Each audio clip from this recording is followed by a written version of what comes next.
I meant to mute when I did that. Oh well.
Is it clipping? Or is that part of the song?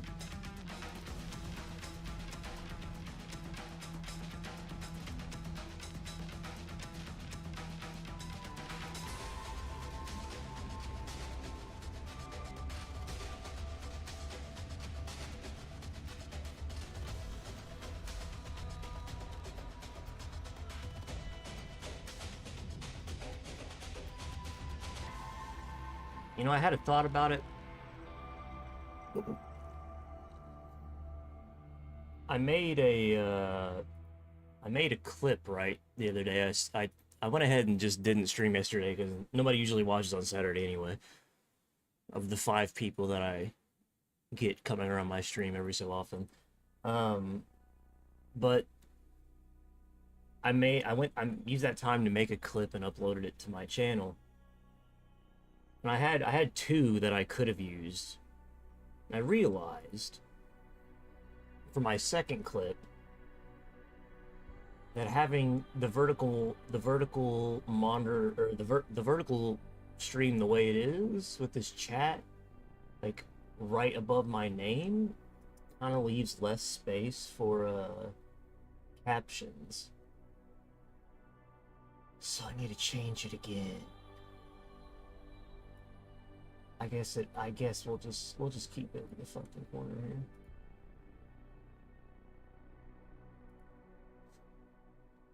It's barely readable. Well, I mean, it still has the same problem, really. There's really no good way. There's no good place to put the captions on the vertical, or the shit, whatever. It has to be in a corner then. And you're not gonna be able to fucking see it. Maybe I should move my nameplate. It gets cut off anyway. A lot of times. Actually, probably a good idea for me to move it. What the fuck was that? I just moved something. I don't know what it was. Wasn't what I meant to move, that's for sure.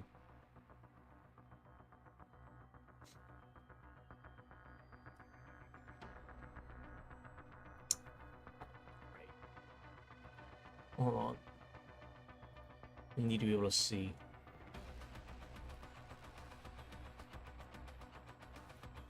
Where is my...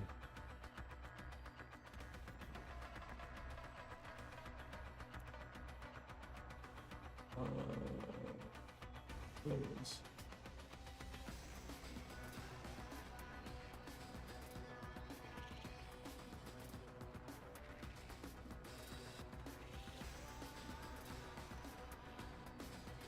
No!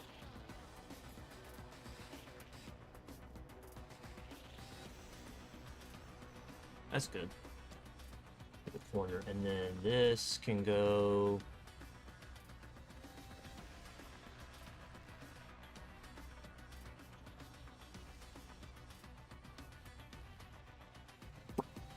I mean, I guess it's fine.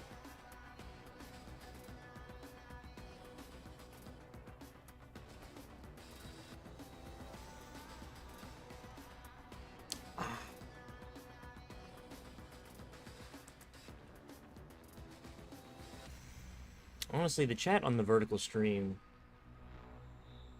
It's kind of ass anyway. I don't really know if it adds much to it. I may just keep it off the vertical stream entirely. Whatever. Oh yeah, I moved, first of all,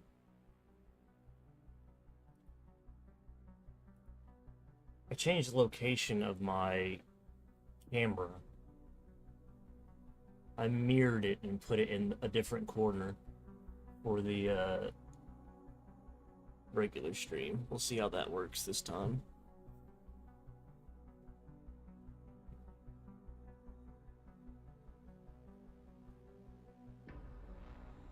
I think everything's good to go.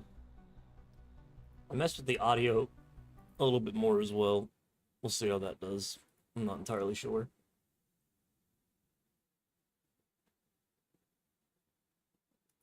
It'll either go well or it'll go very bad.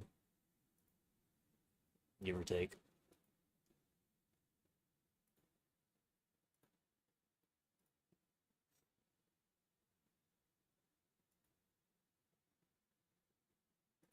I wish I had a better way of actually looking at if my audio was halfway decent, but I don't, so.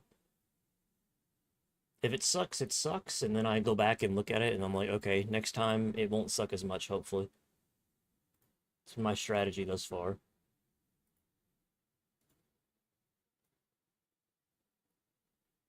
It's worked out alright.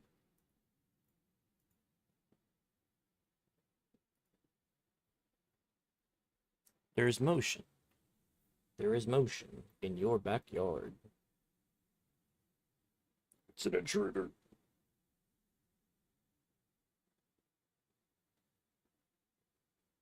It's probably a cat. It's probably a kitty cat, I would say.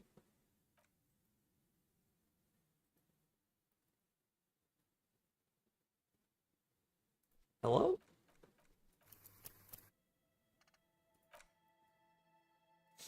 All right.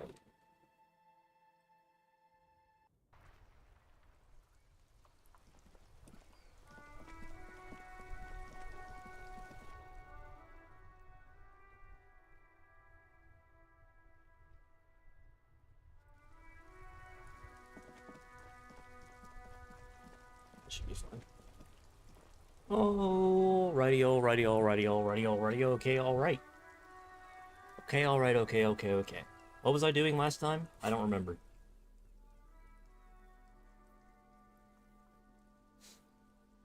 That's why I moved my camera.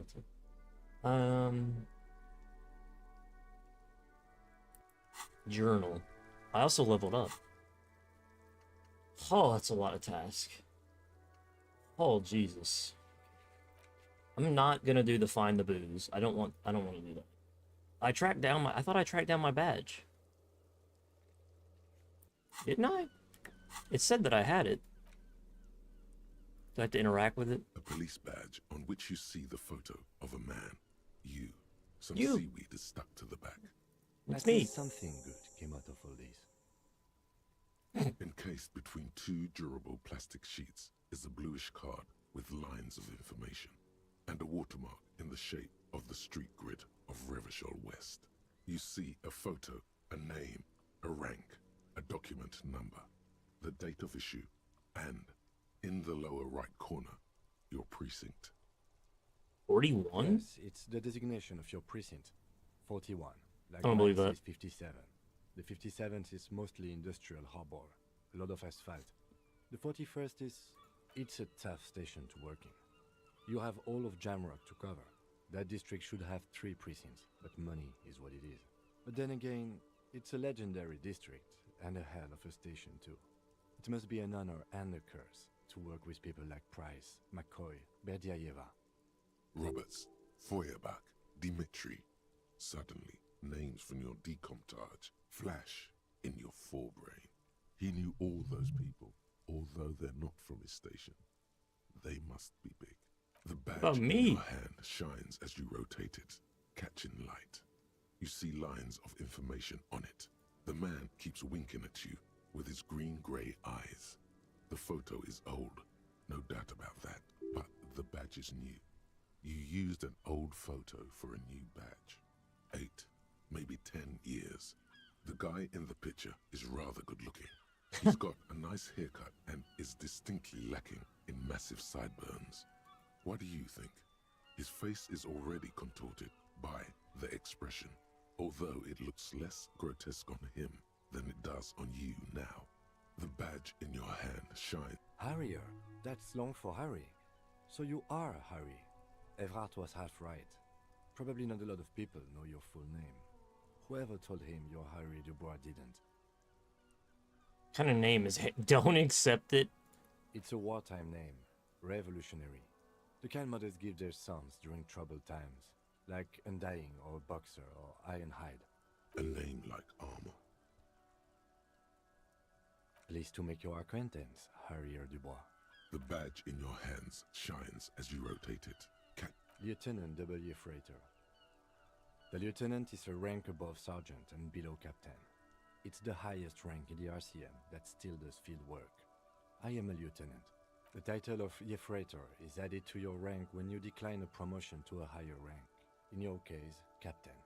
You have declined twice, thus you're W. Freighter. There are many reasons one would do this. The rank above you in your precinct's décomptage might be taken, or sometimes promoted officers do not want to replace their superiors, out of respect. And sometimes they just prefer the type of police work available to their current rank, in your case, lieutenant. Décomptage is the hierarchical system employed by the Revachol citizens' militia. It means counting down to 2s. The countdown is modeled after the dual leadership system employed by the left during the revolution, which in turn was developed by last century experimental psychologists in the University of Königstein.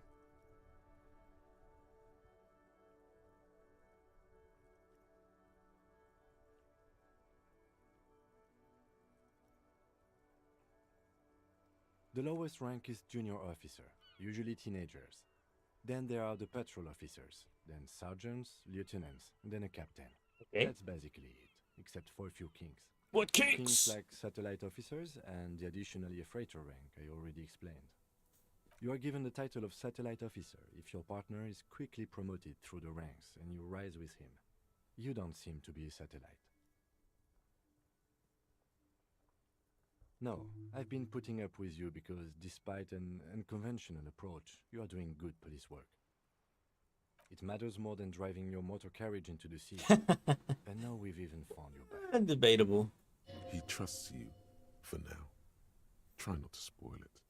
Yes, apparently you've had a rather successful career in the past, and this leads me to believe maybe your current situation is only temporary. People have been through worse and gotten back on their feet, Lieutenant W. Freighter. Such a small yet precious thing. Expensive paper caught between thick plastic, like a fly in amber. It reads. That's just the serial number. Revachol, Jamrock, Precinct 41, with some numbers thrown in there for good measure. The numbers are not there for good measure. They have an administrative purpose, one that's unfortunately been erased from your memory. 4 months ago. I'm guessing that's when you were promoted to the rank of Lieutenant W. Freighter. A new badge usually comes with a new rank. You seem Only to have 4 been months. doing Interesting. well then. That's way sooner than You're pretty sure you weren't doing well, but better? Probably yes. Okay. There's no way to listen to the tape without a working tape player or portal reel at hand. A pawn shop. Yeah, but wasn't that like expensive? I still need to pay for my daily stay in my crack house.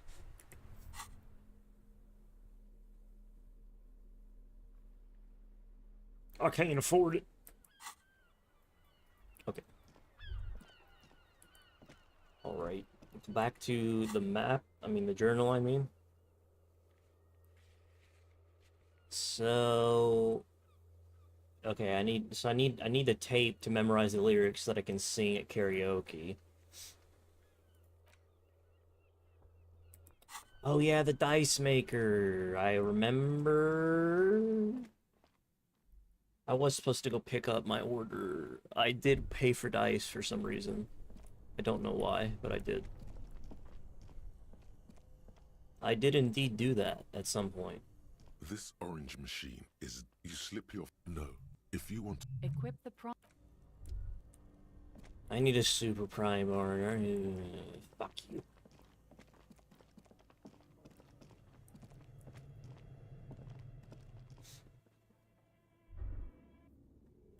Hello? What? Do I need a flashlight? It's gonna make me use my stinking flashlight.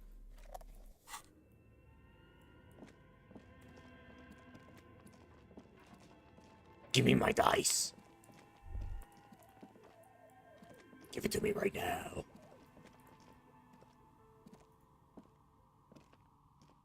Oh, it's you again. Are you looking for a die? Very good. That will be 7 real for one custom die. One universal die for Wirral Untethered. It feels icy. Just holding this die in your hand sends a jolt of cold down your spine. Through the dark resin, you can make out a nugget of bone hewn from an alligator's jaw. Why I just spent 7 on that, I don't know. But I certainly did. Oh, it's you again. I'm listening. I'm pretty sure. Sure. Good.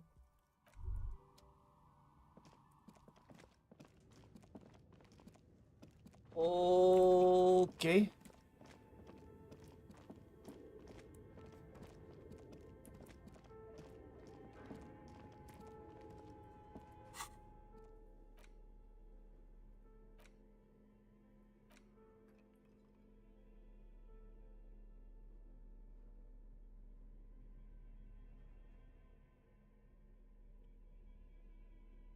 Minuscope. No, look at the map tab in journal to see which white checks have opened.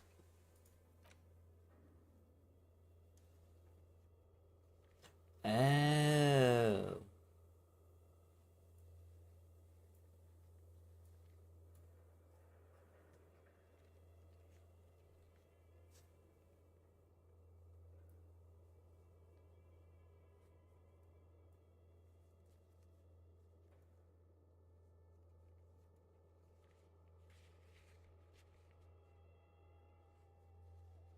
Those on white. Samarin butter set of tracks? What the fuck is Samarin butter? When was that a thing? Samarin butter? I don't remember that. Maybe I remember the phrase. I certainly don't remember where it was.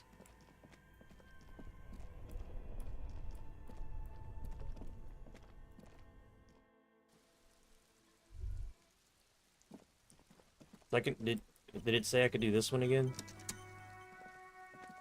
Now that I have seen my You see a set of tire tracks in the brown slush that covers the plaza. The tire tracks were left here by an unknown event that took place some days ago.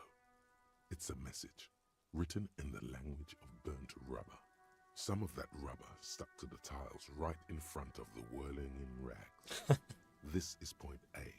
Was I trying to driver started leave? there, and then accelerated straight into the fence, left a hole big enough for the Franco-Nigerian cavalry, according to the cafeteria manager. The driver proceeded to back out of the yard, barely stopping before hitting the adjacent building. Before heading south, must have been in a hurry.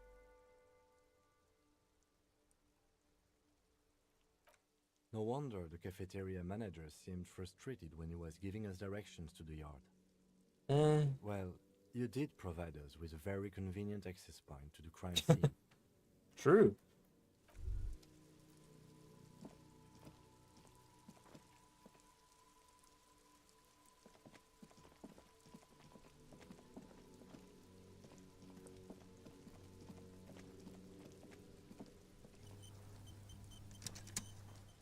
there anything else I can do with him for now? The lieutenant adjusts his glasses and takes a deep breath. Don't say anything. Perception legendary. So I need perception.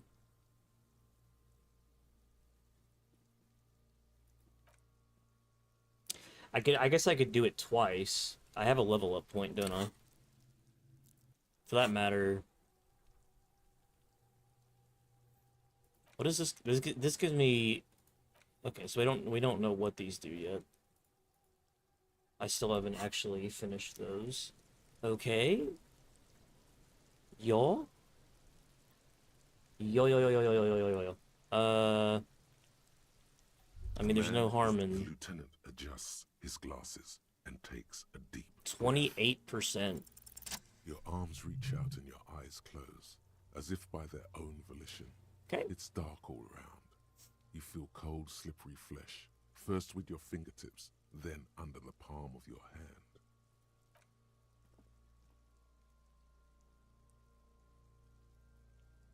His face, his cheeks, his nose, his fat, swollen lips. Like a spider, your hand crawls over his features. Everything is silent. They are swollen shut. You need to really push to get in. Only the little one fits. The flesh changes shape as you bore in, searching for something in the cartilage. The fuck is he doing? The thing you're looking for, it's not there. Crawl out, spider.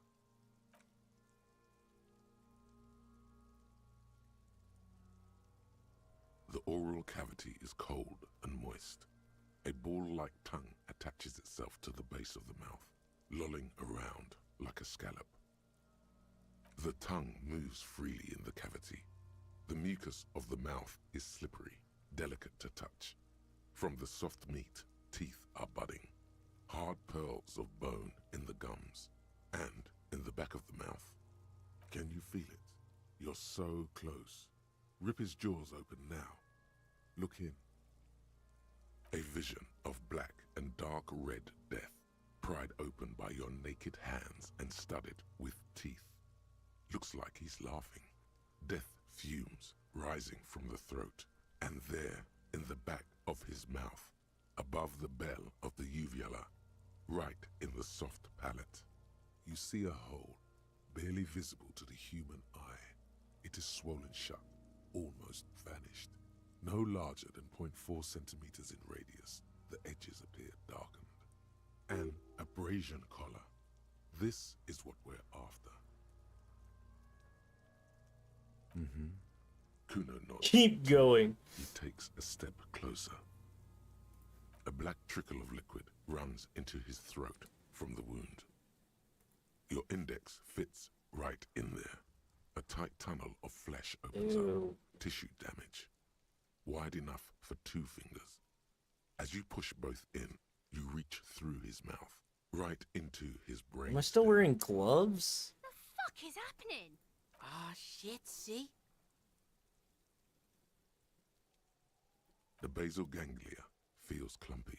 What entered here has torn apart his reptilian complex. I don't think that's what that's called. This man will never sleep again. Never wake. Your fingers slide into the remains of his limbic system. There is no resistance. It's gelatinous. The slug-like structures are damaged too. The tearing extends deep. Does he have a into bullet in both his head? hemispheres. Is that what we're looking for? This is what he used to regulate his emotions with. The lieutenant answers with the sound of his pen on paper. Fucking cavity, see? Your fingers are all the way in now, reaching toward the inside of his skull. The cavity goes further, but the entry wound isn't wide enough for the rest of your hand. The hell are we doing to Your this fingers man? reach toward his skull. His cerebral cortex feels like jelly. Cold jelly. Strange fluid streams down your wrist as you push deeper until you feel it on the tip of your finger. Sharp, serrated material. The edges cut right into your skin. Can you get to it? There's a tiny crack, a protrusion in the cranium. right in the back of his head. Your finger must be pointing straight at it. From the inside, the object that is in there stops just short of the skull, in the encephalus, knocking this tiny fracture into the cranium. We have the makings of a very small exit wound here. Forget about the fucking exit wound, Beano. The pig is wearing him like a fuck puppet. Eee. If it's a bullet, it Pick the object between your index and middle finger. It feels sharp, like metal. With your face twisting from pain and concentration, all you need to do is just... My pig's fucking got it? What? What is it? The inside of the head feels cold and smooth, like a glove. Sweat dripping down your like brow. a glove. Careful not to lose the prize between your fingers. With a plop, your hand emerges from the mouth, It was okay, so covered in blood, up to so he the got wrist. shot. Between your fingers, a small flower, a blossom made of lead. Fucking beautiful. A bullet. So it wasn't the hanging that The killed him. bullet falls in the bag, leaving a smattering of blood on the plastic. Oh my He raises the god! bag under his eyes and says, Can you believe it? Kim. A non-caliber. Rifled. Some kind of brittle alloy. Fractured on impact. Can I have it? Of course. You've earned it. Drops the bag in your bloody hand. We need to add an item to the injury list. Injury number 4. Oval entry wound with an abrasion color. Soft palate, back of mouth. You got sniped or something? High velocity. Temporary cavity in brain tissue. Small exit wound on the occiput. How does that sound? Opinion, fatal injury. Goddamn And right. One last thing. We can now fill in injury number 3. Ligament mark. Opinion, non-fatal. Post-mortem. Treatment. he's proposing the bullet was the real cause of death, and the hanging an attempt to conceal this fact. Yes, and the belt around his neck. The hanging. Even dragging him to the yard. All of it was done after this man was already dead. Dead. I agree. I have had my doubts since you showed me the tracks. Why did they carry him over? Why not march him, I thought. There was no satisfying explanation. There have been other signs too. Small things. We were right not to assign hanging as cause of death, as the perpetrators expected we would. No such luck for them. Secret task complete. Find the bullet before you get full. There is, of course, the very real possibility he was both shot and hanged. To put him out of his misery? It's possible, but it doesn't explain all the other dubious things here. Lack of struggle, primarily. I may be intellectually sloppy, but I prefer one theory at a time. And this just smacks of treatment to me. That's for us to find out. But this, it will make finding them just a little easier. To hide something. The real killer? The real motivation? What really happened here? Oh, you really do. I am glad to hear you say that. Your room in the Whirling in Rags should come with a bathroom. Be sure to make use of it in the evening. Yes, we should take a closer look at it. I am certain it has more to tell us. I completed a secret task. This little thing could reveal much about the weapon that shot it. We Good. bag the corpse and carry him to the holding pen of my kinema.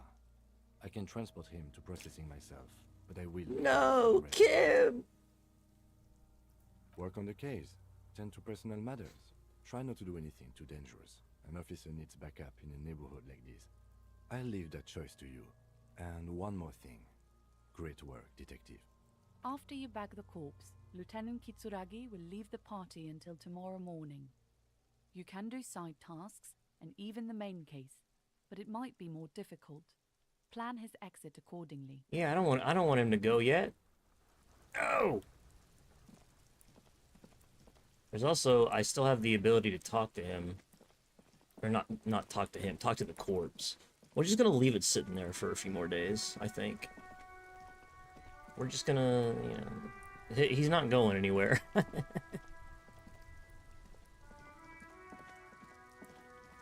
Alright. Nice. 28% chance, by the way. I would have just put one more point in perception immediately after that and tried again if it failed, but I'm glad I didn't have to.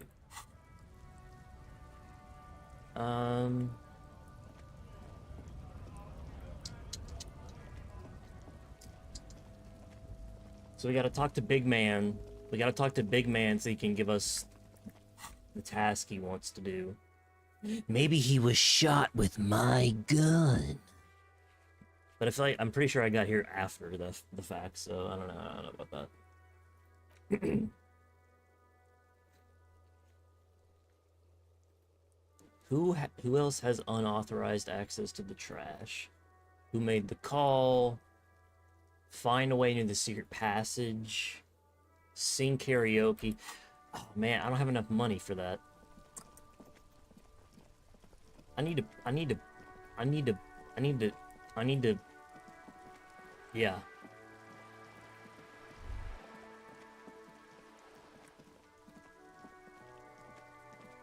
I need to pay for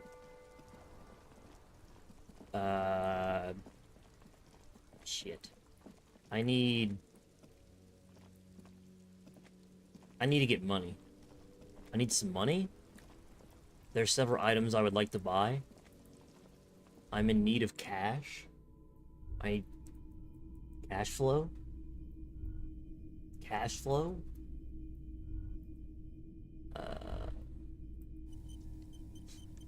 I just don't want to sell anything. I'm really paranoid about selling shit. Because what if I use it later? I don't know. You see rows of toy soldiers guarding the rest of the trinkets displayed on this set of I think their poverty has been exaggerated for effect. I don't like either set very much. big men. Mm-hmm. I used to be very... They're not all blue. Which ones? What's this? We're getting reports of normal, reasonable, temperate, political opinions somewhere in Martinez. This is because I keep saying none of the above It's political also stuff. about that, but it's also more. Perhaps it's the hangover. Perhaps it's a temporary surge of serotonin.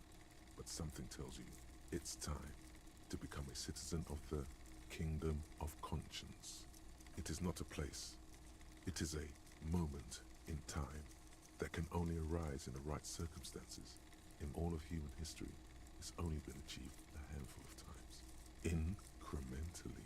History's greatest catastrophes have been brought about by people trying to make the world a better place. Too quickly. That's the genius of Dolores Day.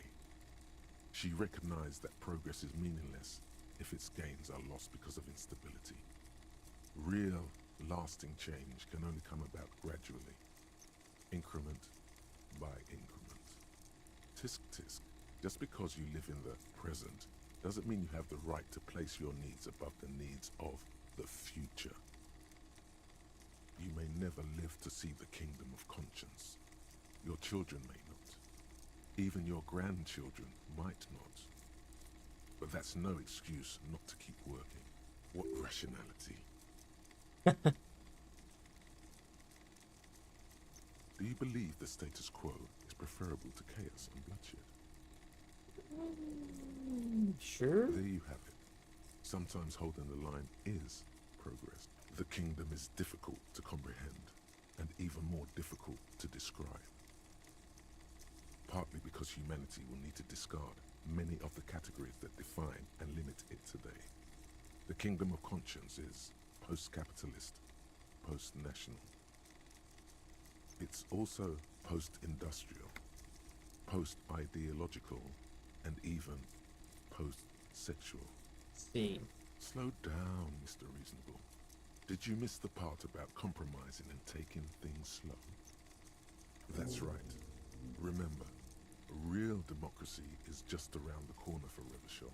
When that real democracy kicks in, a long time from now, we are all going to be so much happier.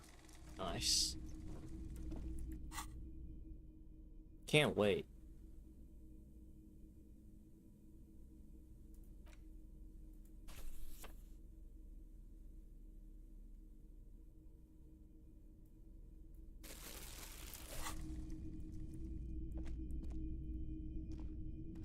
Hello, hello. Sure thing. Maybe. Shady looking guys came in here yesterday, looking like they'd just taken off their Wild Pines overalls. They asked if I have a police weapon to sell. I told them I already sold it. They went their way. It was a trip, but you know, all sorts of people come here, asking for all sorts of things. Wait, then it might be true. Everard's claims. Maybe Claire really is tracking down your gun. People as oleaginous as Everard seem like they're lying, even when they're really being truthful. Sure, man.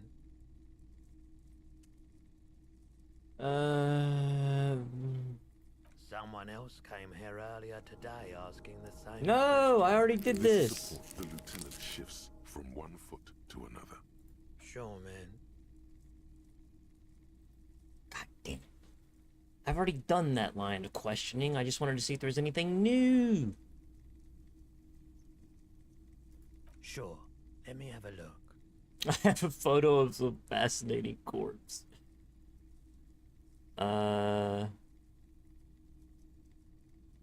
Anything else you're thinking of selling? The empty cassette case, I guess. And the shot put ball, and maybe the antique. eBay, I don't know.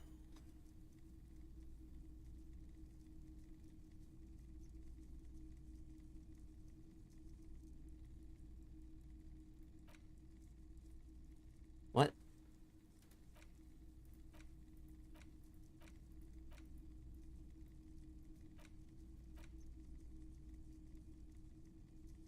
Okay.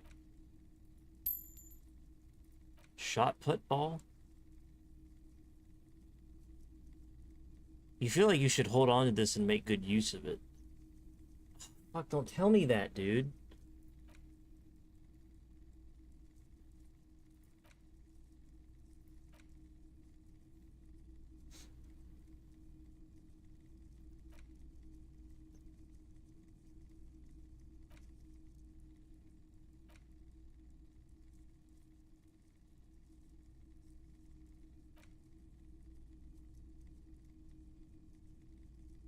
Banged up fuel cannons, but what if I could use fuel at some point in this game?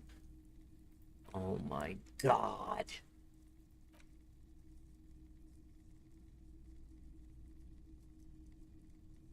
A photo of a happy couple? I don't know.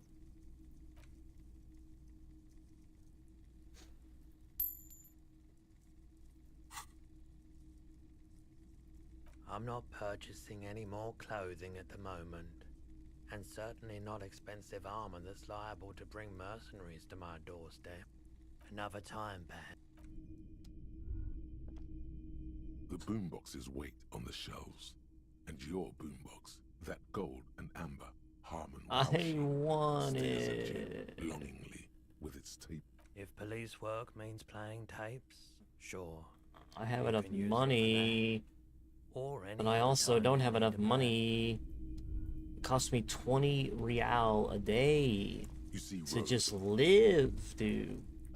Who's the landlord? typical Martinez streetlight sits amongst the 700, I remember that. Oh shit, I can't wait till I get that. Whose cheeks I gotta squeeze for some fucking free housing around here, dude? This is ridiculous. Inside, you see a set of steering levers, a radio mic. This is Precinct 57. How may I assist you? Not yet. 10-4, come in. Roger that. 10-10, over and out. I just wanted to talk to somebody.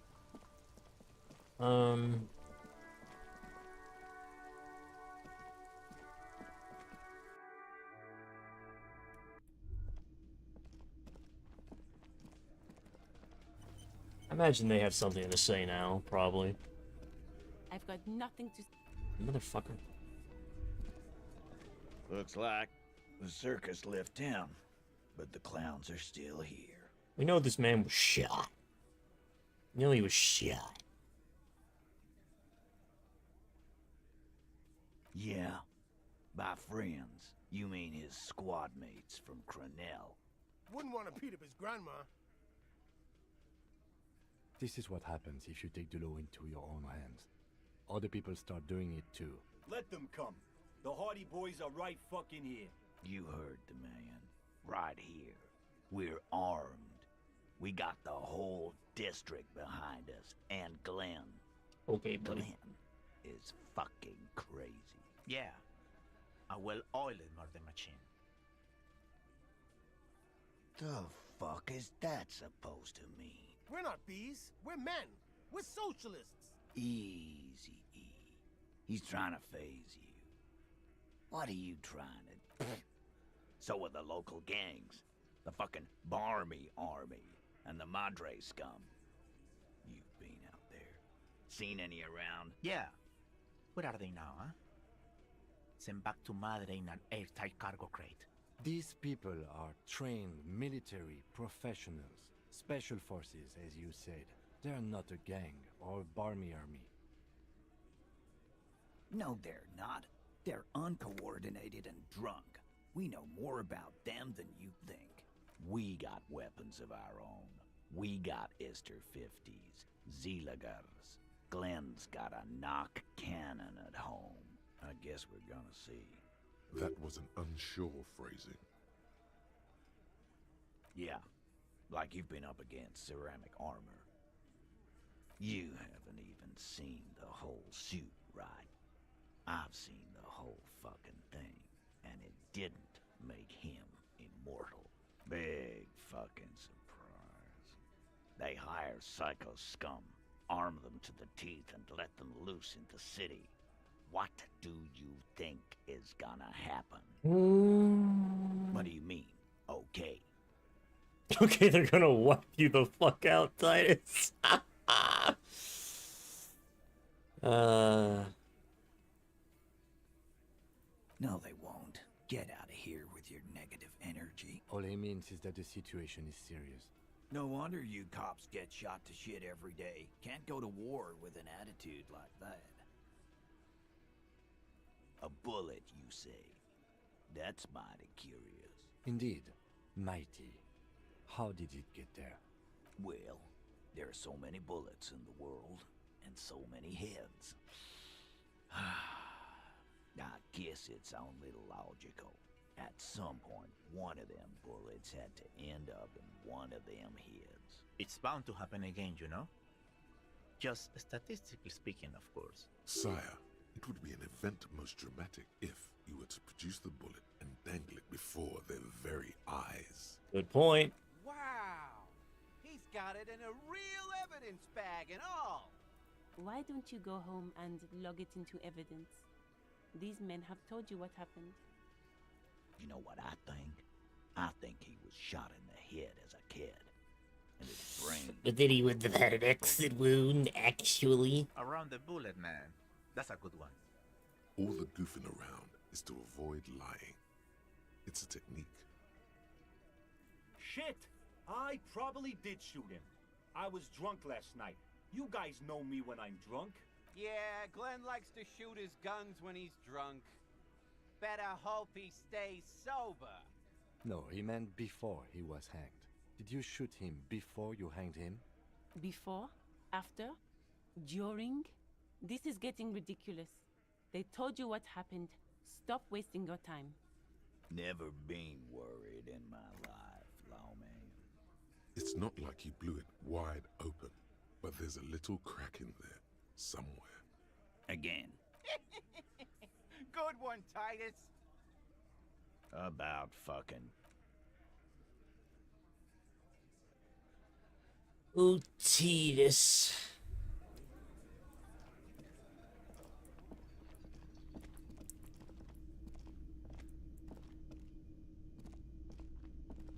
Can I help you?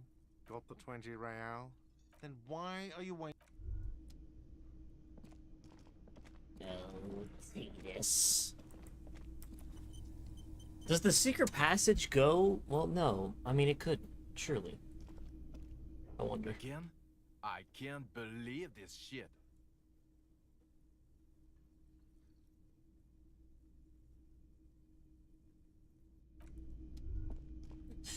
Do you want to know that I drove my car into a lake? What is it? Why is she called Horseface? That's so rude, dude.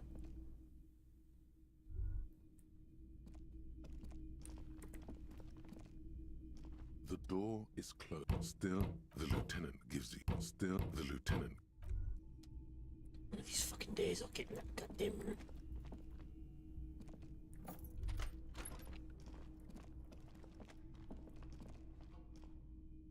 A mirror hangs on the bathroom wall. It's barely covered in. It's fucking days.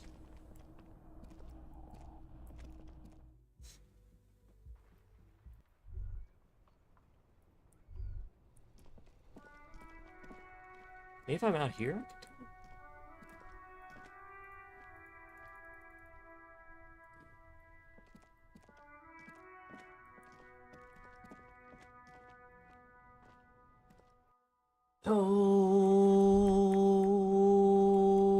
Okay. We can go talk to the mercenary. We still don't know where the other one is.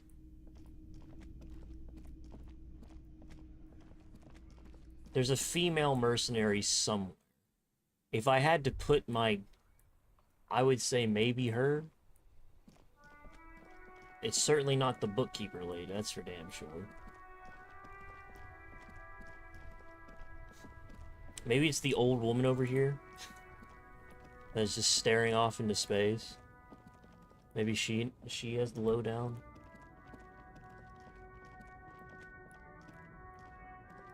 I don't know how the fuck I'm gonna get all that. I'm gonna get my money up by tonight. I may be sleeping in a pothole. The woman still had no response. God damn it! What is your purpose?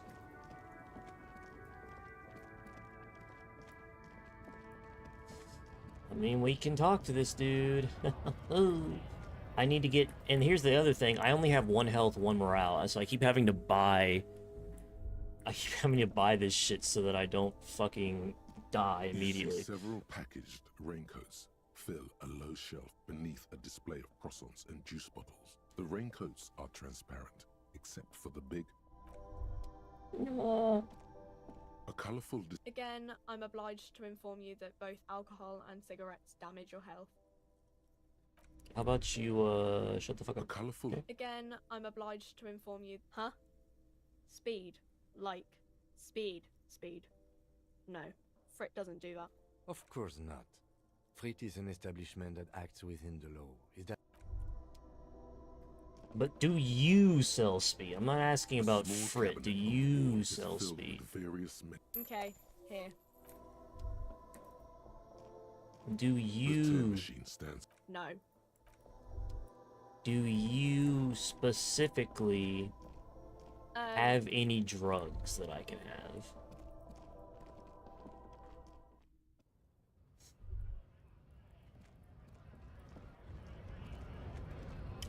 I couldn't tell you what, well, I guess, I mean, theoretically, I suppose, if I really wanted to,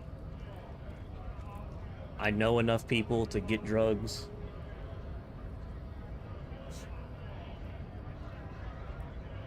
Like, I wouldn't say it's an impossible task.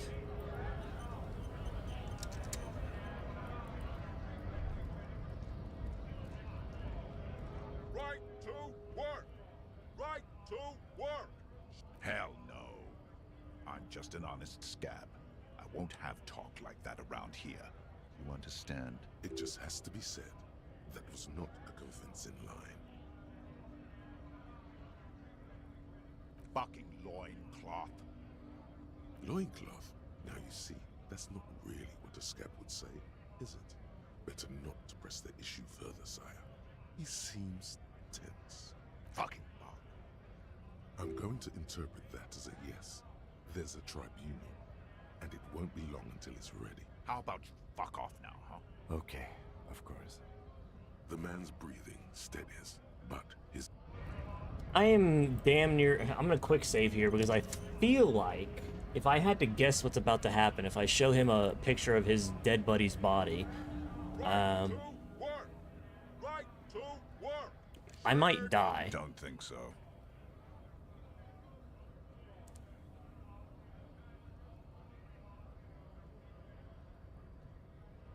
Silence. He takes the photo. Grey eyes dart back and forth on the glossy surface. His face is unmoving. Fucking loincloths. Really did him in. Yeah. What it means. In what must have been Seminine.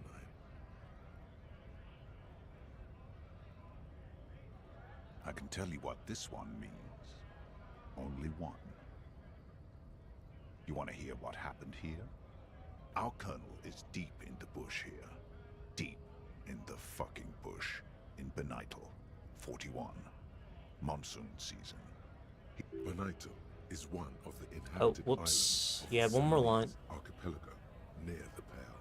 Covered in jungle, it was anchor point for the Seminese nationalists in the proxy war held on the islanders' territory. He spent a month behind enemy lines, scouting kept villages. Nothing but fucking bugs and snakes for fun. Men are getting restless. There's talk of switching employers. With some strange emotion, this is about to get really graphic. Last moment to back off. I want to hear it. Our boy, he's only a captain then, but he knows how these men think. If they don't see action soon. At dawn, he comes upon two kids, breeding in the bushes by the river. Or maybe they weren't breeding. Maybe they were just making eyes at each other. We shot the boy. He was useless, but the girl, she was nice. A little fat, you know, but not too old.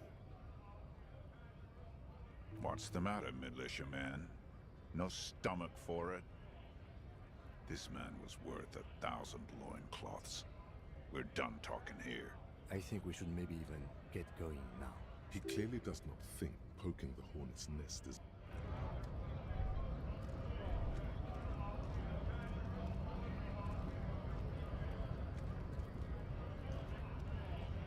Jesus.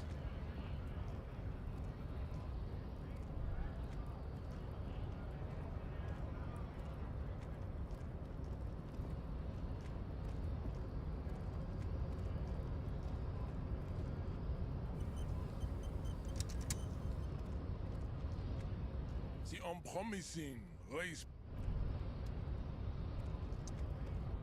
So that still doesn't really tell me what the fucking things mean, though, huh? An intricate web of blue. It still kind of looks like a map for you to someone who knows about history could tell you. The bullet is safely sealed away in a plastic bag bearing the RCM stamp. Kim has filled out the label on the bag with the item number, case number, and date and location the bullet was found. What? Well, if I was the bullet, which I'm not, I would say find the weapon that shot me. If we find who owns it, we will have likely found who used it, possibly to kill our victim. In conclusion, the more we know about this bullet of yours, the better. The squashed bullet has some sharp edges where the jacket has split open. It feels cold, even through the bag. You wouldn't ordinarily have cause to handle jacketed bullets. The citizens' militia uses cast bullets only.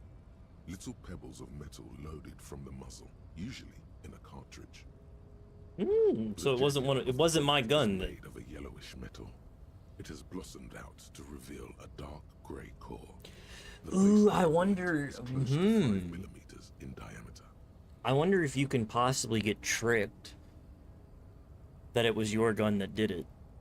This definitively tells me that it was not my gun, which is interesting.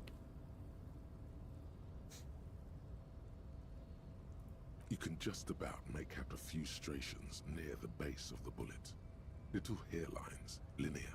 It feels standard. It's quite destroyed. Some of the fragments are still lodged in the wound. What can you say about the bullet so far? A jacketed bullet. Okay.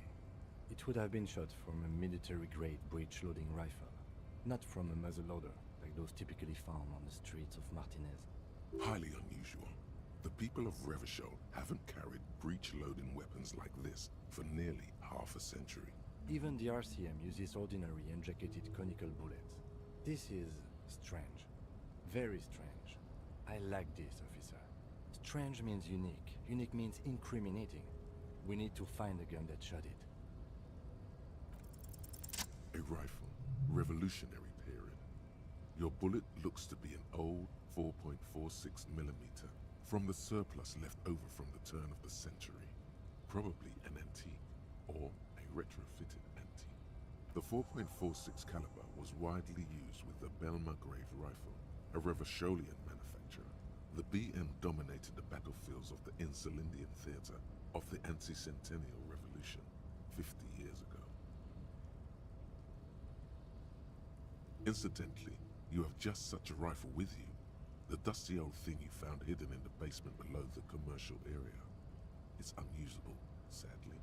If it were, the bullet would probably fit the chamber. No, but Zeliger, a major firearm manufacturer, ended up with a surplus after the war. So there are still a lot of these old military rifles floating around, usually broken. The quality was appalling. Antiques enthusiasts, guerrilla fighters in distant countries, a few lucky jamrock bangers. You're looking for the same thing you found in that hidden weapons cache. Boy! Only in working order. What are you thinking? Bullet? Okay. And? An antique. That makes sense. There can't be many breech-loading rifles floating around in Martinez, or anywhere in Ravachol, really. Sure, there's some arms trafficking, but the laws prohibiting the use of breech loaders we inherited from the monarchy have been effective, from what I've seen. Some new RCM recruits get impatient with their muzzle loaders once they've trained with military-grade weapons, but they realize it's worth it in the end.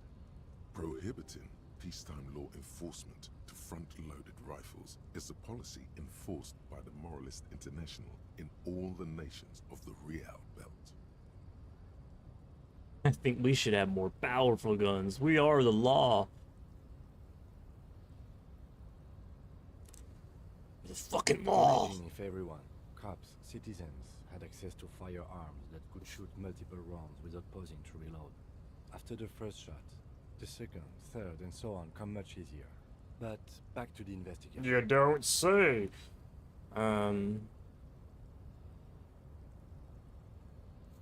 Mysterious as a foot.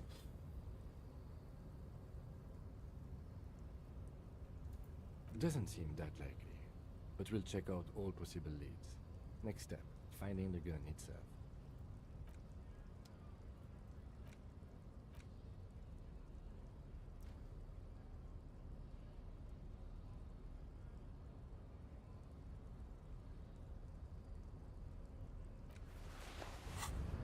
Can I use this to... Hold on.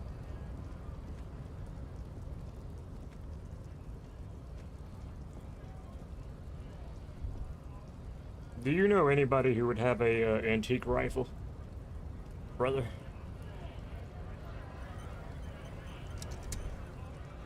Big man. Big man. What about you? Looking for something odd?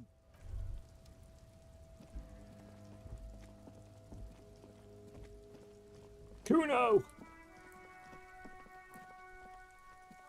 All roads lead back to Kuno, seemingly. Possibly. Again? I can't believe this shit. Why does he look like that, dude? A spirit decor. A spirit decor. there anything I have that gives me more of that?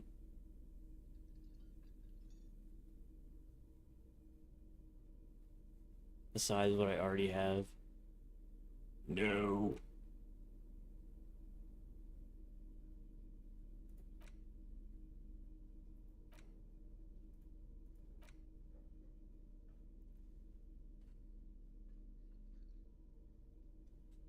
Okay. How close am I to getting this shit done? Oh, this is almost there. I'm gonna wait to spend any skill points until I finish. Until I finish, whatever those two things are gonna give me. The man ponders his cooking. You know anybody that uses an antique gun? Titus. Looks like the circus left town, but the clowns are still here. You better work with me here, titties. I swear to God. Nope, okay. Look like it. Yeah, you just gonna walk on back. You ain't got nothing to say. That's right. Just keep your mouth shut, or I pop you in the head. Titus! I guess the obvious. Well, here's the thing. I can go to the main quest. Necromancer pig? That shit was dark. Going in there like that. Oh, brutal shit. Necromancer pig, dude. It's my new D&D character. Kuno dies. You're gonna pick one out of his brain like that too? Kuno's gonna go out in a hail of bullets. Gonna look like a fucking porcupine.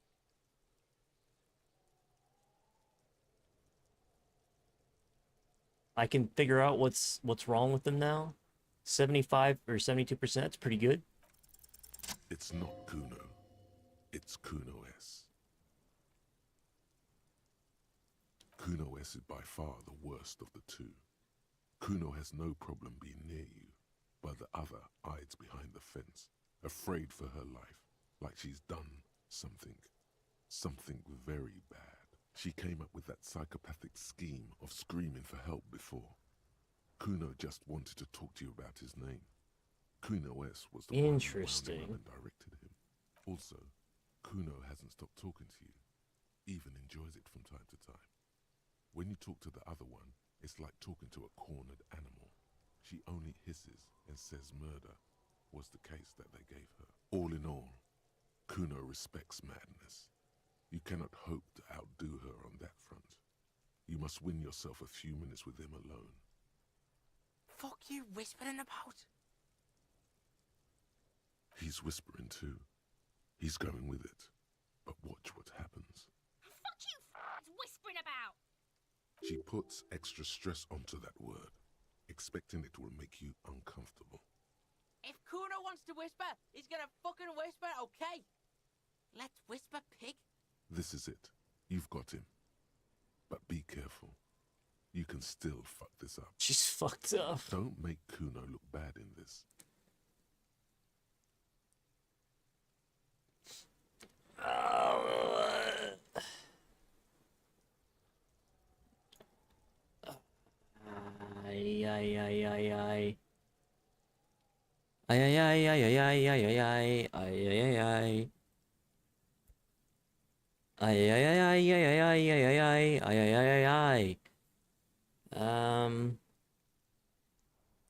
Fuck's up with her, dude? Crazy? You don't know the half of it. She's not crazy. She's insane. Dangerous. She's smoked a man. She's done people in. Probably even pigs. Stop talking to him! Kuno, I'm fucking warning you! You're gonna get us into shit! She understands what you're trying to do. Yo, see? Did Kuno not tell ya? Kuno told ya. Kuno talks to whoever he wants. Talk, pig. Kuno's got it under control. You did it. They're separated. He's even turned his back to her, so she can't read his lips. Kuno. Fuck. She can read lips. You should cup your mouth.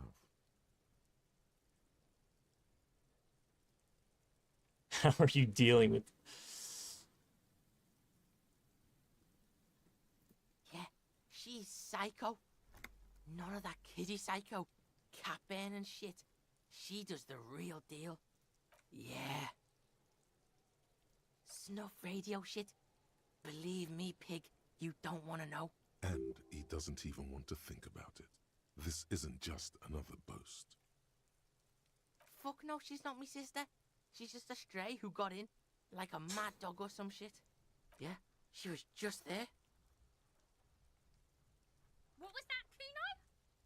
She was in the hallway, dripping wet, by the fucking shoe rack, in the dark. A shoe cupboard just off to the right? Have you been to this place? Yeah, that's the place. She was just balled up near the closet, psycho style. With the janitor's closet? The apartment building. Okay. Kuno's got no fucking idea. Her hair was all wet. I think she pissed on the floor too. She was there for 3 days, in the corner, every time Kuno went out. Fuck no, she's not my sister. Oh, that's funny. Uh, I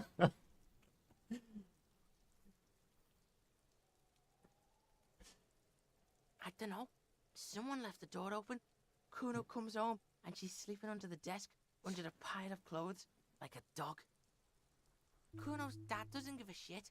Doesn't even see her there, or thinks it's fucking Kuno. Shit's all on Kuno. Kuno means she killed someone. That's right. She's a killer. Like, actually a killer. His little green eyes are fixed on yours. He's meant everything he said before, but right now, he not only means it, he is sincere.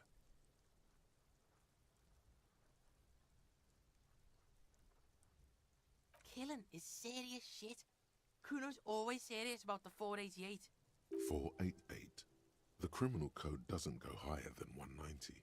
She's probably killed a pig too. I mean, I'm pretty sure she has. Forget Kuno said that. Kuno was just shitting. Kuno was just running his mouth. A cop would be too large for her to overpower, but a determined child of her size can still kill the vulnerable, the elderly, the homeless, or other children. The creature peers at you both from over the fence. There is something searching in her eyes. Kuno falls silent. He does not look at you when he replies. Kuno, there, that's it. That's what Kuno is starting to think, yeah. Don't move your head. Just from the corner of your eye, look at her. Though her friend spoke too low for her to hear, Kuno S is not smiling anymore. Yeah, she would have liked to fuck him up, but she didn't. Kuno wasn't around, and C was with Kuno. Look, Kuno's gonna put you at ease. We didn't do it. He speaks the truth, my liege. Fuck knows. She says it's the Song of Air People or some shit. Crazy people. The fucking Nakis. I don't know. It's Suruese. The Suru are an indigenous ethnic minority in the social democratic powerhouse Vasa on the tundra and tiger-covered Isola of Katla. Far, far away from here. As far as possible, really. You mean evil little red-haired people like her? Yes, they do. The Suruese have that ginger gene. Suruese? Like that man from Helmdall shit? She could be. She could be that Helmdall shit. Revelshot does have a small Suruese community, or she climbed into a yakberry crate and was shipped over accidentally. How's Kuno dealing with this? Kuno's dealing with it just fine. He doesn't need you fucking with this, waving your gun, mad dog shit. Kuno remembers what you did there. Kuno's got this shit under control.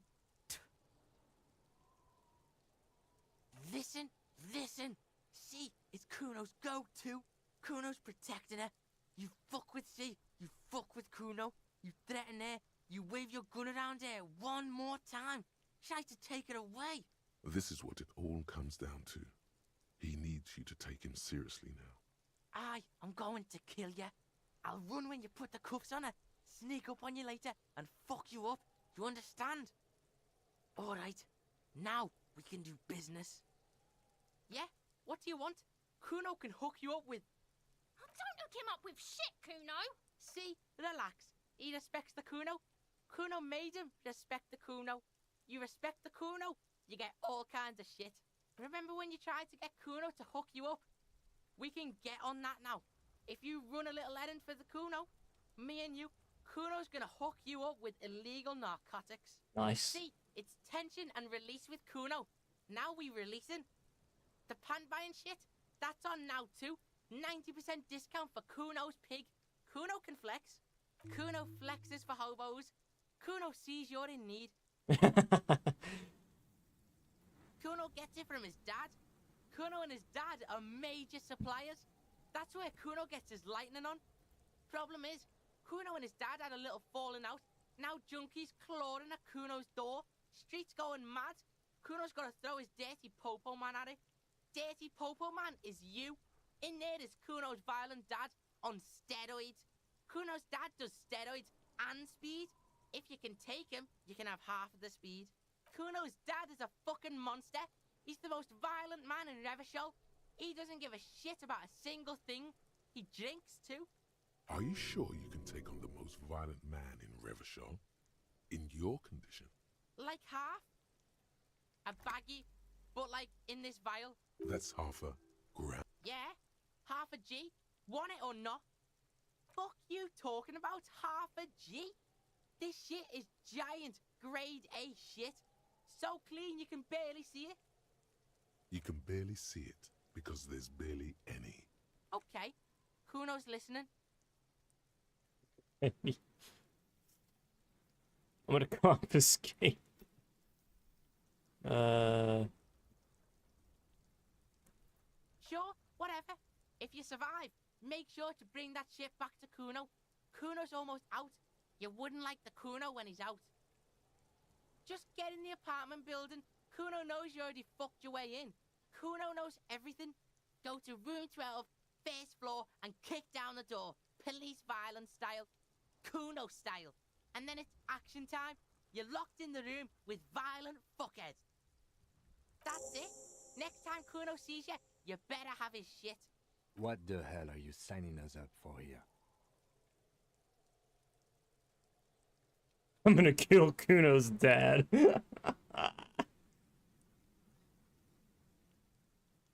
Okay then. Kuno doesn't fucking...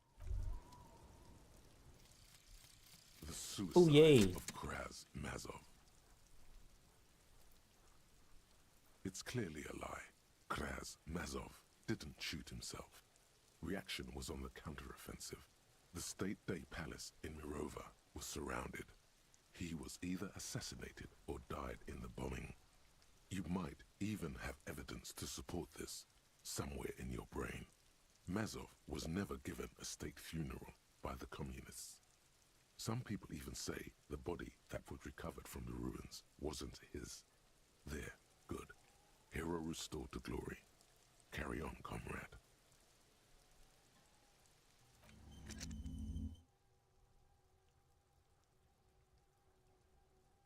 White check failures heal all morale. Interesting.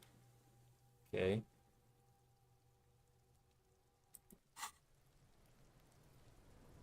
Kuno's like Kuno doesn't fucking care. I didn't mean to click on him. Whoopsie.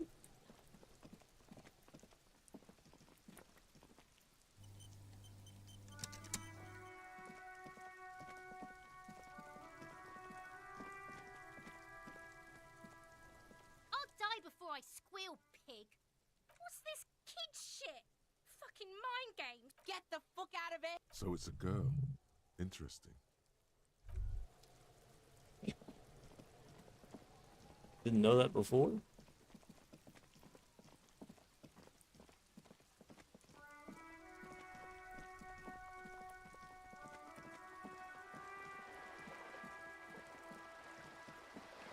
Womp, womp.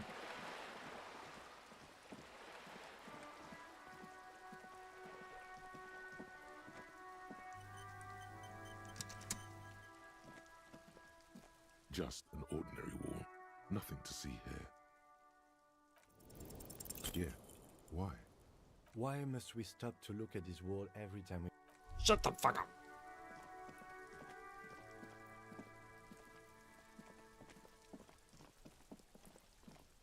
You don't understand the glory of the wall. The glory. I did it for the glory. A shabby door hangs oddly on its hinges, secured to the doorframe with a safety chain. An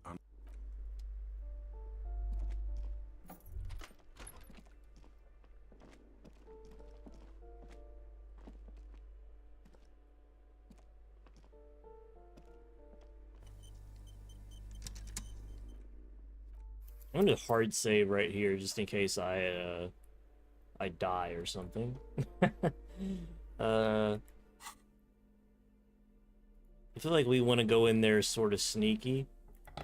So let's cut the hinges. The shabby door hangs oddly on its hinges. Snip.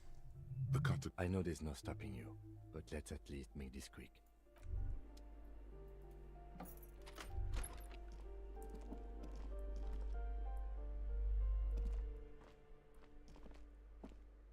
No.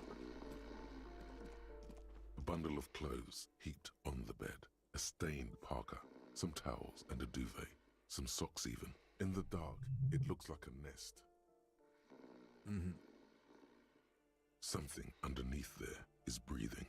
Your hand touches a greasy duvet covered in cigarette burns and ketchup stains. You hear a growl. There is something alive underneath it. You see a 60-year-old, fat, red-headed man passed out from large amounts of alcohol. And God knows what else. The smell of shit rises from his mouth. You don't have to take him down. He's already down. I'm afraid it is. Look, it moves. It moves. And look, the other foot is camouflaged by a striped sock bearing the name Max Tor on the sole. 3 toes are poking out of a hole. Max Tor is a gas company. He's wearing free socks from a gas company. They probably came with the bills. A groan rises from the man's throat, dry like a death rattle. He's trying to say something in his sleep. Well, judging by the color of his hair, I would say yes. The lieutenant's right. The man's unwashed hair bears a familiar ginger tone. Even the hair on his chest is coppery. The light from the window falls into his half-open eyes. No, it really doesn't. This looks very hard to recover from. This man won't be feeding his family anytime soon. Not that he was, but at least he won't be beating his son. A pair of half-open bug eyes is staring back at you from the dark, empty, and frozen. It's clear that the person behind them is not awake. Can't you tell? It happens to exceptionally committed substance abusers. They fall asleep with their eyelids still open. Not a pretty sight.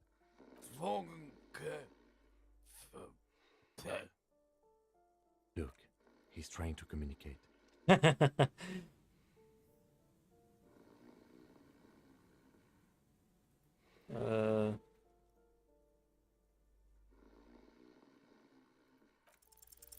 man groans once again, but his tongue keeps failing him. It's impossible. 83%. Come on. Emerges from the blankets, trying to gesticulate something. Critical failure. And then falls back again. What is there to do? We could turn him on his side so he doesn't choke on his own vomit, but he's already on his side. We could take him to Remedy or Saint-Baptiste, but he doesn't have money for medical services. The arm saws would turn him down. They don't do charity for people who are trying to kill themselves. Besides, he'll be dead in a few. Years, months, weeks, the pile of blankets grunts miserably.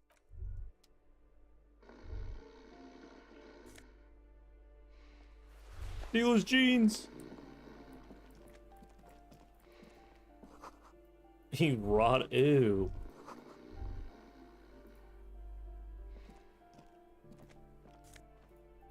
Hey, money. Money, money, money. A phone book lies open on the table, covering a stack of utility bills. Right next to it, in plain sight, sits a small bottle of amphetamine, conveniently equipped with a straw. Good.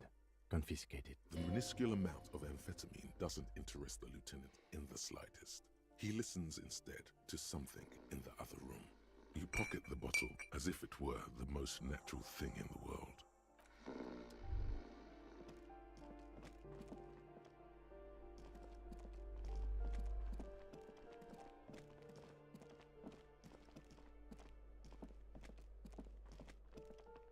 So it said, he said she was here? That's not a janitor's. Is this a janitor's closet?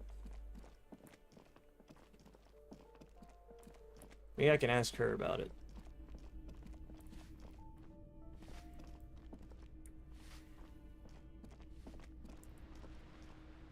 Where the hell did she even come from? Give me a moment. Ask away, policeman. Some lunatic lost his mind. All kinds of morons pass through these halls. No one lives there. It's been empty for months. Impossible. I would know if someone had moved in there. Maybe it's those countercultural people again. Breaking into a house like it's a public space. You're a policeman. Be good and take a look, will you? Great. Young people. They're worse than rats. You know, always littering the hallways with trinkets and empty beer cans. People come and go. I don't keep an eye on everyone. They probably just moved or died. Hopefully somewhere else. Oh, that one is a scientist, a future scholar. I think he studies astrology at the community college. Education's good. I always tell them to study. Something to do with all those stars around his door. He asked me to leave his drawings up on the wall. That's what I said. Astrology. The lieutenant shakes his head, as though to say, let it go. I don't want to talk about Deweeters. Addicts. All of them. And sometimes I hear them screaming. They don't like me cleaning behind their door. Think I'm listening in on their fights. It was dirtier there, after the janitor's closet. She avoids the end of the hallway. We saw unpaid utility bills. Aren't they going to be evicted? No one likes them in this building. It's only because of the kids they haven't been thrown out. I don't like talking about those people. She mumbles some kind.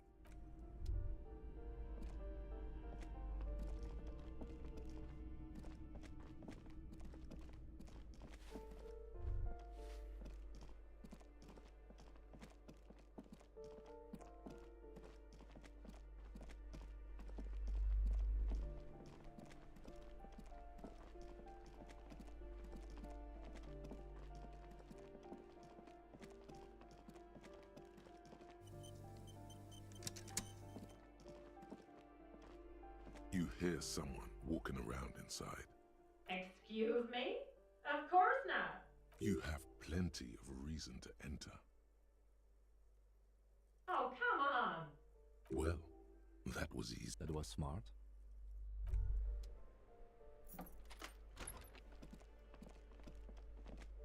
The hell are you?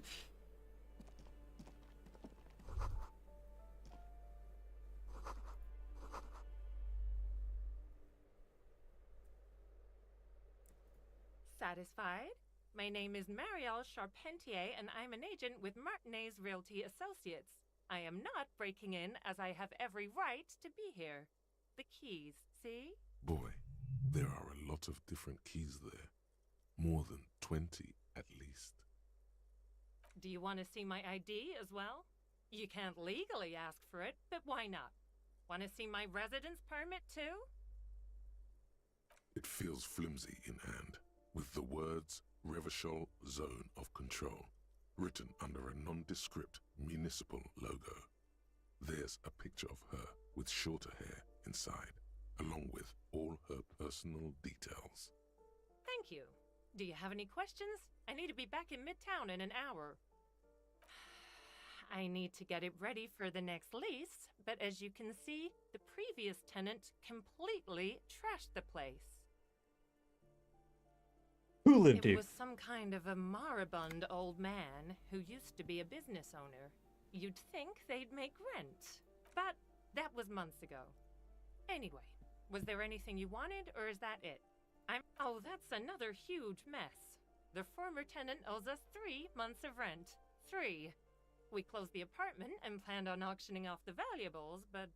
And again, I have no idea how stupid mistakes like this can even happen. But Ron, when he came to close the door, didn't close the neighboring door. And there's a hole in the wall. A hole in the wall. Can you believe it? And then the tenant ran off with his stuff. He's gone. The money's gone. Just like that.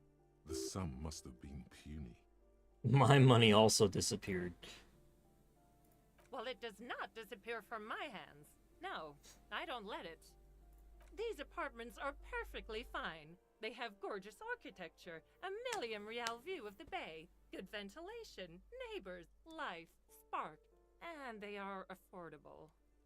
I'll tell you, Martinez has a future. In a few years, it's going to blossom with artists and creatives and those radio computer wizards. The radio computer wizards are invested with magical economic powers.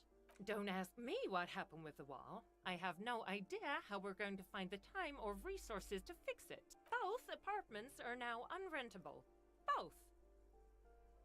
Of course.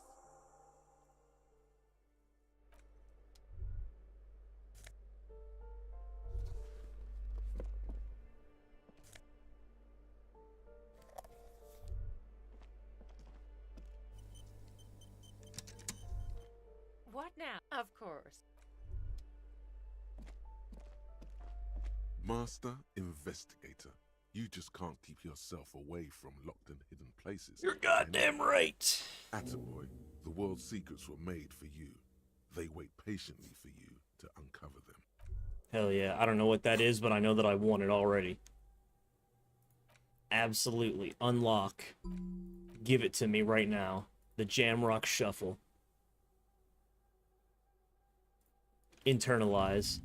I don't even need... If it came up for me breaking into people's houses, then damn straight I need it. That's my MO. You're never gonna keep me out of a locked space.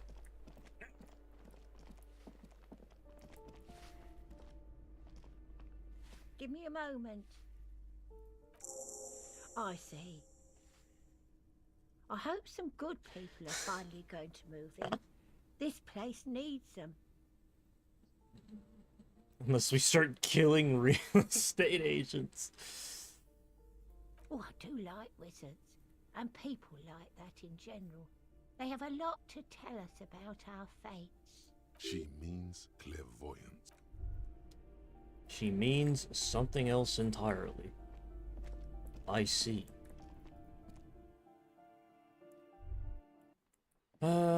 I wonder if I can sleep underneath the boat.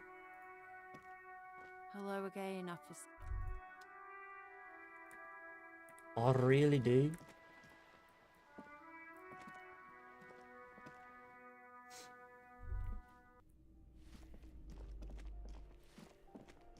I've wished to sleep underneath my boat.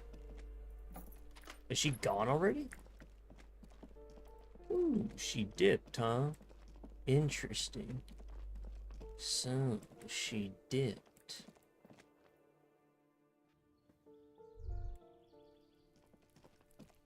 I see. So she escaped, did she? Very suspicious. What time am I supposed to go with this dude? This door is made of metal. It was like 2100 or something.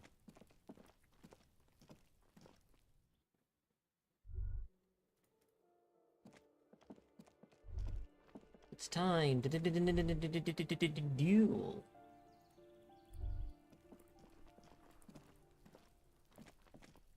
Okay.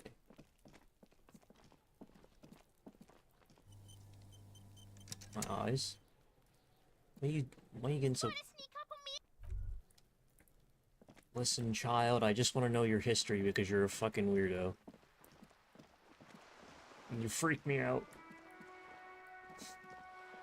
You're a weirdo and you freak me out. Okay. I'm gonna do two things. One.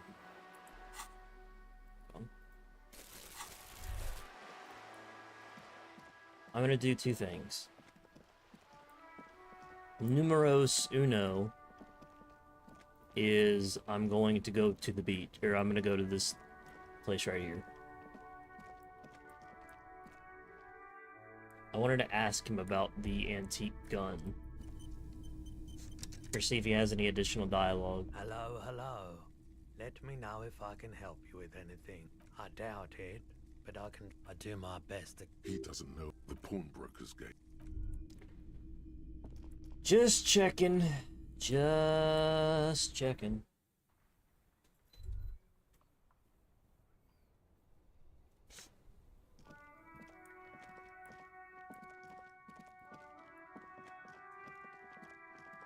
Can you imagine this game sort of looks similar? That one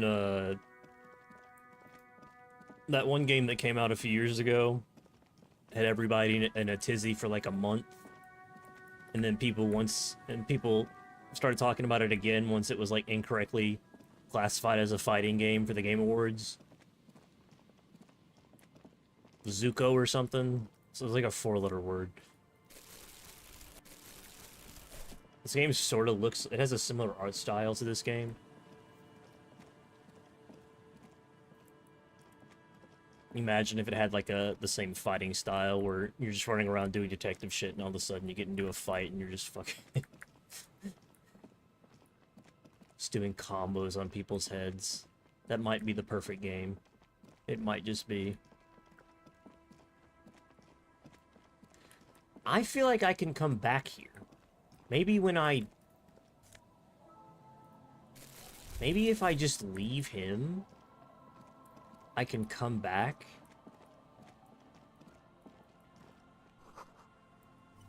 And sleep underneath the boat. I need money. Time is money, friend. Where are we? What? I wanted to go right here? Can't go right here. I see, okay. That's why. The worn and beaten wooden planks of the bench do not look overly comforting. We can sit on benches after we've solved the murder. That promise? You can revisit the bench if you ever need to pass the time when Lieutenant Kitsuragi is gone.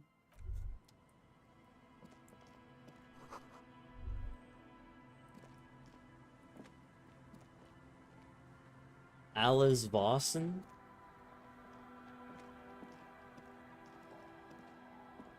Up and away! Man, I hope the new Superman is good. +1 to Kingdom of Conscience. My moralist genes, nice.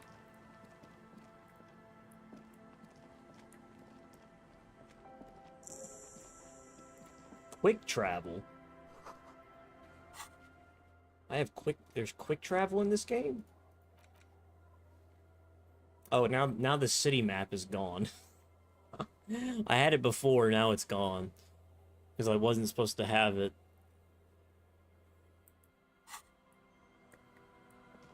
Somebody said it was a bug.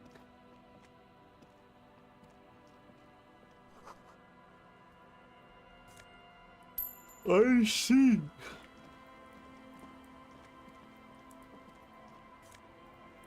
Money, money, money, money, money, money, money. Please. If I scrounge up enough change, I can sleep in a house. Whoa. I didn't even notice her ass. What the hell's she doing sneaking over there? What are these doing in the fish? Plastic? Oh god, not with the fish. They crack beneath my weight? You call me fat? I'll have you know I'm only slightly overweight. Well, it's debatable, I suppose. Hi, officer. The net picker. Anything I can help you with? I am the lawbringer. You've graduated to lawbringer now? Men with authority have their quirks. Comes with never being second-guessed about anything. Oh, I second guess everything, I think. So what brings you here, lawbringer? Uh... A fishing village on the seashore. This place doesn't really have a name. It's sometimes called Elysium. Who? The sign on the street leading here is illegible. Has been since they built this place. Doesn't make any sense. How do you go from illegible to illicable? Illicable, even. You even put a flare on the end of it that doesn't exist in that word? The fuck is wrong with you? You might as well call it Germany, for as much sense as that makes. It's just vaguely, it just looks vaguely similar. It's not even like... What? There's no path there. That's not point A to point B. That's point A to a whole nother fucking question.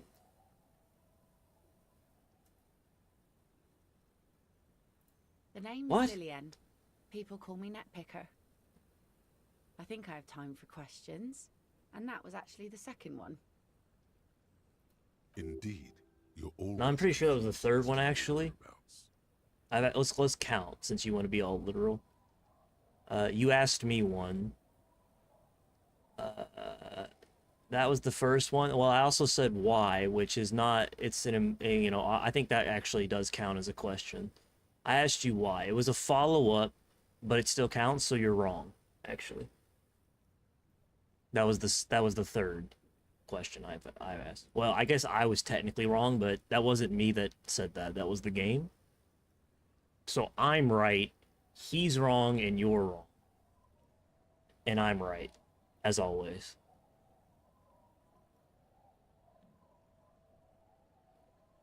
Let's see. Who are you looking for? I don't think I know what these are. Care to elaborate? She has a weird accent. It only shows up at the very end of her sentence.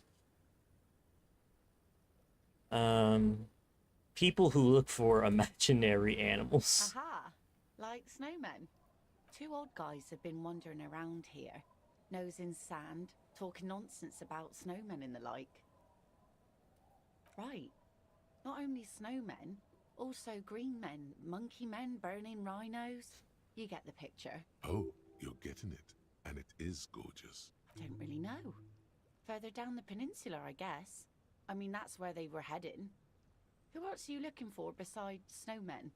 Well, how can I assist you then, officer? Nice sword. Like I said, fish mostly. Sail the waves, take care of the kids, pick nets. Right now, I'm tarring a little skiff. A what? I sell the fish to people in the Delta to serve at their fancy restaurants. Authentic insular Indian cuisine. Sometimes I also walk to the beach to see what the sea has given up. The sea is full of surprises. It's full of death, actually. The sea is full of surprises and death. Keep it professional, man. Don't make it sound like you're hitting on her. Wood, pieces of glass. Can I hit on Every her? once in a while we see dead bodies. Human, animal, fish, other odd sea creatures. A mine washed ashore once. A mine? Bottles, drugs also. Or a Just cargo mine? in general. Most of the time it's just wood and glass.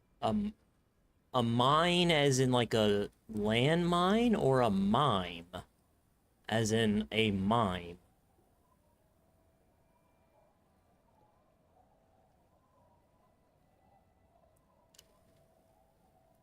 All right. Major choice moment. You only get to ask one thing. It would be weird to say them all.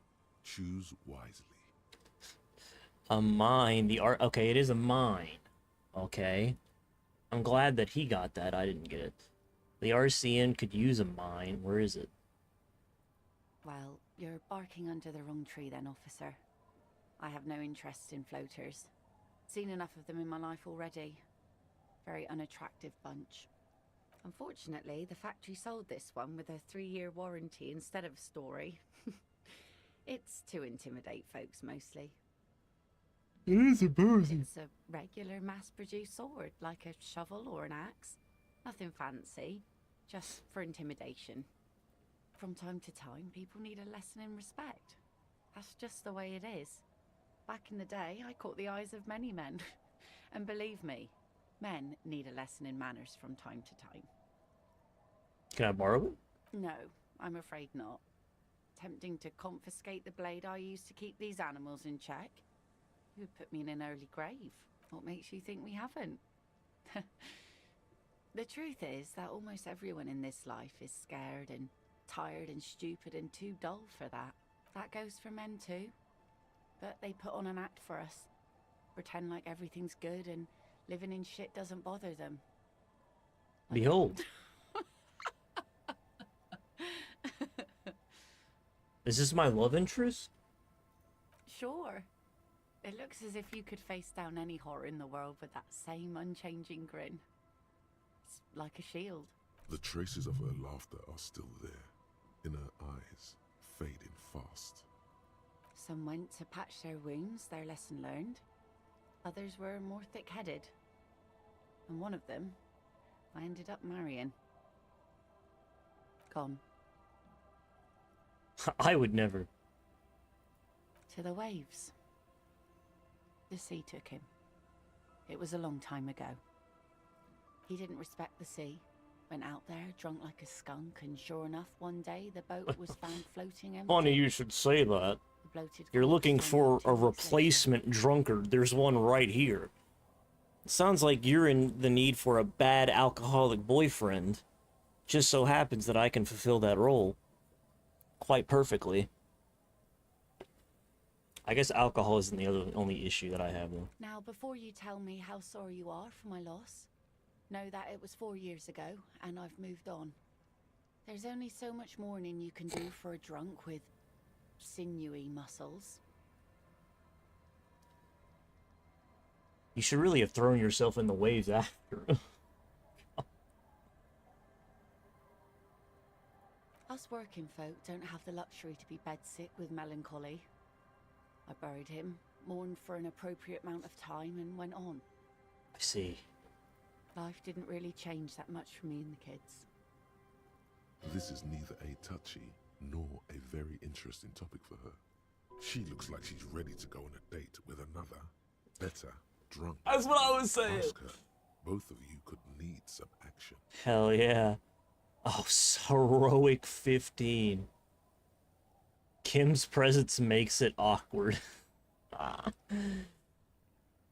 Oh, shit. 3%, huh? Sure is. The sun, I call her, coated with a fresh layer of tar just yesterday. It'll take some time for it to dry, assuming the sunny days continue.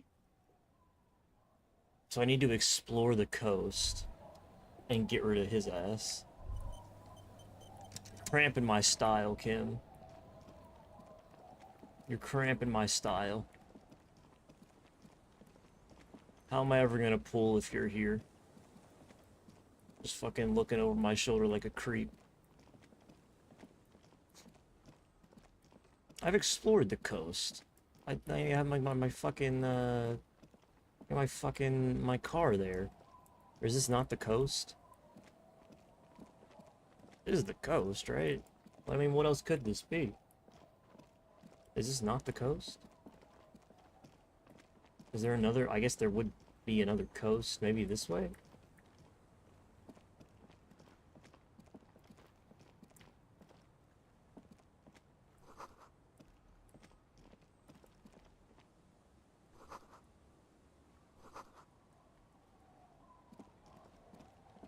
Greetings.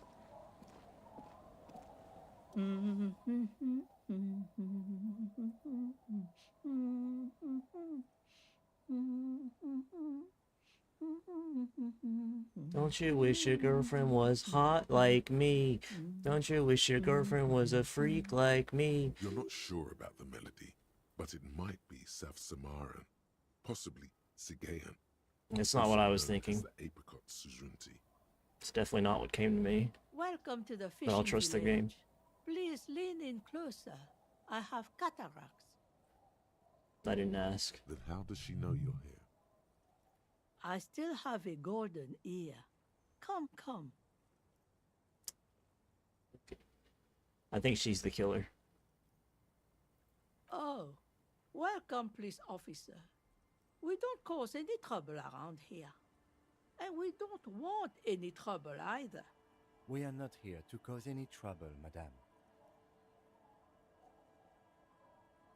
We take care of trouble. Oh, of course. Last time we saw you around here was 12 years ago. You also came to take care of trouble then. Wish you did. But still, in Martinez, you're considered an ill omen. No, not you personally. I meant the RCM. Some of the men got into a fight. One of them killed another. Locked himself in that woodshed over there. He was brooding, needed some help opening the door. You got it open for him and took him to think about what he'd done in a more secluded place, somewhere more quiet.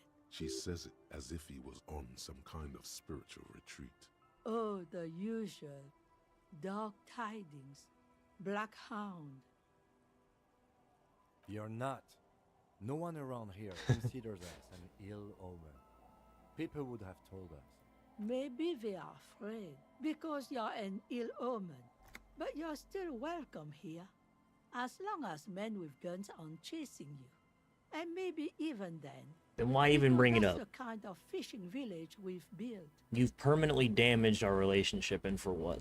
I'm sorry there's not a lot of room to park the motor carriage. I already parked it. A little bit late. A lot of people. My kids are long gone, searching for treasure. So are others. I actually parked it in the river just over there. Look at me ramble on. What brings you to us? Stay? Most people here are trying to leave. That said, if lodgings is what you're looking for, I've got a free room in the shack. I won't charge you for it. Take it as a gesture of goodwill from the village to the RCM. Oh, don't. It's your choice. No skin off my teeth. Yes, I do want it. My kids grew up and left like they do. The house is long. I'm so sick and tired of this man scamming the hell out of me for this money. Attachment. It's easier and cheaper to keep warm. Aye, the room is pretty bare bones, but it's got a bed and roof over it. That's more than some folks have. My rags to riches.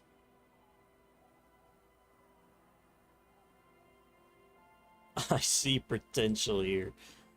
Go ahead.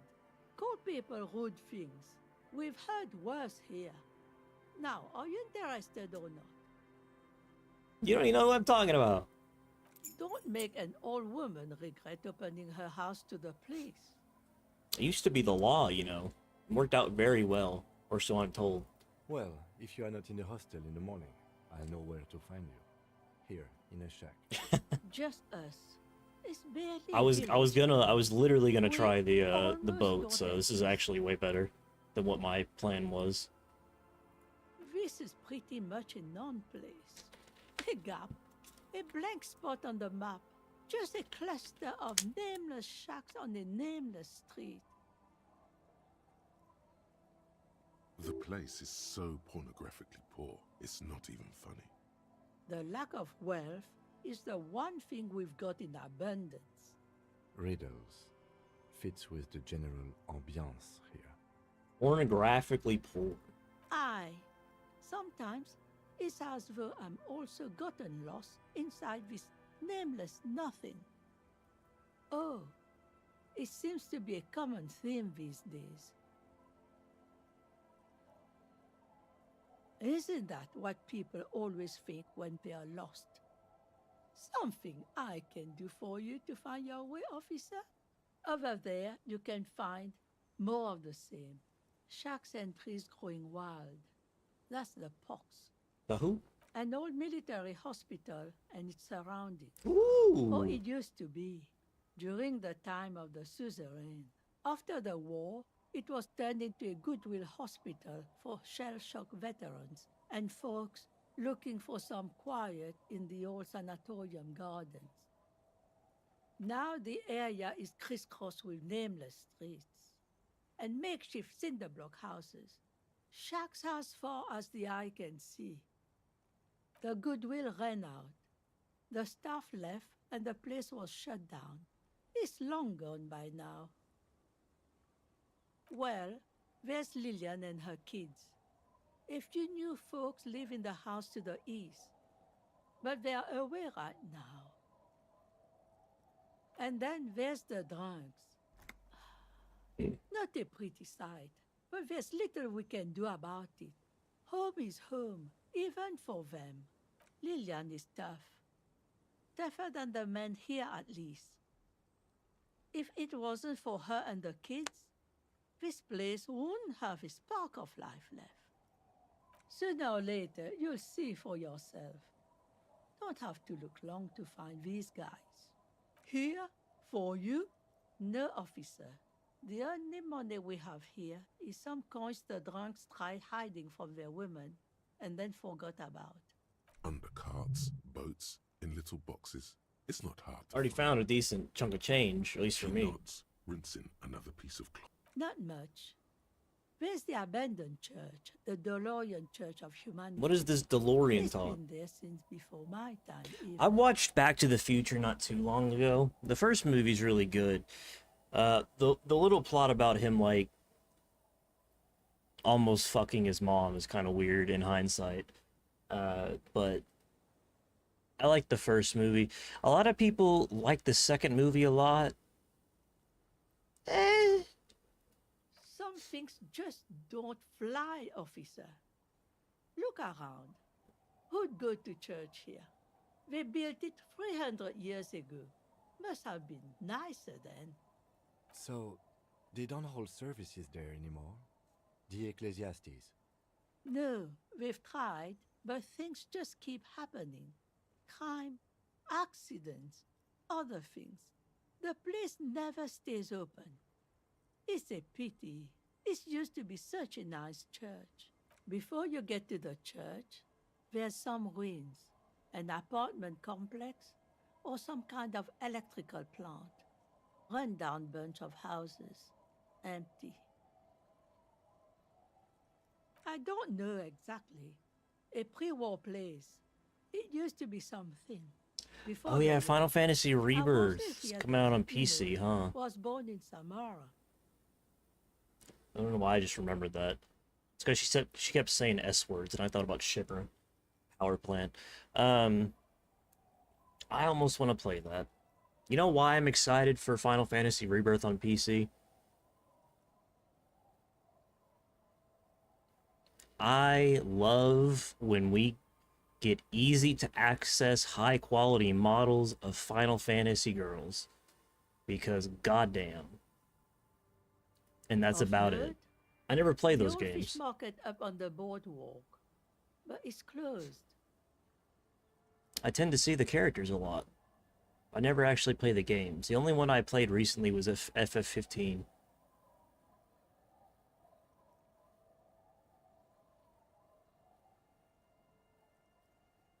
No one. That's why it's closed.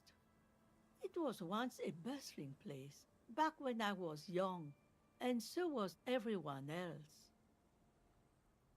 Now, what catch we do bring in goes straight into a lorry for the Delta or somewhere else. What? I really want to play You're one of Cyberpunk. those real estate people with big plans? If you want a development opportunity, you can check out the abandoned building over at Land's End. Used to be a supply depot, we think, sending goods and ammo across the bay. It's jammed shut though. We tried to get in. I'm not gonna remember see if any of there was this, anything to so sell or scavenge, but it's impossible. And now you know everything there is to know about this coast. Me? No one. Just an old washerwoman. Mother called me Isabel, if that's what you're asking. And my married name is Sadie. Now it's your turn, Mr. Lieutenant. Quite a handle you got there. So many titles. One of them double. Goddamn right.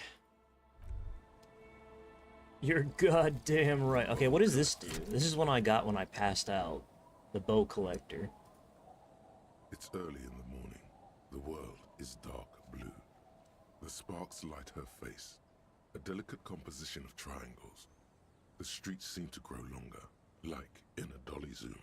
And there's something in the air as you stand there and wave back. +3 shivers. Smaller shivers. and smaller. Something that has always been there. A great see-through world. The tenderness you feel. The ghost of Revachol between you, carrying your signals. The holy messenger. I mean, that's good. But that's not exactly what I'm looking for with this build. I feel like the next playthrough is probably going to be a Shivers focused. Like all electro psychiatry, Shivers, craziness, alcohol and drug use galore.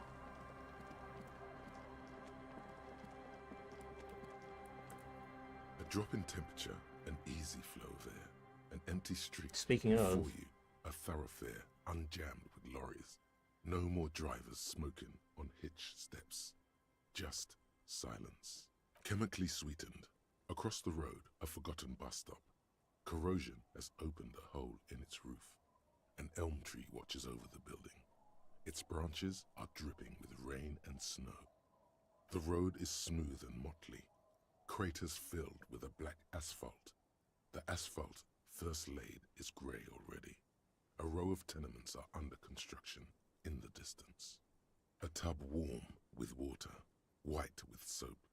A man bathes while radio waves transmit the lottery number. can I see the past? 4, 18, 21. Has my substance abuse allowed me to see into the fabric of A modern reality? washing machine rattles a drawer full of silverware. Number 312D.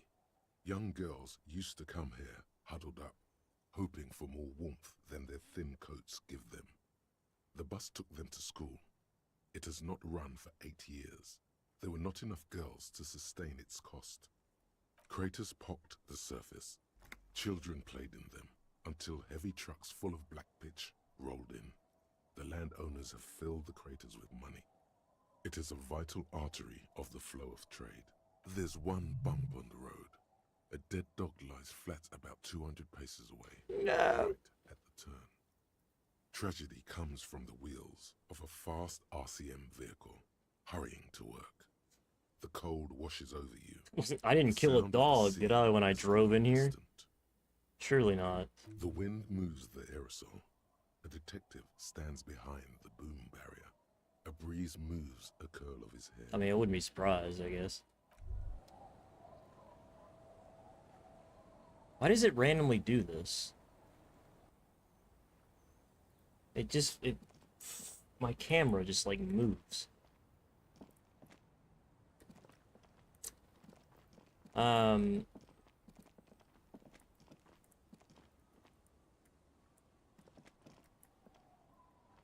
was gonna say, though, there's some pretty... This world reminds me, obviously because it's sort of a similar vibe, post-apocalyptic almost, but still, like, trapped in the past. Reminds me a lot of Fallout.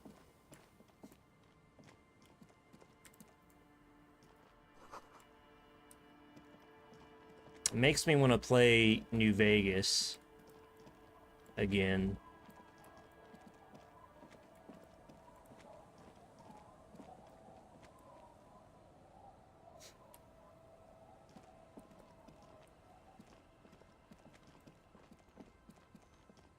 want to play Cyberpunk 2077 too, because I've never played that game, because it sucked and was unplayable for like the first year it was released. But apparently it's pretty good now, so I'd like to play it at some point. But I don't think I have the graphics capability of running that game ideally.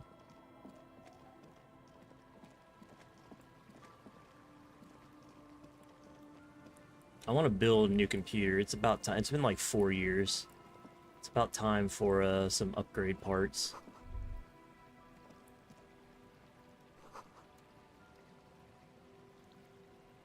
You should come back here when it snows. Interesting.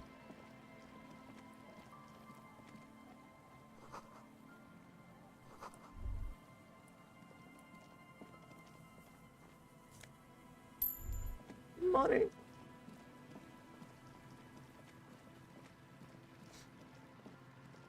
I could have a good couple months just playing this to New Vegas, Cyberpunk.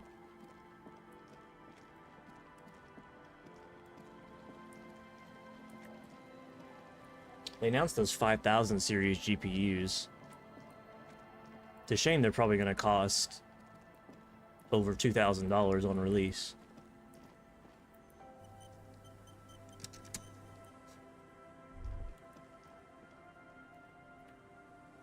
The scruffy-haired little boy kicks a stone. He can't be more than 5 years old. The other one looks indistinguishable from him. He watches his brother kick the stone with his tongue lolling out of his mouth.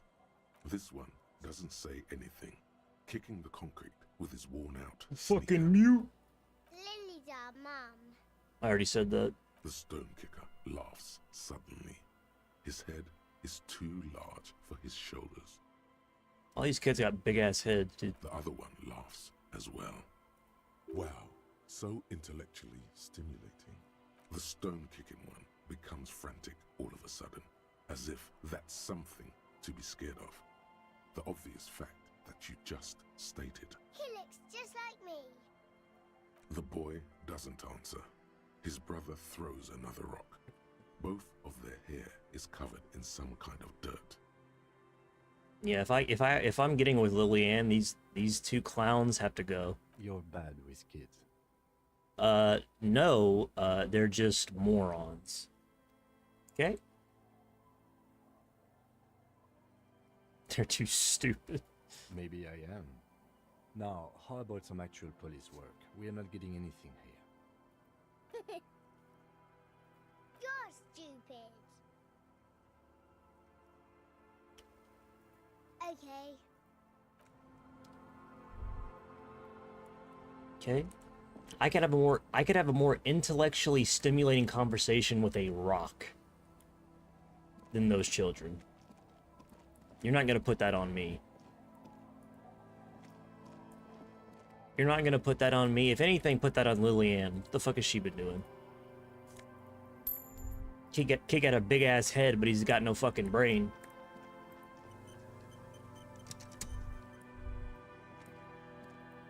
How's that work? Hey, tequila! Doom Spiral. Good to see you. How's business? How's the whole reality situation treating you? So what's happening? Yeah, Tequila Sunset. How are the, high-concept, reality-based adventures proceeding? He says it like it's obviously your name. Like you call someone Billy Brunel or leader of the 4th Street gang. I'm on a 50-year losing streak. I am the law.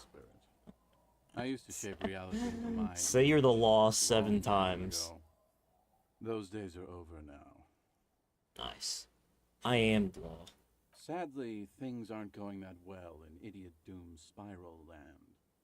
Haven't found those keys yet, haven't won that great piece of ass back. No word from my business buddies. Idiot Doom Spiral, huh? This is bound to be a good, high-concept conversation. At last. Nice. We are saving the world. What is his voice? I remember. I recognize this voice. I recognize it. Please don't go. Don't go. Okay, we're drinking. We're drinking alcohol. That's what we're doing.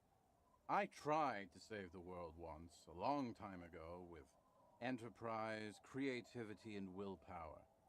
But that didn't work out. So now, it's a pirate's life for me. It's you. Your Tequila Sunset. We've met before. Don't you remember? No, you sure don't. Aha. Do you want to know how Tequila Sunset came to be? Let me take a sip to moisten up my cords. Tequila Sunset rolled into Martinez last Friday, and by Tequila Sunset, I mean you. The man, the myth. Hey, let's not jump ahead of ourselves. This is your story. Stop interrupting. You got here on Friday to solve a case, hoping to be the early bird who gets the worm. And by the worm, I mean the buzz. Because as far as I know, all you did was get piss drunk. Word on the street is you went around the local hostel telling people that you're a police officer, and that it would be really fucked up if you shot yourself in the head right in front of them. That's a pretty high concept, if you ask me. It is.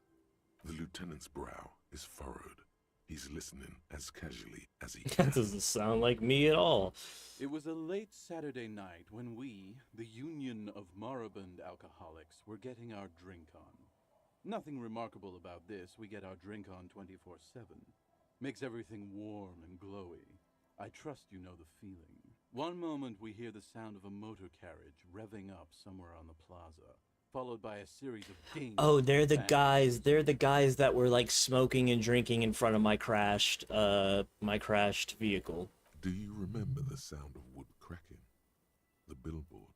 Naturally, loud noises pique the interest of anybody owning a pair of ears. That's just the reality we're in. Anyway, there was a brief silence. A gasp of silence, if you will.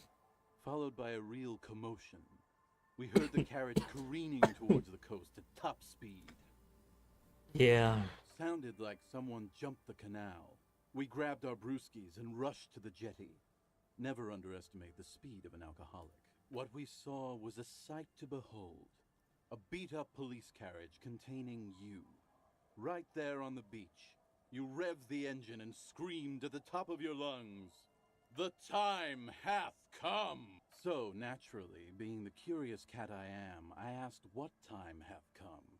To which you replied, the time hath come for Tequila Sunset, the end of all things!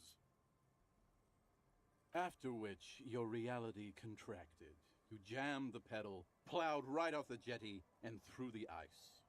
We ran towards the ice, whilst you crawled your way out, miraculously unhurt, covered in seaweed and shit.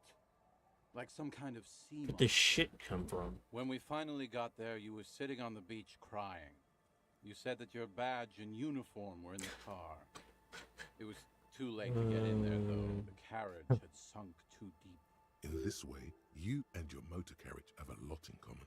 Recognizing a brother in need, we offered our condolences and invited you to party with us, which you naturally agreed to. We asked about the whole Tequila Sunset thing, and you told us it was your name now and insisted that we all call you that from then on. I'm not sure. I think you were the event. Tequila Sunset. You know, as opposed to a tequila sunrise, which is long gone. Yeah, I agree. Hours. It was an all-night drink-a-thon. Then, at some point, I think it was Sunday morning, you got belligerent and wanted to talk about Revacholian women. How they're beautiful and also whores and so on. How one of them fucked you real bad. After a short while, you crossed the event horizon, looked sullen, got up, and left without saying anything. Wow, that's quite a story.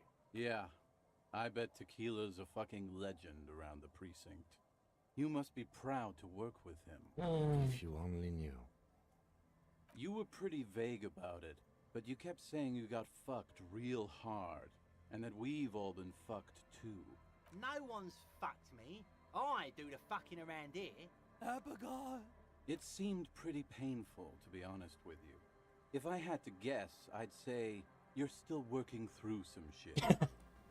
Beside your gun and your badge, you said something about your hope or heart or something. To be honest, the details are a little hazy.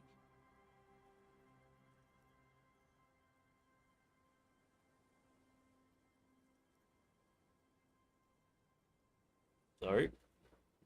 In retrospect, I guess you lost your motor carriage too? That's a big one. You told us that they were a bunch of fucking losers whose main interest was cramping your style. No specifics, though. It was more about you that night. You were the star of the show. I see. Yeah, you said it was no biggie and that you'd solve it in no time. And that you didn't need anyone to do it. You're doing it solo now. A lot of cops go solo and hermit once they reach that level of alcoholism. Yeah, you kept talking about how the coal mine owners were fucking us all over, just like that woman fucked you. I didn't agree with you, by the way. The spectral hand of the market makes sure everyone gets exactly what they deserve. You kept calling yourself a goddamn superstar who'd cleared 501 cases. As you've already determined, the actual number is 216. But what's a little embellishment between friends? No thanks to the squares at the precinct, as you put it. It's a hard thing for a man to confront his past. That's why I avoid mine at all costs. Whoop-de-doo. So now I'm a fucking storyteller. Right, why not? Better than a beach bum. It depends, really. Are you willing to help me out? You might get scammed here. No, the reality of the situation requires a rather modest contribution. A little motivational package. Booze! Did you already forget our party? The thing I relayed to you earlier. So, have you got anything for good old idiot Doom Spiral? A bottle for a story. Seems fair to me. Classy. Hey, Spiral Boy, you gonna share that? Don't call Abigail! Shut up, guys. I'm telling a story here. Something happened to you. Something happened to me, too. My actual name is George. George! Around here, you already know.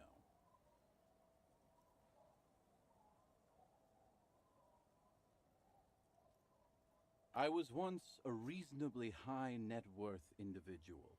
A founder/junior partner at a high-concept creative services agency. When my story begins, I had just landed a major contract with an insurance firm. I used the profits from my agency to finance what I called a cultural incubator. Abstract value generation, value per person, high-concept stuff. I developed the paradigm, worked within the paradigm, but the burden of leadership weighed heavily on me. So I went jogging every so often to keep myself sane. 22 full-time employees, an all-star team, a potentially historical set of individuals. Worrying about them often kept me up well into the morning hours. It did. With my trusty Sansarique tracksuit, I felt like I could conquer the world. But now dreams are worn thin, much like my tracksuit. One day I left on my evening run. As you may know, it's impossible to clear your head when you're distracted by the sound of keys jangling in your pockets. His eyes are clouded, his dilated blood vessels encircling his irises like stinging brambles. His eyes are your eyes. So I removed the key ring and put the keys for the front gate and the apartment into different pockets, to stop the jangling, you see. At least, that was the plan. I was halfway done with my usual lap when it started to rain. The reality situation became very wet, very quickly. Wet, okay? It was raining really hard. I made my way back home and discovered that I didn't have the key to the front gate. I'd mixed it up with the key to the letterbox, which was useless. Naturally, the situation required me to climb over the gate, which I did. There was no climbing down because I slipped and landed on my ass. Ouch, indeed. Reality was looking rather grim just then. Me lying on my ass in a mud pit in the middle of a heavy shower. But when life knocked me down, I always got up. So I made my way across the yard.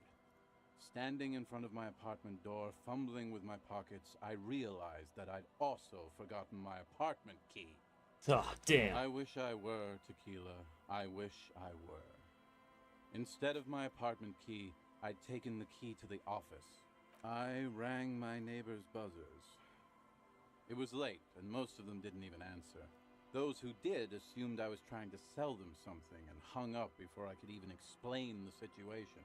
People are naturally wary of ad men, you see. One moment someone chats you up, 5 minutes later you've bought a box of edible lingerie and a strap-on. It's happened to me. I don't to me. begrudge them, especially since I was known to be one of the best. Just then, I experienced a moment of clarity. I still had the key to my office. I could wait out the storm there. But when I reached my office, I remembered that I'd asked one of my producers to change the locks that day. And since I hired only the best, he'd already done it, and I couldn't get in. Anyway, long story short, life spiraled out of control. I haven't gotten into my apartment for years, and my girlfriend left me because she didn't want to date a homeless man. The company, well, you see where I'm going. So, now you've heard my tragic tale. What do you think? Like nothing you've ever heard, huh? Tequila, I've thought about this series of events for a long time. If there was anything else to it, I would have thought of it by now. Why didn't you go to the authority? Well, at one point they came to me, but, you know, I didn't have any ID on me. So they tossed me in jail for 2 days. I can't say it increased my faith in the RCM. No offense, gentlemen. I literally can't believe it. The hobo lifestyle definitely has some perks. Not having to pay rent, first and foremost. Not being responsible for 20 other people is nice, too. But that charm wears off pretty quickly. Before you know it, you're wearing a shit-stained tracksuit and spending your days picking tear. Good fucking question, Tequila. If I knew the answer, you think I'd be hanging out on a beach in this formerly premium but now extremely dirty two-piece lycra tracksuit? I used to own my reality situation. My business buddies and I had our own creative services agency. I had a nice apartment, an even nicer piece of ass. But somehow it all got away from me. Now I can't hang on to anything. Just last week I stole this nice new jacket, but then I lost it too. The only things I haven't lost are these two drunks. A lost jacket? Sounds like a mystery you could look into. Tequila, it's a verifiable tragedy. It was practically brand new. Sure, it didn't really go with my lycra threads, but it did itch a lot less. Say, you're a detective, right? Maybe you can help old Doom Spiral out. Solve the case of the missing jacket. What do you say, Tequila? Yeah, exactly. You're here to serve, right? If I knew where I lost it, don't you think I'd have it? I mean, maybe I was up by the boardwalk, or walking along the beach, or checking out the abandoned fish market. Somewhere north of here, that's for sure. You could ask around, see if anyone's seen it. My agency, man. The Boom Boom Room. Our concept was combining high art with the lowest forms of marketing. The color red, breasts and oil painting. I convinced my partners to reinvest some of our profits in an even more high-concept cultural incubator called Thin Air. The artists were happy, the clients were happy. I was financing a group of poets in East Revachol who were developing a new universal poetic language. But then it all went to shit. Sounds intriguing. What say you, Art Cop? If it sounds like it makes no sense, that's because it doesn't. It is extremely my shit. I know. It was fucking awesome. Too bad I went on a jog, unleashing a cascade of doom that washed it all away. What? You've never seen 100% Lycra before? Go on, feel that primo material. Pretty nice, huh? This might be one of the last of its kind. Should probably be in a museum, honestly. What? Good God. It's nearly impossible to describe how dirty this Oh. texture is. It's like rubbing two jellyfish skins together. You feel about 15% less human for having touched it. Randomized trials have also found Lycra, TM, to be associated with a number of exotic, highly malignant cancers. So you also have that to look forward to. And then there's the smell. But you don't even want to think about that. Wow, you're lucky. He never lets me feel it. That's because your paws are fucking filthy, Rosie. We're right next to the bay. You could wash them any time. My fellow members of the Union of Moribund Alcoholics? They're exactly what they look like. Hey, tequila! You want to buy some speed? Shut the fuck up, Rosemary. He's a cop, remember? I actually have some. I thought he was a cool cop. Don't call Abigail. And this is Abs. So yeah, that's basically us. We drink together. I'm all ears, Tequila. You too. The Jamrock Shuffle. The Jamrock Shuffle. I got this from breaking into people's houses. What does this give me? In a way, yes. You are treasure hunting. Oh, Most officers from nice. Precinct Better 41 loot. do what is called the Jamrock Shuffle, cracking open containers. Most of them are from Jamrock or Coal City, the poorest parts of Revachol, that also overlap with the network of royal catacombs called Le Royaume, just beneath the streets. As children, you would all go underground, hoping to find treasure, and come back with a rat's tail or a used needle. That playful curiosity must still be in you. Who knows, maybe one day the Orbe de Montagne, the Holy Scepter, and the Cocaine Skull will all be yours. What? It's a lot of words. A lot of words that I didn't understand there. Weird jaw. Your jaw does this weird thing.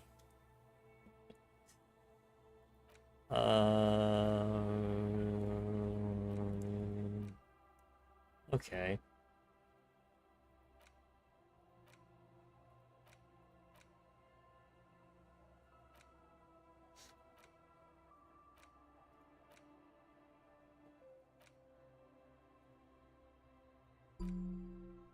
I guess we'll just keep unlocking skill slots.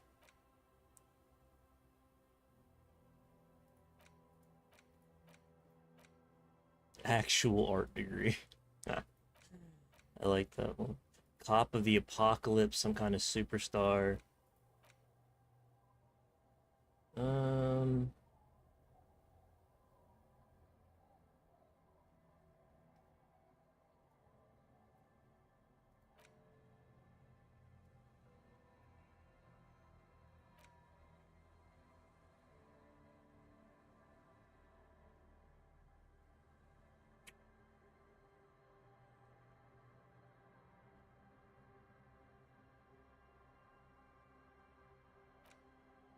Rambling madman.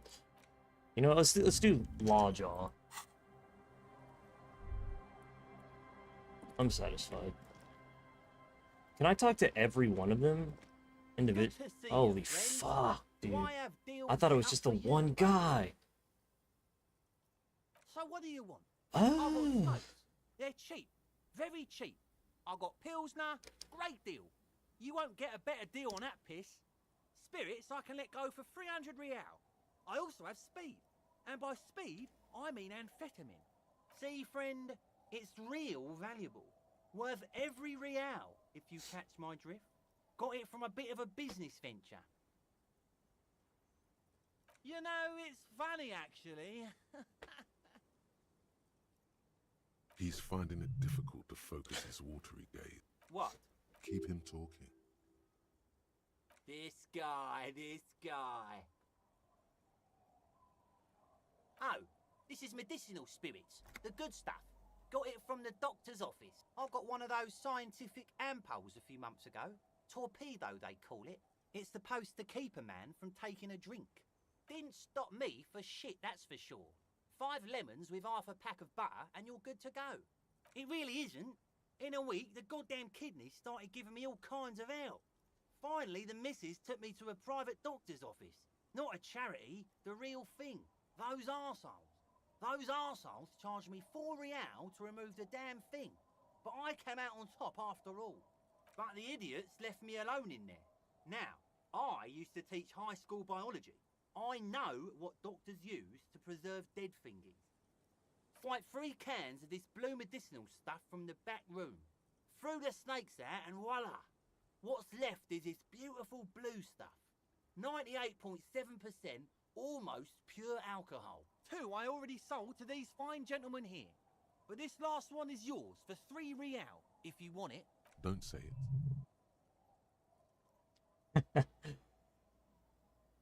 3 real and it's yours, friend. The deal of a lifetime. Well done. You got it. That's a much more reasonable price right there. Makes sense now. Just make sure to enjoy that one, friend. If you drink this, then you'll die. That's a fact.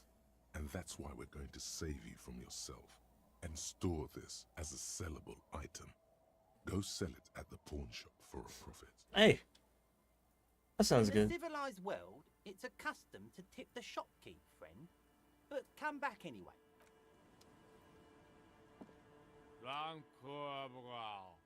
The noxious odor emanating from the drunken man is strong and familiar. Don't you call her? Yeah! Don't call her! Don't tell me what to do. I am the law. You really don't have to. Besides, he won't understand you anyway.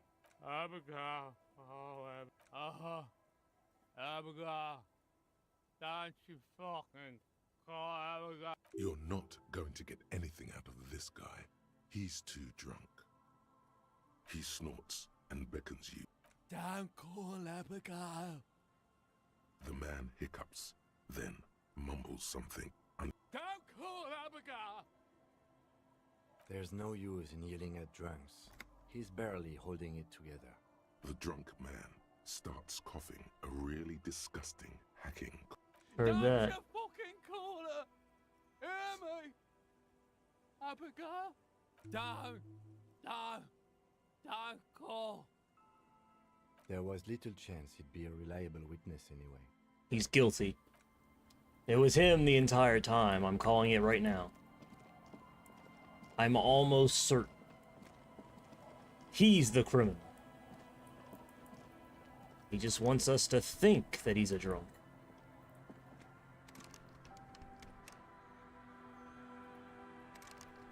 Is that a,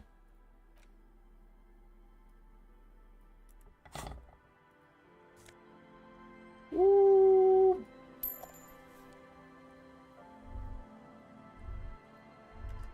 Okay, I understand. I've got you, bud.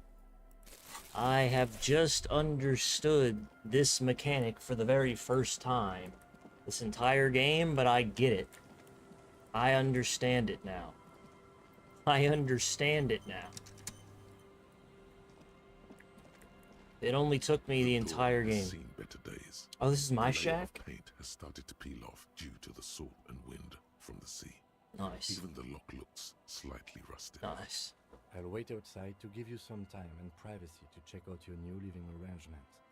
But just so you know, after we are done with the day, I'll still be staying in the whirling in rags for the night. We'll meet in front of the shack in the morning. The key turns with a satisfying click. Just keep paying those fucking scammers. Those goddamn scam lords. An old mirror hangs on the wall. You see the reflection of your... Goddamn scammers. On the table, you see a bowl of water, a rough soap. Time to shave? A small hand mirror. A straight razor soaks inside the wash basin. Scrubbing all the necrotic tissue off your hands takes a while. The fingernails are especially hard. Death has made its way into every nook and cranny. Should have used gloves. Detectives use gloves when they go rummaging around in someone's dead brain. But man persists, and finally, your bruised hands look clean and presentable. Sort of. The water reflects back a vague image of your face. Nose bulbous and red. Hair unkempt. Wrinkles lining the eyes and forehead. The stash is gigantic. Like an artist with a brush or a master swordsman, you use the small mirror and the I wonder my straight portrait will razor change. with some soap to remove all that unkempt hair. The sharp blade chafes against your skin, reducing a scratching sound. The surface underneath the beard feels tender, the air brushing against it chilly. They feel so smooth, surprisingly so. A feeling of freshness overcomes you. And look at that as if you shit-eating just came grin. from a cold bath.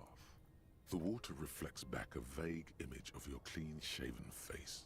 Despite the bulbous nose, unkempt hair, and persistent swelling, you look a little younger, maybe. Nice. You almost look like a professional.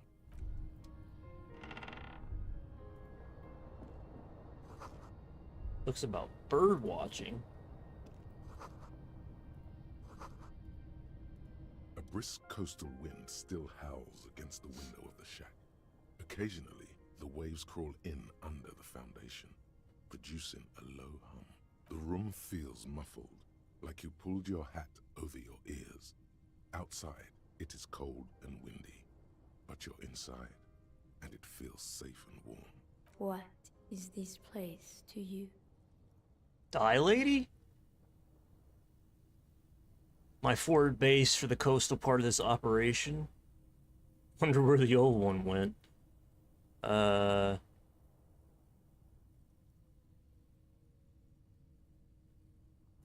Westward, across the canal, towers the whirling in rags.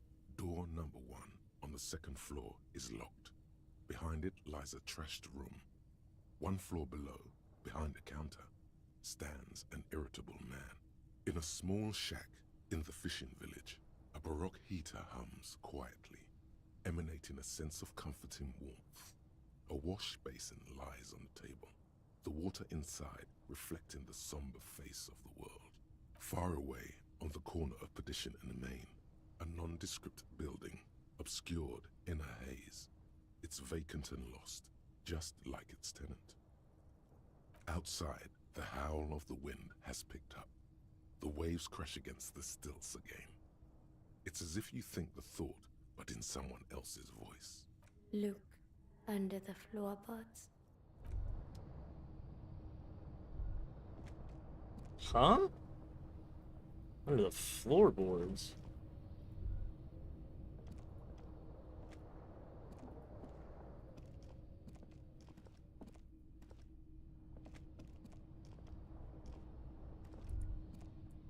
Where underneath the fuck are you talking?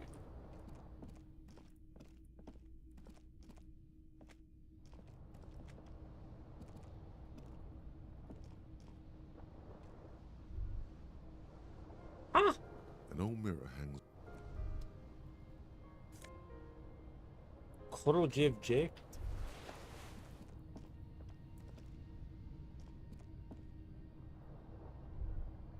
I can't interact with anything. The bed is comforting.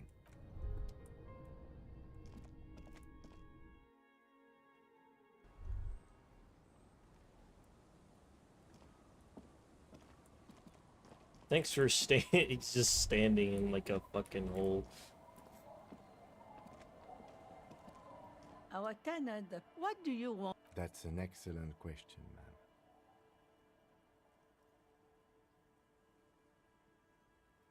You're trying to wink at me, aren't you? I can't see. Or did you forget that part? I did forget about that already. Are you getting a reward for it at least? What? You're fetching someone's pissing laundry free of charge? Do you not have anything better to do? No. In fact, he does.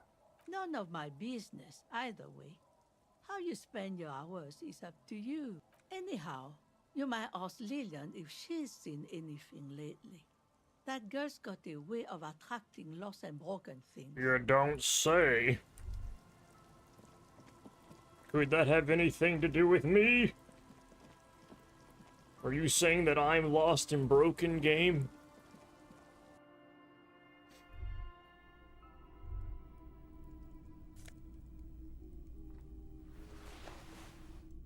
How dare you? I'm not broken. Hello, mister. What the fuck?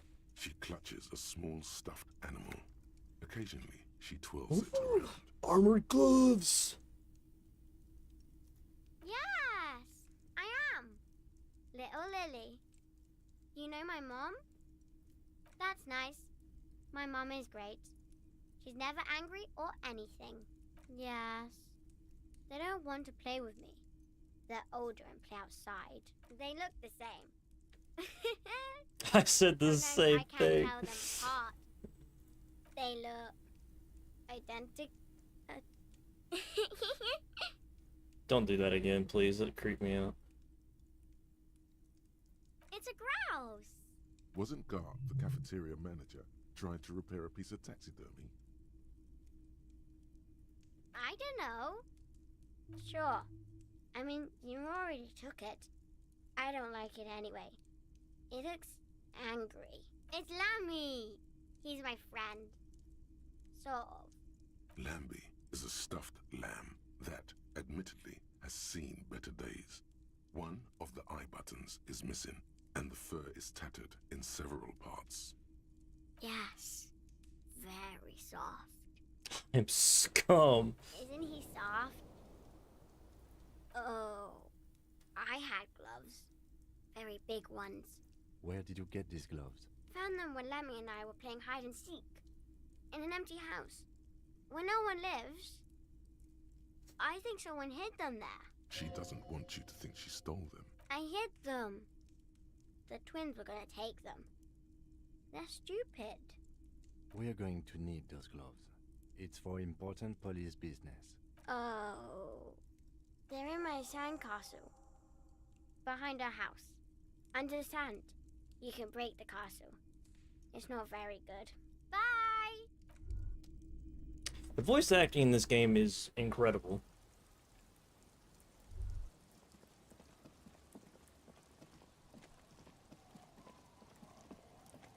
I would have broken this shit anyway. Kind to Lily's little sandcastle. The little castle? The reigning lord must have come upon some really tough times to let it sleep in such decrepitude. Okay, bro. The walls and floors give way to the giant's greed, collapse and present you with a pair of ceramic gauntlets. Congratulations. That's the gauntlets down then. We're doing good on the armor collection front. Hell yeah. Oh my god. Look at how badass I look. Except for everything up here. Honestly, the mutton chops were a vibe. I kind of hate that they're gone. It is what it is, though. It's too drama, Inland Empire, visual calculus.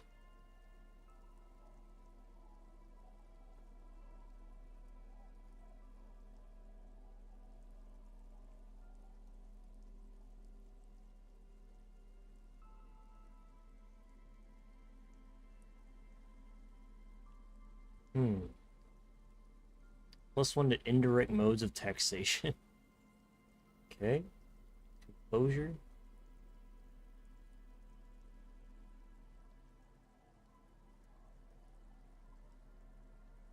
I've seen this fucking thing. It freaked me out.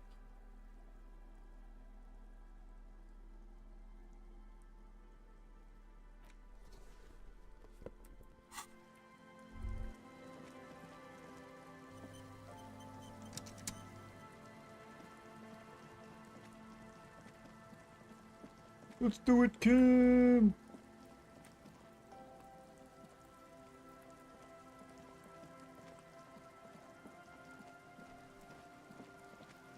Let me get up here.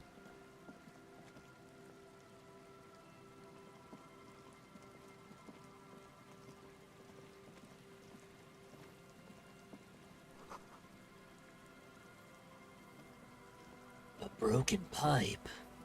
My God.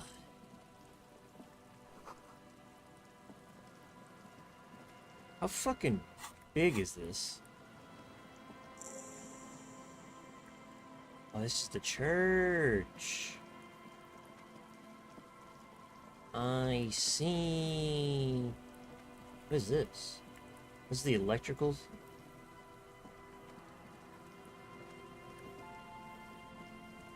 Who the fuck is that? I shouldn't be here without my gun. I'm gonna have to start fucking popping some caps in some motherfuckers' asses here in a minute, I can already tell you. It's a dangerous looking area. Did you see the way that kid was looking at that building? He was just ready to fuck some shit up.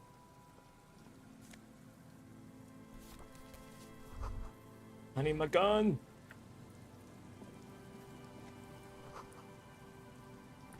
I need my gun.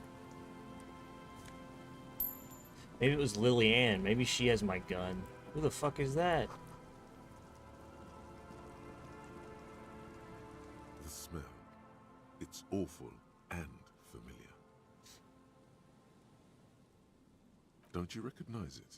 That hideous pungency. Death? That faintly cloying sweetness. Only death smells like that. The signs of decaying meat. It announces itself from 24 meters away. A warning. A memento mori.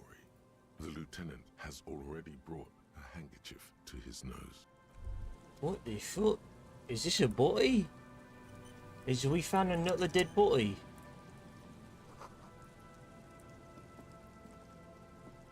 There's some tear, an empty cigarette package, and a crumpled kebab wrapper in the trash bin. My God. 2 empty bottles. I was only hired for one dead body. Of black potent. Dip him in the ocean. Is all you find. Just fucking throw him over the edge. We're not getting paid to deal with him. No, there's more in there. Livis strawberry liquor, plus some Pilsner bottles too. Better not pick them up. They seem unhygienic. There's a dead body right next to this. A tragedy. You see traces of mayonnaise. Mayonnaise! As well as a tomato wedge. The wrapper reads, shish kebab revachol. He drank some alcohol in a shish kebab, It's no and he older died. than a day or two. No mold. Death by shish kebab? It's hard to concentrate in the smell. The sea air brings some relief. Whoever tossed it here was a heavy smoker. Smoking shish kebab. Red Astra. Red Astra is the black market version of Astra cigarettes, known for their high tar content. Normal tar not doing it for you?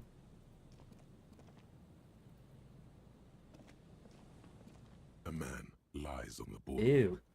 His limbs bent and neck turned at an unnatural angle. Right next to him is an empty bottle of spirits. In his cramped hand, He looked like that. chewing gum wrapper. Half of his body has slipped between the cracked boardwalk, starting with the right leg. The Did he fall break his has neck? left him broken, contorted like a sad puppet. A puppet. The smell is not as bad as a 2-week-old corpse, but it's definitely heading there. Hold on. Lividity is faintly pronounced. Whoever this is has been dead for 2 days. No longer. We need to investigate. Calm now. Carefully. Just another day. Just another dead body. Nice. Breathe. He's wearing mud-caked boots, beige trousers, and an old brown leather jacket with a bright blue lining. I wonder if There this are is her traces of husband. kebab sauce on his chest. Probably not. The leather jacket suits him well. It must be custom made. You find some sunflower seeds and a rain-soaked library card folded A into two. library card. His jacket feels sodden and heavy under your hand. Good. We should take a look at that library card after this is done. The man has fallen through a crack in the boardwalk and hit his head against the metal bench. Coagulated blood covers his black hair. One of his feet is still dangling through the hole. A bad fall. It might have been dark outside. This place is a minefield in the dark.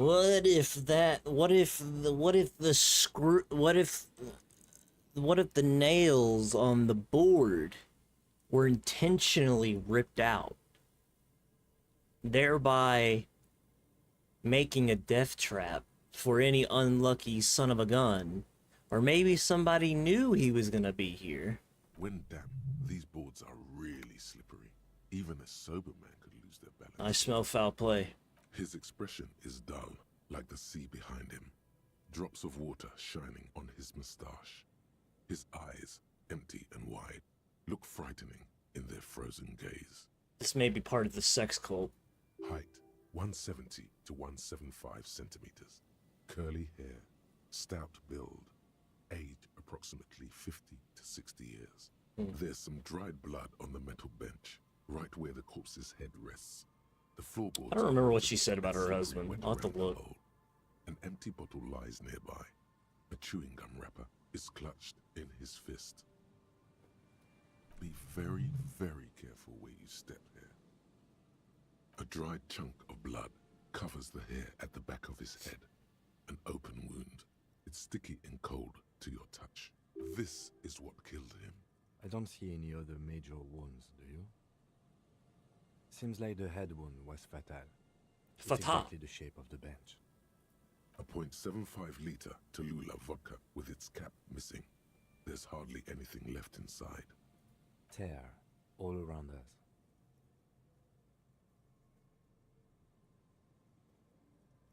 I'd prefer if you didn't collect them. Oh, that's exactly what I was thinking, though. Grabowski spearmint chewing gum. Green leaves on the cover. The man's mouth is half agape from the terror of the fall. The blackness of death. Stench. You think you see white chewing gum too. Confirmed. Nearly the whole pack is there. Solidified on his lower rear teeth. He ate the whole pack, right?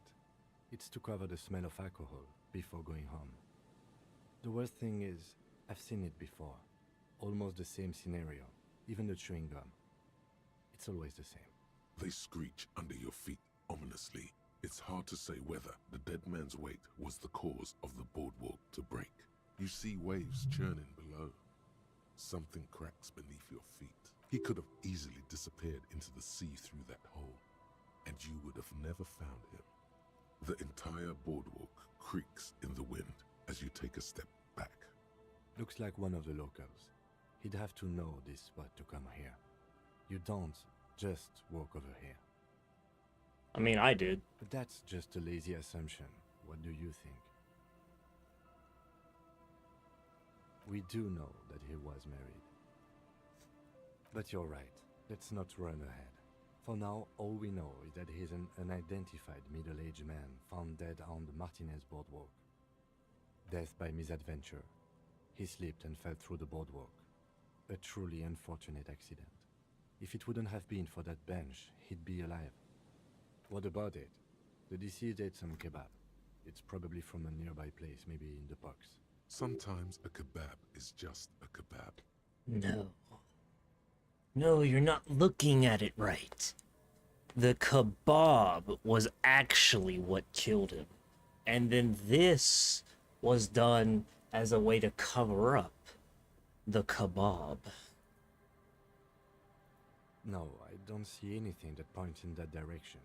For now, let's treat this case as a simple, albeit sad, accident, unrelated to the murder case. No.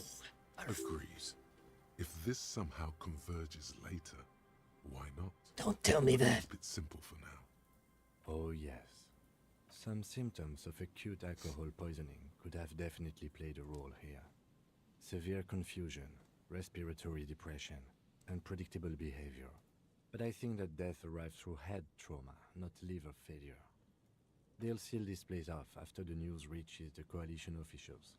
I doubt that they have enough resources to actually repair the boardwalk. Not that sealing it off would keep anyone away. All it does is keep the city council's hands clean. It does seem to be a pretty straightforward misadventure, although there's still a question of identifying the body. It's not so simple. From where There's I more stand, here. I see two options. I can sense it. We either take the case and follow the leads to identify the body on our own, or we report back to the station and leave this for our colleagues to handle. A field autopsy isn't necessary if the cause of death doesn't appear to be criminal. No, And cut him open. This looks like a simple accident to me. I'd say we should just write down head trauma in the autopsy report and leave it at that.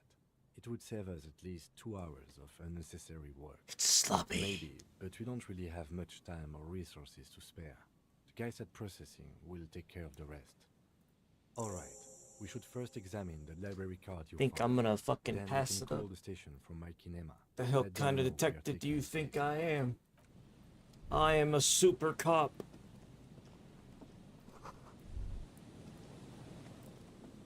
And I'll prove it. There's some tear.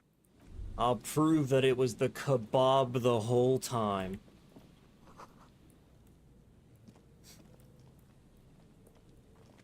I'm 99% sure. This isn't an accident. We're solving another murder. Someone has left an unidentifiable article of clothing on this railing. It smells really bad. Touch it. The cloth, if you can still call it that, makes a soft crunching sound as you thrust your finger into Sniff it. It's streaked with dried seagull shit and tangled with pieces of seaweed. A dangling arm suggests that there might be a jacket beneath the crust of filth. It seems likely that it was left in the surf until someone laid it out on this fence to dry out. Unfortunately, that just seems to have stiffened it into a shapeless mass. Please tell me you're not taking that with you. Is this the jacket? I'm sure he'll be thrilled to have it returned. Oh my god. I can't believe it. He really is the cause of all his troubles, isn't he? Painted the tarp red.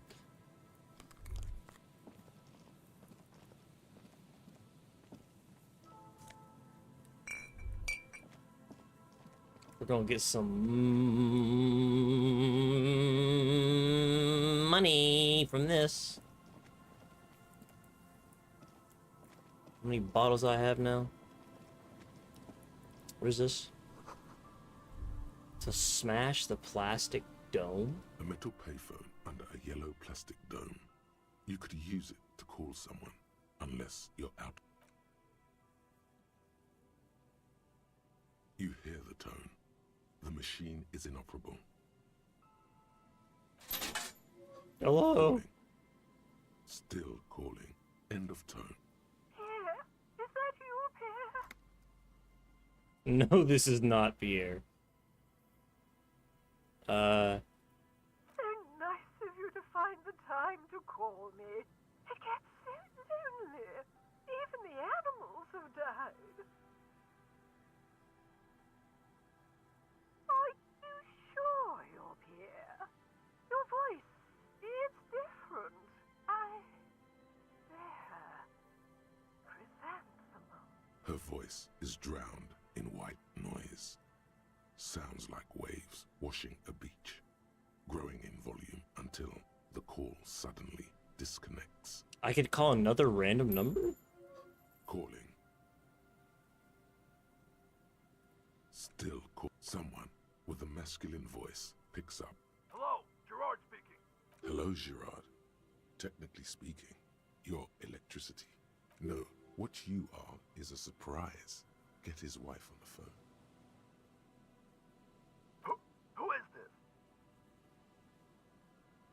It's Pierre.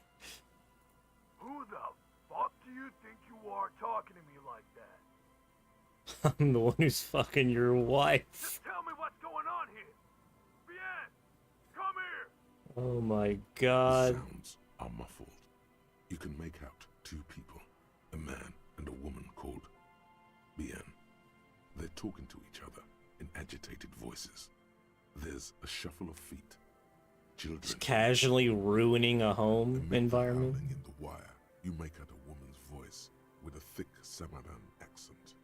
Gerard, this is a joke. Someone is making a joke. Oh god.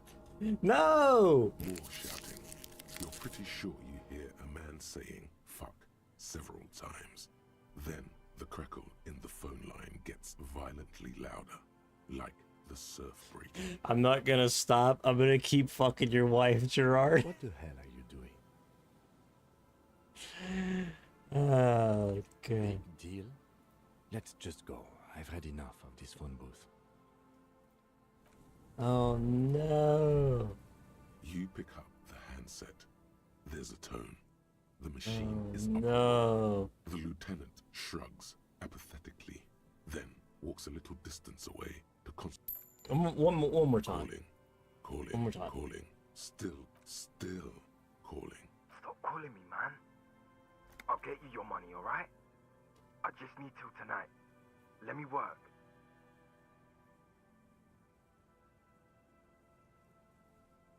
Tethys. Hey! You're not Tethys. Screw you, and don't ever call here again. You're fucking with some serious people. Disconnect. Are we about done with this now? Nope. If there's still more options, I'm gonna keep going. Sounds like he hasn't talked to anyone in quite a while. What are you tired of, bud? Writing. I hate writing so much. But I have to get back to it. The man disappears with a sigh. You do not hear the customary disconnect tone, just silence in the handset. The machine is still waiting for you to dial a number. Seems like it did not have time to swallow the coin. This sometimes happens. Lucky you. The call went too fast for the payphone to register. You can still make a new one without paying. You close your eyes and put your index finger on the rotary dial, then pull down on the number, then move one up, and repeat the motion twice. Strange. This is not how you started before. 414447. Am I gonna The rotary dial pass is out again? called from the sea air. 1117361. Your fingers keep moving like a spider. Every time the ring rotates back with a little ring of metal, like a bell tolling. Yes, 451-67451. You are going deeper now, into some unknown place, far away from this island of matter and its telecommunication networks. 451. You have dialed God knows how many numbers. The headset has been waiting silently to relay a signal. Surely nothing can come of this, you think. But it does. Oh no. An ultra-long call. Your air fills with a crackle, the wash of a strange ocean full of white noises. A little bird starts ringing in there, not like the local call before. No, a small ring in a cage of distortion, far away. A distant network of phones, calling in the night, calling still. The lieutenant is too far away to hear your yelp. The sea wind blows. Come. Some strange force is keeping the headset glued to your hand. Your ear listening to the ring in the speaker.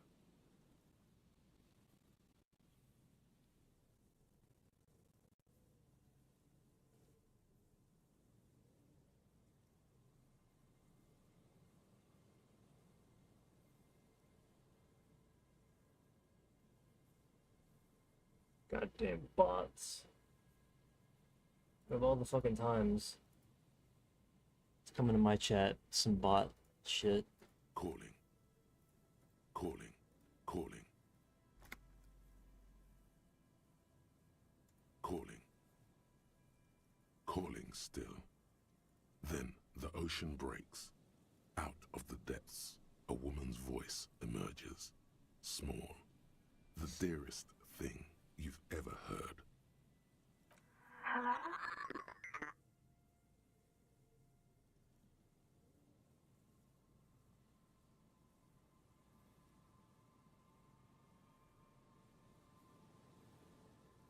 Dora, who is this? In the distorted distance, you hear someone turning next to her. Bed springs rattle.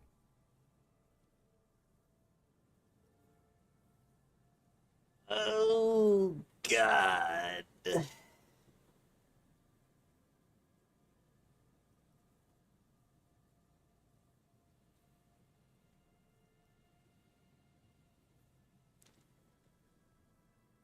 Oof. Oof, oof, oof, oof, oof. It doesn't matter if you react or not. You still think you hear a man's voice in the background. It's covered in pain and white noise. Hmm. Who is this? A sigh. She heard you, but she does not hang up. And neither do you. You can't. No, no. It's you, isn't it? It's you. You're not a revolutionary, Harry. You're drunk. You only have 2, maybe 3 things left to say before the change runs out.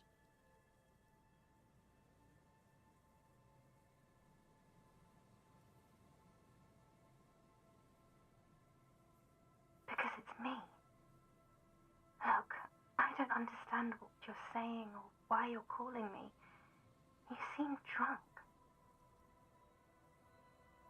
Oh, God. Do you know what time it is?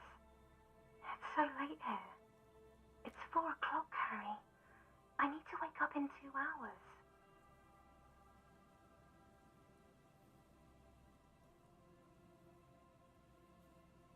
I am the law.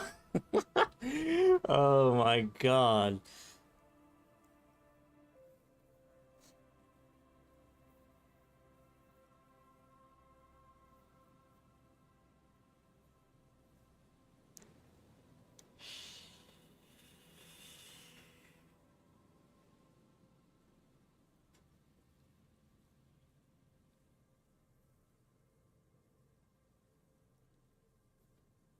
I mean, that's a funny response, but holy shit. This is so...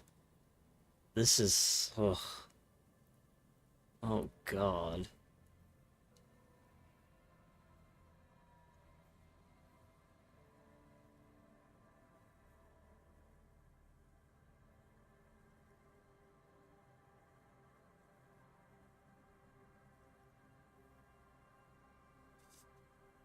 Oof. Okay.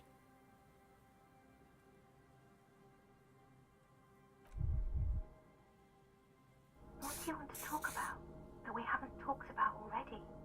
This is bad. You feel your right hand on the handset cramping up with pain. Your hand isn't moving. The headset hisses in your ear. I'm gonna die. I'm gonna fucking die! I don't have enough health for this! No! Oh no. Please stop. Your hand... I'm trying to fucking hang up! ...isn't moving. The headset hisses in your ear with evil sadness.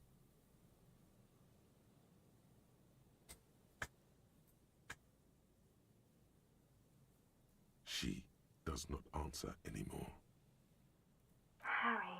Disconnect tone. Thank God. The machine ran out of money. Please don't kill me! I ain't dialing that shit again. Are you out of your fucking mind? Trying to get me killed, dude. Hoy vey. I'm gonna go out on a limb and say that either she cheated on me or she just broke up with my ass. Winter, slow. But it seems like she cheated on me, Flecks some more wet snow from above. which is pretty rude. The snow falls lazily, making the beach sand paler still, mixing with the rust-colored sewage runoff. It has been a cold year.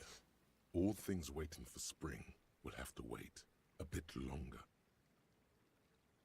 Looking up at the sky, melted snow dripping from your hat. The sky is full of great battleships. White clouds The fuck is Kim collide doing? with one another, and the world is drenched with their debris. Doing laps. What's he The doing? melting snow seeps through your thin clothes. Grandmothers don't let their grandchildren out dressed so lightly in this weather. At least your hair is protected from getting wet and sticking together. You look around. More winding coastlines lined with abandoned buildings. Crumbling piers, salt water lapping at their dark piles. Grey and red forgotten city blocks. What remains of the pre-revolutionary effort to gentrify the coast. The waters turn black. Coal City in the shadow of San What is he doing? A boom town. Back when coal extracted from countless shafts near the city was needed to power Revachol. No more. The coal was supplanted by petroleum from the ocean floor. I'm still on that other conversation. I'm like Everything crumbled. These days, only the weakest remain in Coal City. Their hopes of getting rich linger in the defunct shafts under their feet. Below the old mines, L'Océan Municipal, Revachol's underground cemetery. Le Petit Rat braved the underground passageways, trying to get to Le Royaume, where the Philippian kings were interred, with their doctors and their admirals. Mausoleums, burial chambers, leaf gold still remains on the double door of the morning. Children under 14, they go underground looking for artifacts to sell to foreign museums, and for fabled relics. Their parents let them. They go deeper. After rubies, melchiorite, lapis lazuli, plundered from Safle and Seol during the time of the suzerain. In the burial chambers of the kings, Grand Old Philip, Guillaume II, and even in the mausoleum of Philip the Opulent. 2 kilometers underground, in a winding shaft along whose walls mirrors have been placed, so that daylight may eternally fall upon the richest of all the kings. The mausoleum contains untold quantities of gold, and that special, purest of the pure magenta cocaine, favored by Revacholian royalty. How can it be pure if it's magenta? Snow falls, and there is no answer. Some things are not for mortals to know. Few Petit Rat return from the shafts. Even fewer find what they're looking for. A small child steps out of the black tunnel with silver trinkets in her pockets. All around her, white snow on the extinguished coke furnaces and on the weather-worn shacks where fathers beat their sons after drinking. The snow melts on your fingers. Coalition aerostatics hang like apparition under the cloud cover. Occasionally, lights flash as they maneuver through the falling snow. Layer upon layer of sand, poisoned with industrial runoff. The storm drainage, hidden bunkers. Rats scuttle. Someone stuffed a big old polar anorak into a concrete pipe under the boardwalk. It would keep you warm. You would probably never happen across it, but who knows? The raised motorway, 881, separating Martinez from Jamrock. Vehicles whoosh past one another day and night, while those who reside in the labyrinthine alleyways beneath the motorway attempt to carry on with their lives in the snow and the slush. And south of the 881 is the Pox. Was once a park, a place for reflection and recuperation for the patients of the old military hospital. In the 20s, it was used as a quarantine center during a measles outbreak that killed many children. Most everyone has avoided the hospital and surrounding park ever since. The Pox is completely wild now. evergreen thickets covered in snow and industrial dust. Feral dogs and even wolves roaming in packs. The police try to keep the deepest corners cordoned off. Heavy drug users do slip through and hole up in the old military hospital, hoping to find something to get high on among the hastily abandoned supplies, or just to overdose in peace. What is he doing? A line of motor garages with armored carapaces hunched in the cold. A mechanic is hard at work, patching up bullet holes in the side of a Capri 40. These are the garages of Precinct 41. Snow settles on the roof of the repurposed silk mill. It serves as your station. Shivering RCM personnel hurry in and out of the main entrance. Around you, the snow continues to fall. To the west, the ocean swells. The stairs descend to central Jamrock. A man named Cooklove has a snow-covered stall there in the market across the bridge. He sells kebab infested with fly larvae to your colleagues who believe eating it will make them immune to food poisoning. Snow falls on the utility district, the library, the florist, the Sarah Mauritian restaurant that offers homemade wine, and also on the brothels and drug dens, and the chop shops of the Zemyaki. All of this built around a lake that formed in a meteorite strike. At the center of this lake, there is a little ship. There are lights at the bottom of its hull. They are lights directed toward the seafloor, looking for something, like whiskers. A chill comes over you, crawling down your back. The sand under your feet is wet. Somewhere in the south, tarpaulin flap in the wind. The abandoned church, one of two remaining stave churches, which were collectively called Les Sept Sœurs. The other 6 sisters were destroyed during the revolution. A serpentine strip of land weaving its way into the Martinez Inlet. Unfortunates on the run from the law, from themselves, sometimes hide out on nearby islets. Little dots in the ocean that are occasionally submerged when the tide is high and the weather foul. The remains of a camp on a jagged piece of rock, a tent, old dishes and cutlery, long since abandoned. A hermit crab scuttles among the debris, looking for a new shell. Further out, the lights burn bright on Resurrection. Way beyond Martinez, a popular spa destination for ample-bodied Ozon kids with equally ample pockets. Then there's Ozon, but the snow falls too thick.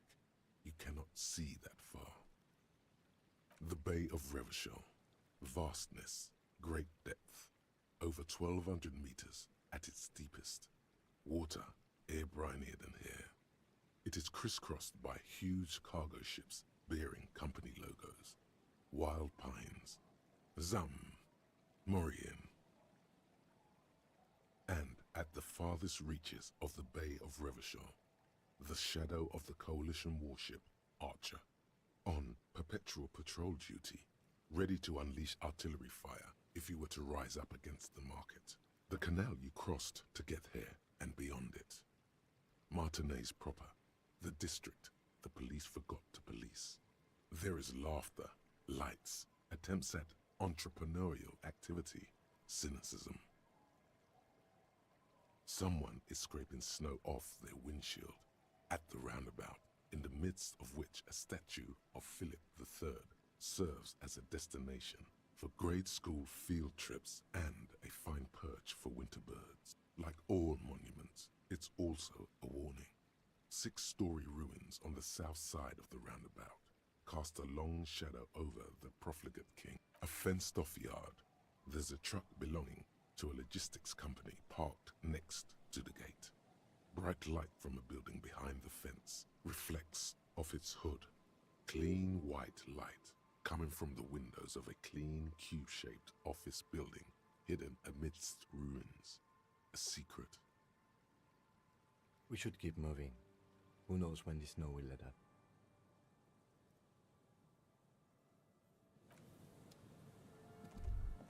This game has a impressive way of conveying deep Unrelenting sadness.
An old door, worn by elements, guards the depot. The wind has blown a sand dune in front of it. The door hasn't been opened in a long while. You see a handle. It's military, a service depot of some sort. The washerwoman mentioned a depot up the coast. She said it was for moving ammo and cargo across the bay. This might be it. It may have been used to service an aerostatic battleship in the atmosphere, or a fortification, like a sea fort in the bay. Damn, that's a hard check. 20. I don't want to do it. It says it can't be retried.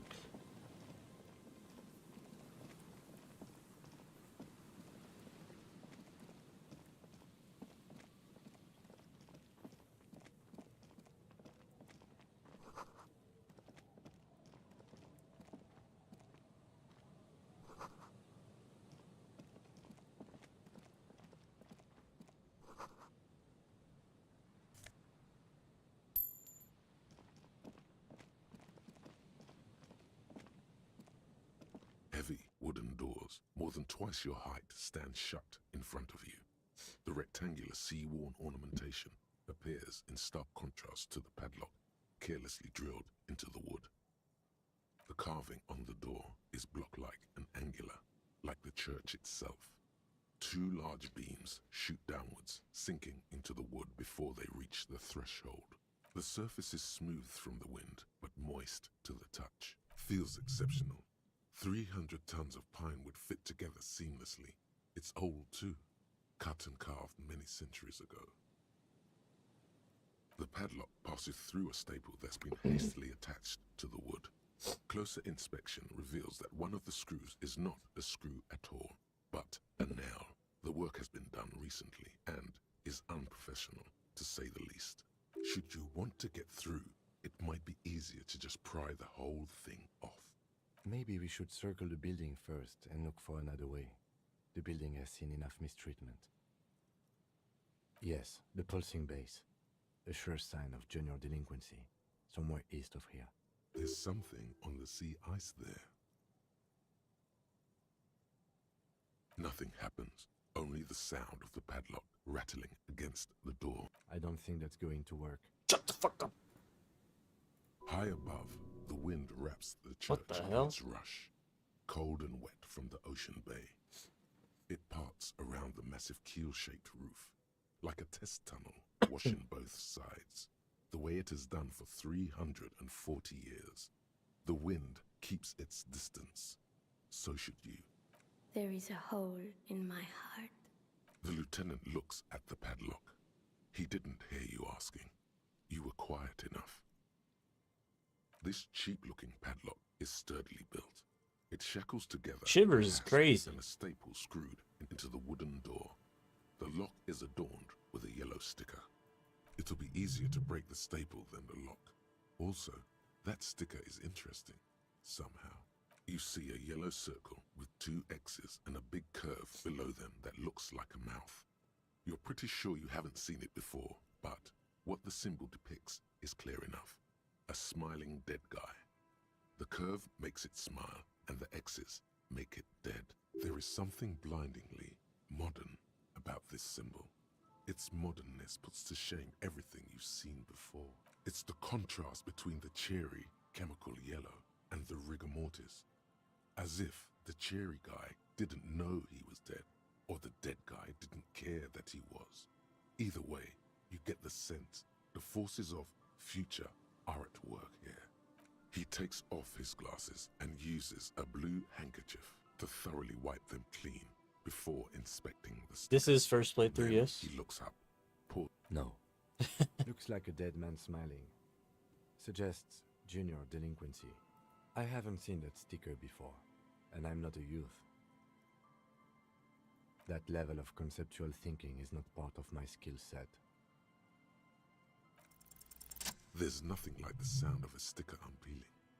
Now it's stuck to your thumb.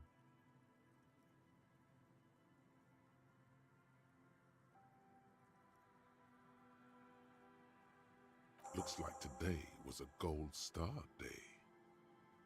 Nice.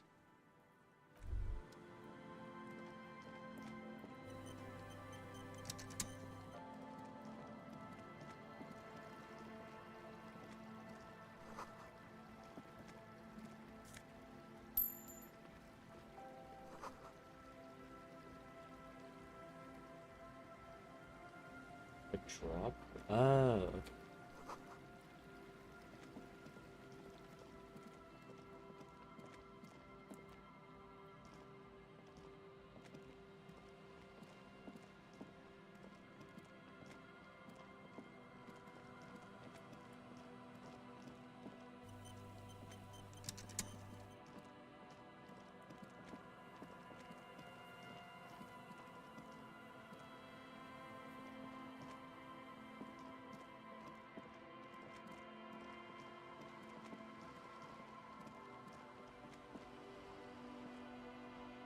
What's up?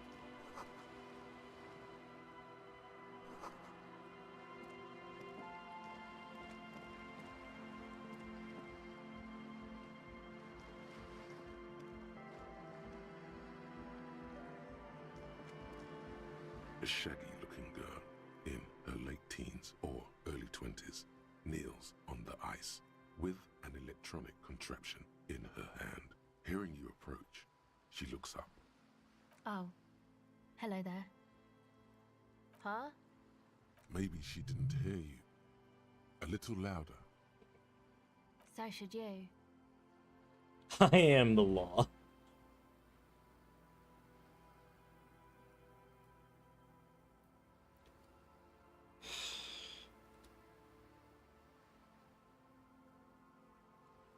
Oh, I didn't notice that.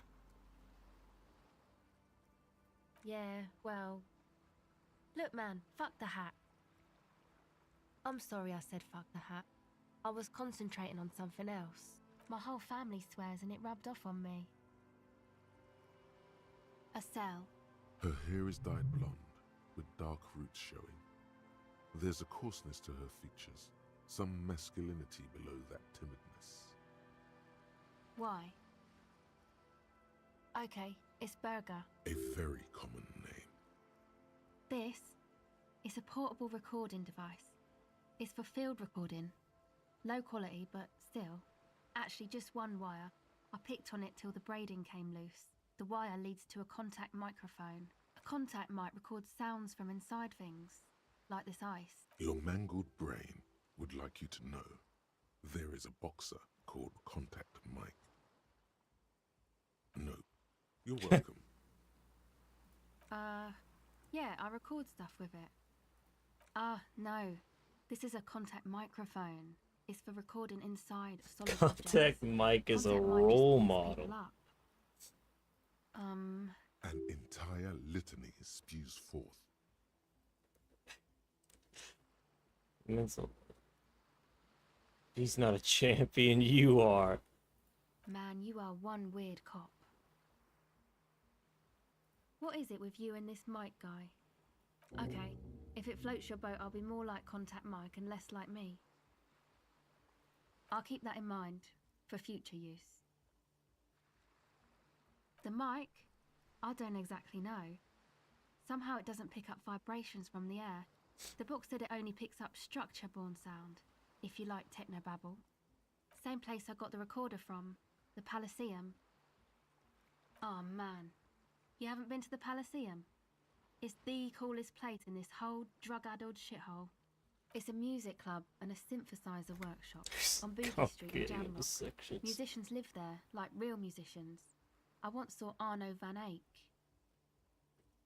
Oh yeah, guess you wouldn't know Van Eyck, or really be a Palaceum going kind of person. I don't know what that means. I grind. I don't know what that means either.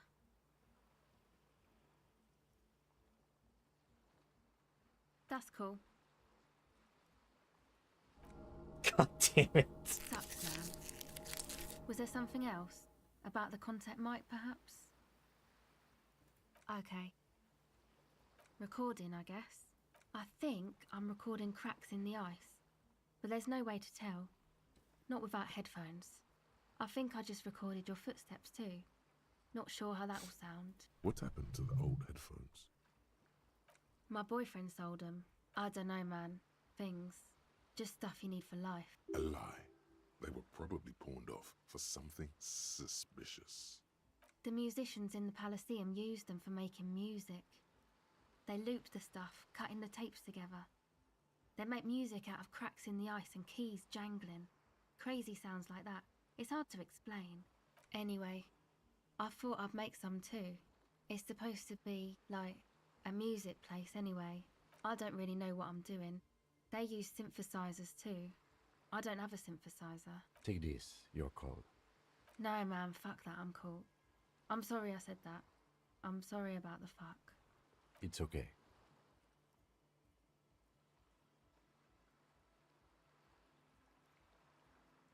Thanks.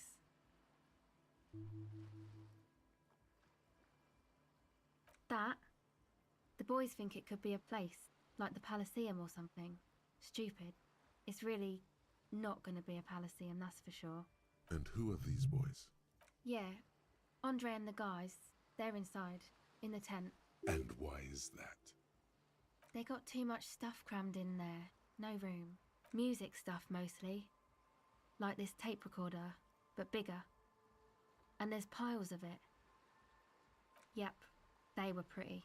I'm sorry we sold those. That stuff is more expensive than I am. More expensive than any of us, really. Doesn't matter. Oh, I can take the call. yeah. Go ahead.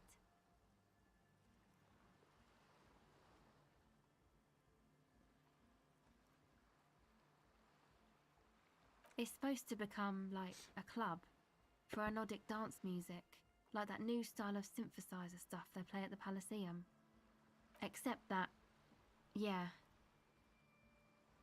The floorboards are twisting, and the shooting beams are slowly cracking, like bones. Far east of the Golden Delta, beyond the industrial port, there is a black patch of unlit coast with the smallest creatures on the ice. There will never be a club for anodic music here. Not in a million years. You know, anodic, cathodic, music that's made with electronic instruments. Secret task complete was anodic music? Synthesizers and tape consoles. Microcomputers too. Anything that uses electricity, but isn't guitars. Also found sounds, stuff like that. This is an evolutionary step up from amplified instruments. which in turn are a step up from acoustic instruments. What comes after it, you wonder? A black-tinted nothingness, or something finer? I know. It's not my idea. Andre and the boys found the place. It was supposed to be deserted, but now they can't even take it. Hey, don't get me wrong, but you're cops, right? Okay, well, maybe you could talk to Andre and the guys, because there are some strange things going on in that church. If you're police, you should look into it, right? They're inside that thing there. Would be cool if you did. Was there something else? No, not really. She's trying to get out of a direct lie with semantic tricks. She personally didn't put the padlock on the door. It's Noid's. Yeah, I guess you could say that. To keep more weirdos from getting in. Fucking Martinez. I'm sorry. It's got the worst weirdos. If you get around to it, ask Andre about him, he'll tell ya. Go ahead.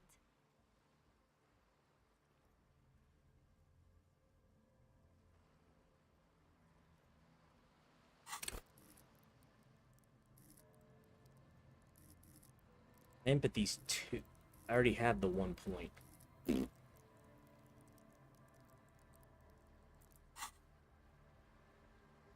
Okay.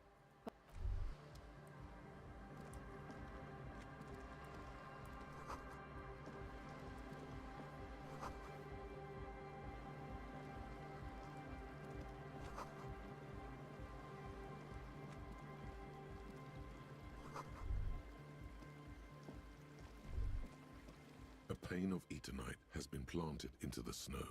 2 poles are holding it up, barely holding it up. It could fall over any minute. A stronger gust of wind might be enough. It looks like a makeshift bridge. Could be convenient. The pane falls into the icy snow with a soft thunk.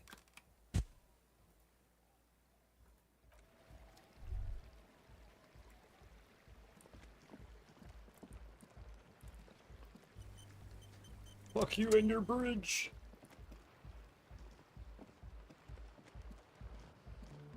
The tent is just tarpaulin fabric covering a pile of stuff. The flap is open. Inside, 3 young men, all in forward-looking apparel, reminiscent of the sticker on the padlock, are listening to some new form of music. It's like nothing you've ever heard. One. Come on! Get in and close the flap behind you. The warm stuff's getting out. Sorry, we barely have room for one. You go ahead. I'm too old for this. I'm sure you will feel right at home. I'll keep watch.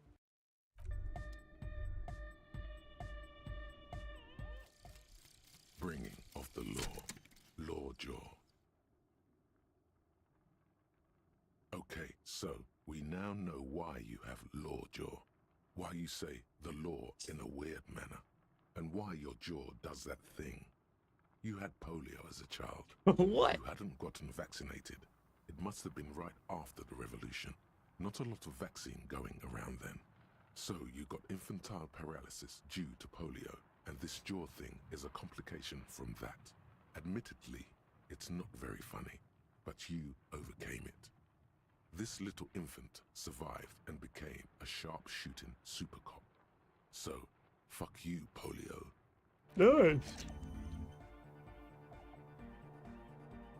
Cool.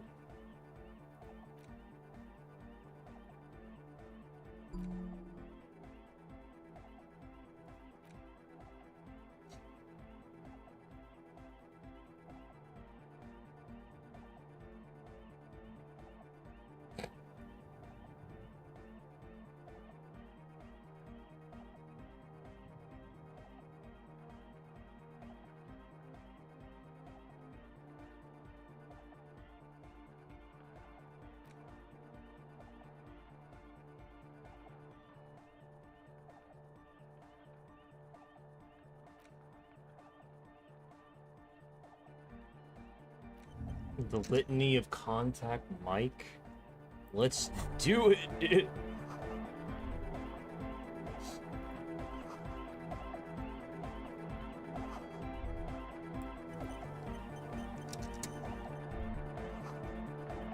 A young man with Ew. peroxide blonde hair holds up a Harman He looks Welsh bald. tape player. nodding along to the music. Hardcore! It's hardcore! Skibbity, skibberdanger. I am the rearranger. Skibbity! Go speak to Andre. I'm just annoyed. I suck at socialising, man. If you go speak to Andre, I'll have time to tune in, get a reading on your sign. The young man picks up a thin metal sword. Sync the signs of Noid. You see a youngish man bleaching the tips of his hair with a toothbrush. He puts the toothbrush down and extends his hand. Hello, I'm Andre. It's a pleasure to meet you. There is definitely something futuristic about his hair, aggressively so. You get the sense that this is what the future will look like. Imbecilic, yes, should the future ever come, it will look deeply imbecilic, like this guy. His grip is strong, sweaty, and warm. He's trying to project and inspire confidence. This is my posse. No. The young man with earrings looks at you suspiciously. An egghead. Egg! Together with a Settle Burger, who's out there right now, doing some seriously progressive sonic experimentation, we like to think of ourselves as music venue organisers. We have many in the pipeline, officer. That means they haven't set up a single one yet. You see, we've been all over Jamrock North, prospecting for real estate to establish a new venue in. Also for talent. Yeah, Talent. thank you, Egghead. And while there is no shortage of raw, unfettered talent spinning tapes in Jamrock, we've had rotten luck with the real estate part. Place is a shithole. I apologise for my friend Noit's potty mouth. I realise this is not how you speak to a police officer. He has authority issues. Which brings me to the problem of occupied ecclesiastical property. I bet you've noticed the derelict hive of narcomania on the coast. I'm talking about the church. And I'm not exaggerating. Even a place of spiritual refuge can become a magnet for all sorts of dopeheads and burnouts if left unattended. Dopeheads! Burnouts! Well, I'm sad to say, that's exactly what happened. Sad because we were just about to put Martinez on the map with one of the maddest dance clubs in Jamrock. Nah, strike that, in Revachol. Strike that! The word! And sadder yet, because the dopeheads and burnouts holed up in there are the worst kind. He leans back a little, watching you with a steady, serious gaze, letting you imagine just how bad those dopeheads and burnouts really are. Good. This calls for... Are they foreigners? You're an expert in those.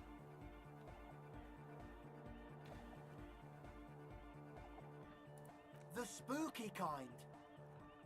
I was hoping you would be the judge of that, officer. All I can say is, their spookiness is the kind that keeps us from restoring this church into a community centre and a place of spiritual refuge. Also, they don't eat or clean the building. Shit's gonna collapse. People just want to spin tapes without them spooking it up. Place has bad signs. No one can dance like that. Thank you, Egghead. So you're gonna look into it, right? It should be a police matter. Getting them out. Whatever spooky stuff they're doing, I'm sure it's not what the Ecclesiastes meant their property for. Sure. All right, man. Andre's obviously very happy you took him seriously. The whole tent is. The boys exchanged giddy looks. Oh, so you met her? Good, good. I did ask Noid to install a measure against more drifters wandering in. It's a temporary fix, just something to contain the situation. I had to do it in an hurry. Not my best work, but it should hold for a while. Not long, like a week maybe? I'm super sure they're alive. I mean, come on. I'm at least 90%, maybe 85% sure they're still alive. Somewhere in the ruinous past that led you here, there was something called exams. You may have learned the term involuntary manslaughter there. Yes, I do. I listen to Channel 8 all the time. I know about crime stuff, and I assure you, officer, this is not what's happening here. I'm at least 80% sure Just they're alive. keeps going down. I mean, come on. Most people aren't ever that alive in their entire lives. Yeah, I catch you. knew you'd get it. You're one smart cop. He nods attentively, ready to answer the questions of one smart cop. Of course. Noid, give the... Alright.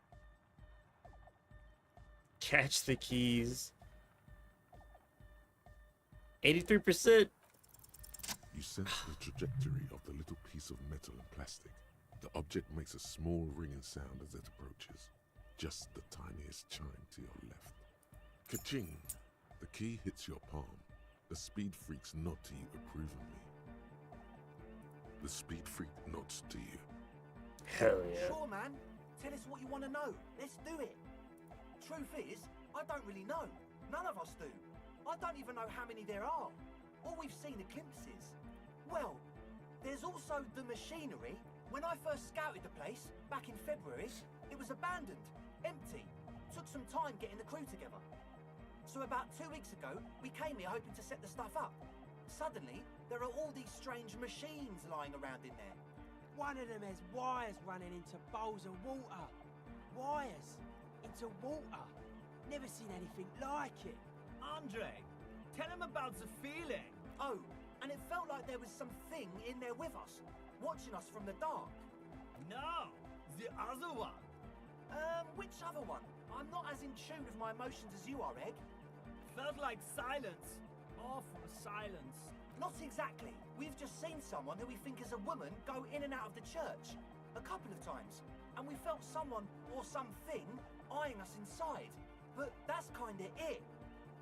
Like you aren't alone, you know? It wasn't quite human, if you know what I mean. Not human? As in a ghost? Do you know what he means? It was this dark shape climbing upside down along the ceiling, like some kind of crab man. Yeah, you know, the way it was climbing up and around the ceiling, like a crab. Like a crab. Stalking a cell, exhibiting ambush behavior. Odd. Crabs are usually marine creatures, and not known for climbing walls. Yeah, totally. I mean, I didn't personally see it. Estelle was alone that time, but I believe her.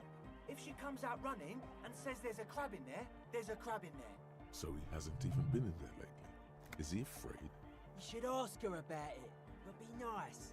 Don't tell her you don't believe in the crab. There probably is no crab man. Don't let them draw you in with I don't know. It's pretty convincing. You should talk to Noid about that. I just got a distinct burnout and dopehead sign from them. Probably jacked up to some snuff station too. Probably, very likely.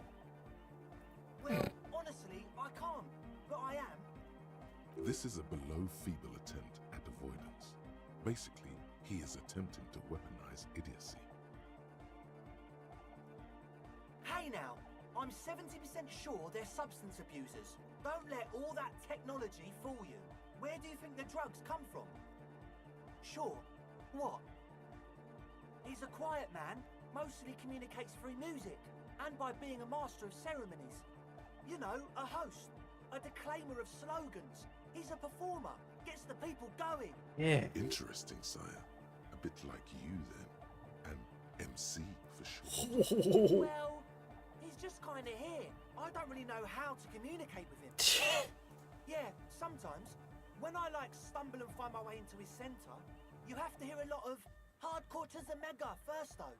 The man smiles mysteriously, choosing to let the beat speak for itself. I get it. He's a puzzle.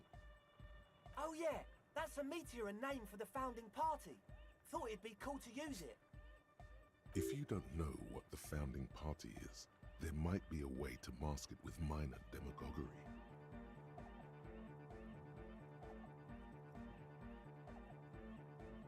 Come to think of it, I've never really looked them up, you know? I can't give you a precise definition, but they're a very powerful religious organization. And they have roots in ancient mass society. And they're the custodians of the Pericarnassian Church. Plus, they anoint the innocents. They, made the innocentic system, no? Totally. The Pericarnassian Church is about love. And Nordic music is about love. I got love for my Pericarnassian posse. Love is the relay out of death. We dance. Love is hardcore. Unity. Unity. Make some noise for my Insulindian posse.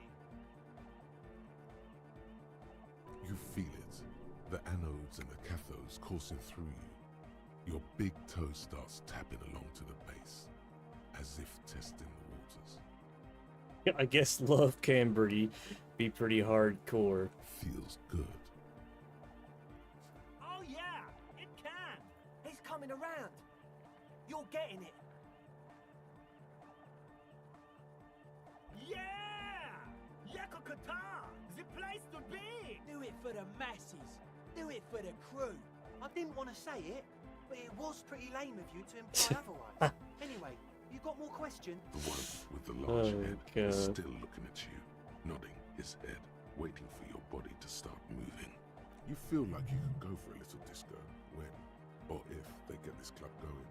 You've got it in you. Yes. What? Yeah, good to have, bitch to carry. When I first scouted the place, I did some reconnaissance. I'm not sure the church even is running water. Oh, it's the one they sell at the fuel station. It's like he's lying to you, my liege. But he's slippery enough that there's nothing for you to grab hold of. It does, doesn't it? Told you we have a smell problem. Ether? I don't smell ether. Do you, Noid? No. He sniffs the air, then shrugs. It doesn't take a forensic scientist to guess it's drug-related. They look and act like the kind of guys who've done their fair share. However, their breathing is regular, their jaws stay put, and their pupils aren't dilated. So, not under the influence right now. At least, not under the influence of stimulants. That doesn't rule out hallucinogens, benzos, some depressants. How do you know all this? The what now?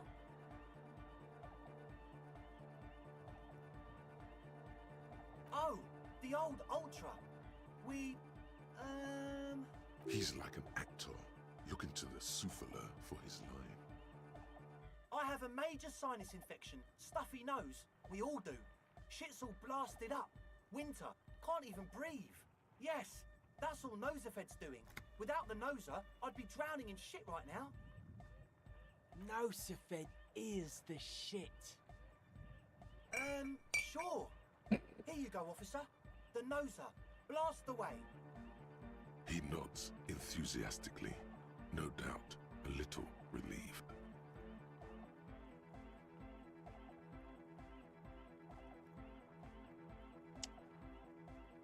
Ooh, -2 because convinced you're a smart cop? What does that mean? Also, what is this? I think I have to get out of this for this to work. Godly 16. As always, we'll be right here, waiting patiently for the news. The litany of contact Mike. 5,000 to 1 rank outsider. No one saw it coming. The mantle of a game changer demands intangible qualities. Fights are not won. You're thinking instead of doing detective work right now. Fights are made, blow by blow. Let's take it, Mike to the Mikey. Some low-intensity part of you has entered a sports cliche-driven fugue state, and it's not necessarily a bad thing. Also, Mike knew what it took to win. He just wanted it more. Okay. Where's logic? 6.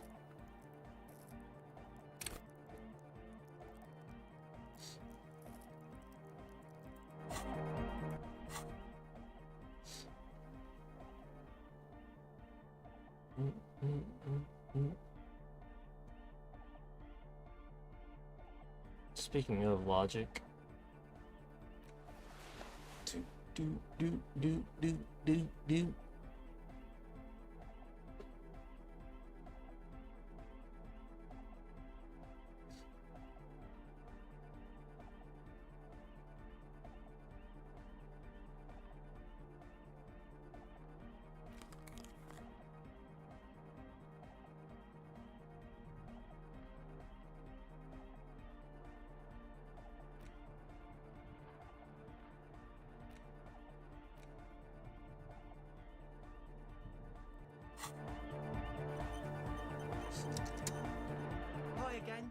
So, how are things going? As always. Let me talk to him You first. had a talk with Andre, and now you want to discuss things with Noid? That's fine, man. But I've got to warn you, our signs are still off. It'll take some time for me to get my sight on. I'm doing what I can. He looks like a well-thought-out individual. The synchronization might be worth it in the long run. A sticker? You mean the yellow one? Can you describe it to me? Interesting. He wants you to describe it, though he already knows what it looks like. Good, good. What did you want to know? Yes, you're the 23rd person to get it right, and I've asked 23 people. Looks like it's a dead guy smiling to the entire human race. Really. We're all the same. Same eyes, same smiles, same death. He defeated history. We are living in the age of history, and in the eyes of history, we are always already dead. How can we ever smile then? Because history is a lie, and so are its deaths. The present moment and life are the hardcore. The hardcore expels death, or maybe he's not dead. Maybe he's just really ecstatic about the beats. It should be sold, but not by us. Simplicity was brought to us by classical solarist modernism, but that was a tasteful, harmonious simplicity, right? Well, hardcore is not tasteful or outwardly harmonious. It's a warning shot. This will be dangerous. The echo of man's loss, haunting him. The sticker, the clothes, the music, same thing. Not alone. Many people are thinking the same thing right now. We all see the same smiling dead guy in a couple of X's and a circle. And a curve. The beat is the same for all. I guess one could write an entire treatise on the thing. But what for? Nah. Still strongly out of sync. Stage gamma disalignment. You heard me. Weird stuff. Specialised. There was a data processor and some sort of long-wave machinery. Wires going into water. Gives off a spy sign. Or some fucked-up Samaran science sign. You know, the kind that goes head first into the supernatural. The People's Republic of Samara is a product of Revachel's sister revolution on the Grand Isola. It's known as a severely degenerated rogue state. Nothing's wrong with it. You should definitely be researched. You can still do sick shit with it though. Most of it doesn't exist. But there's also stuff that isn't allowed to exist. Because the moralists think it's too dangerous for the plebs. Psionic powers, pale-related diseases, pretenders pretending to be human, folk rights, that kind of stuff. The hardcore aesthetic is esoteric. It's not meant to be discussed with the law at this moment. Nah, you heard me.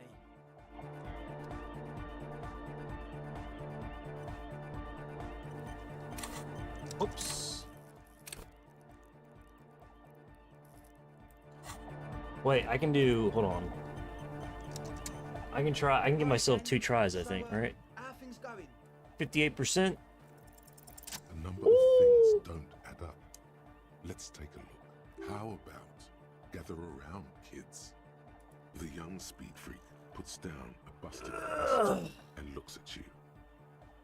The one with the large head seems very enthusiastic about whatever you have planned. Their would-be leader is less amused. But you still are.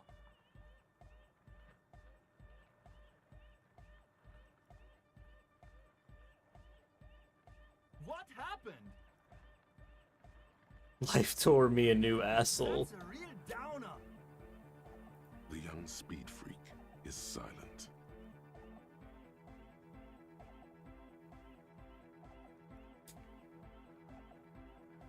I have no idea how you arrived at that conclusion, but it's wrong. Look, we even have speakers. One speaker. They have one speaker. What do you mean, friend? It's a one-speaker system. It's monodynamic. You wouldn't know the first thing about sound reproduction in anodic music. Other speaker. This may be the brain damage talking, but you've definitely never heard of monodynamic or one-speaker systems. What do you know about spinning tape? Nothing. I'm sorry, but there is no lab equipment and no drug ingredients. He said it was for his nose. What more do you want? Likely pseudoephedrine, almost exactly the shape of ephedrine. Ephedrine makes you happy, and so does pseudoephedrine. And of all cellular-based life, what's your point, Lawbringer? Make up your mind. First it's the sweat, then it's the ether. No shit.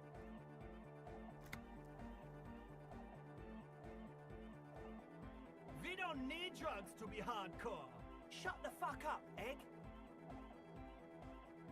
Climb down from the equestrian monument, cop man. Consciousness is new to the universe. We all have our ways to ease the shock. What exactly is it you know? That's... Come on, that's...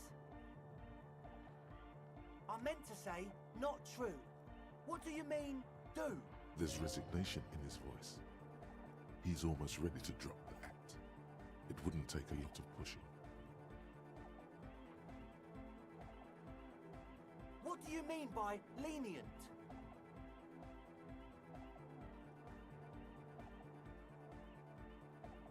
Okay, man, okay. Things are just so hard for an entrepreneur in this city right now. It's not like we lied when we said we want to turn a church into the wickedest club in East Revachol. Because we do! We totally do! We just need to turn it into a speed lab before... To get our foot in the door. Like I told you, spooky arseholes moved in while I was getting all this stuff together. A month ago, the place was empty, and now it's all spooked up. No, man, they're spooky all right. It's just that they would also probably call the police if we started cooking speed in there. But the sign was way off too. I couldn't feel the love at all. Sir, you promised you'd be lenient. Give me your cash. Pack up and report. Let's do this clean.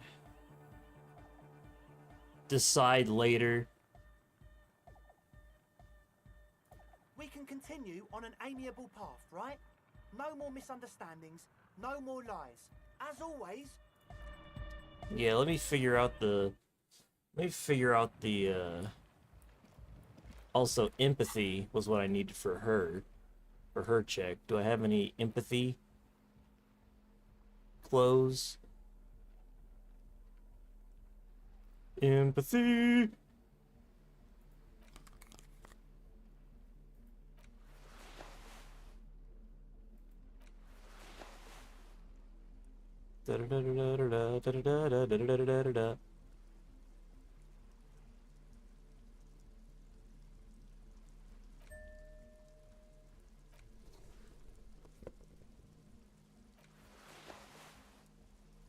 What's up, Reno?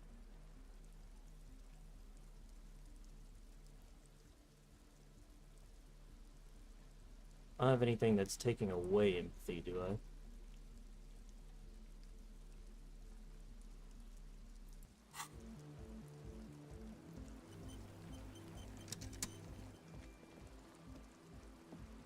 The shaggy haired girl. So you talked to my associates, right? Are you going to help us? With the church, I mean. Great. Let us know if there's any progress, will ya? We've been waiting for weeks here.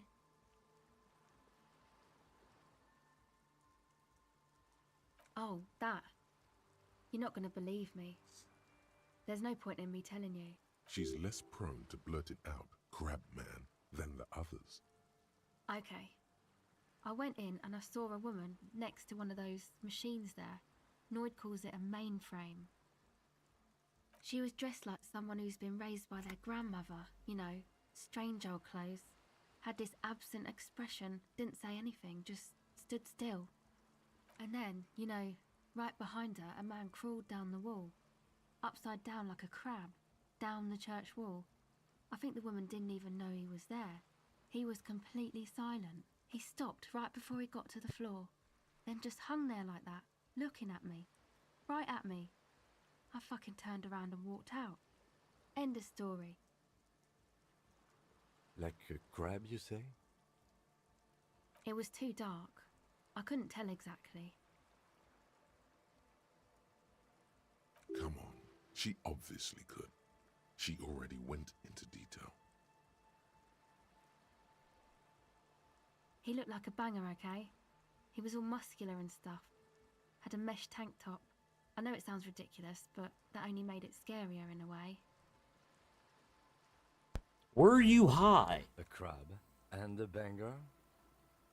Yes, a banger. As in a mess gang member. I know what it sounds like, but that's what I saw. Why? Nothing. Anyway, what else? I did, and I'm sorry.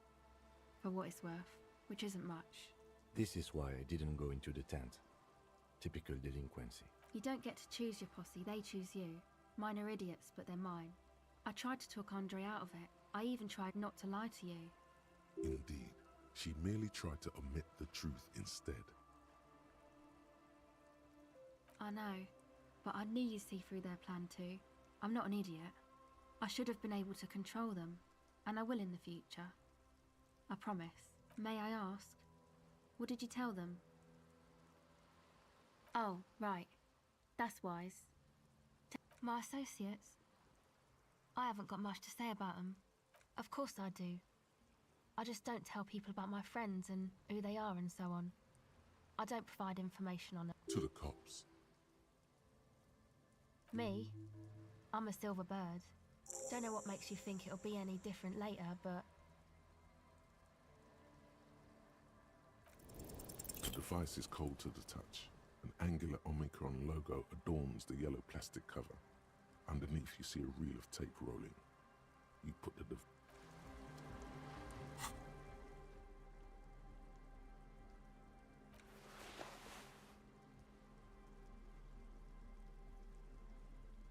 Look like such a bum, dude.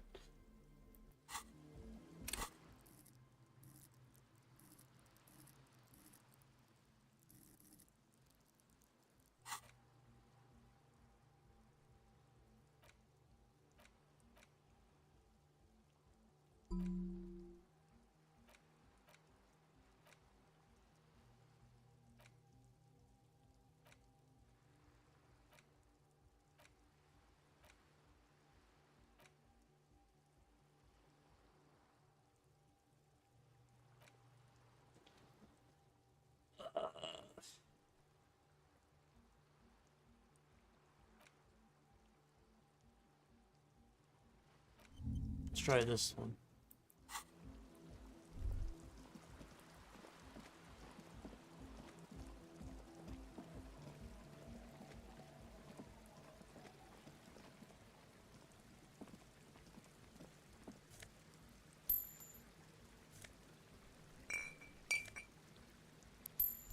Ooh.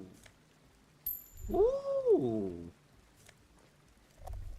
Ooh.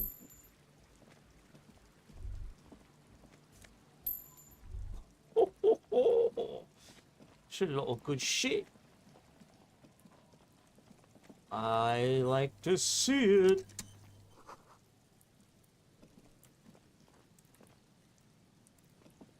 Who the fuck's in here? heavy wooden doors, more than twice your height, stand shut in front of you. The lock turns easily, feels like electricity, and a very small piece of nothingness. Let's go. A great whoosh of air rushes into the dark innards of the church, as though rushing to fill a great vacuum in the heart of the city. Oh my god.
A machine stands in the corner, watched over by the figures. Ooh, this is the relay thing. It's turned on and quivering with soft electricity.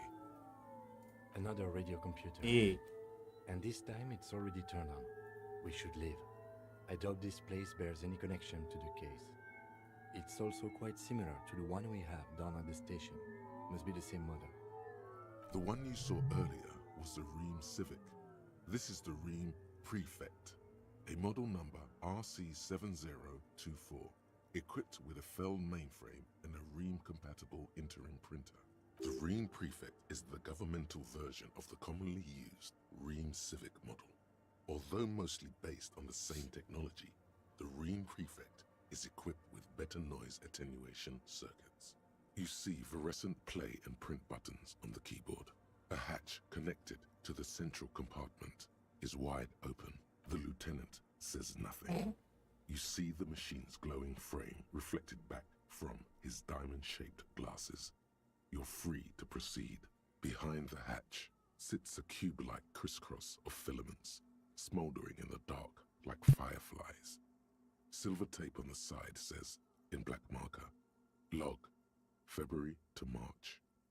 Another filament memory. Press play to talk. The speaker comes to life. Static seeps through the machine's planar magnetic driver. An old lady greets you. Her voice sounds 100 years old.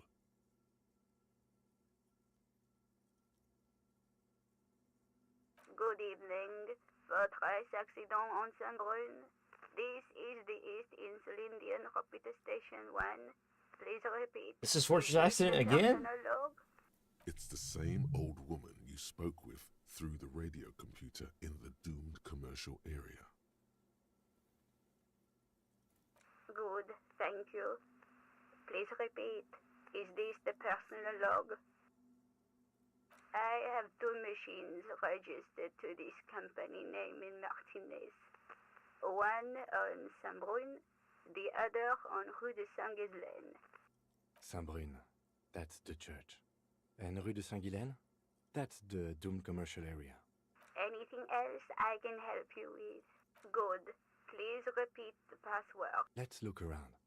There's no use trying to guess the answer. No. The hint system is not part of the protocol for repeater stations. Still, no. I am contractually obliged to... I'm afraid we are not doing that. Now, received. Votre accident. Is there anything else I can do for... No. The machine's keyboard is still illuminated. Nothing happened. Damn you, Yvonne, whatever the hell your name is. I will find the password eventually. Mark my words.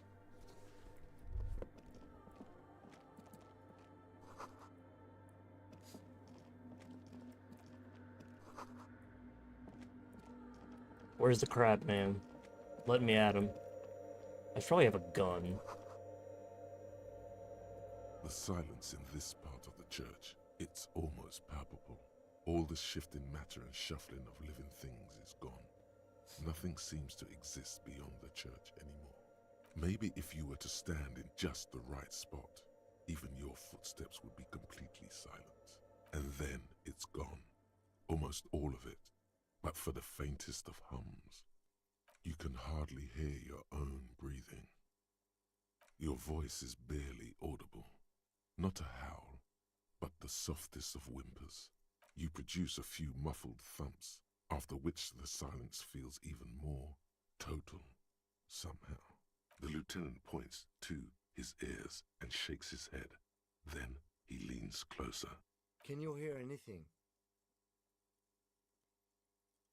The church just has strange acoustics, some engineering trick. Maybe the church was designed this way to prevent boisterous activity, singing and dancing, on its premises.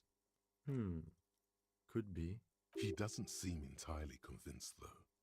The orderly rows of ceiling panels become barely visible, then disappear completely in the darkness of the tower overhead.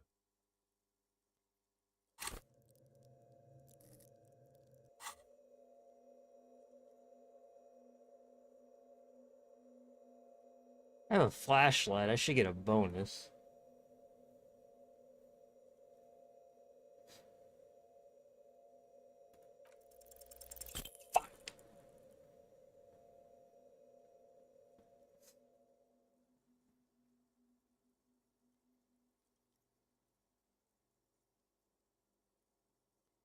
Just darkness without end. It makes your head spin. Filled with vague shapes of woodwork, the sense of a great height. There's nothing. You're dizzy and disoriented as you see dark and more dark rising. Officer, what are you looking at?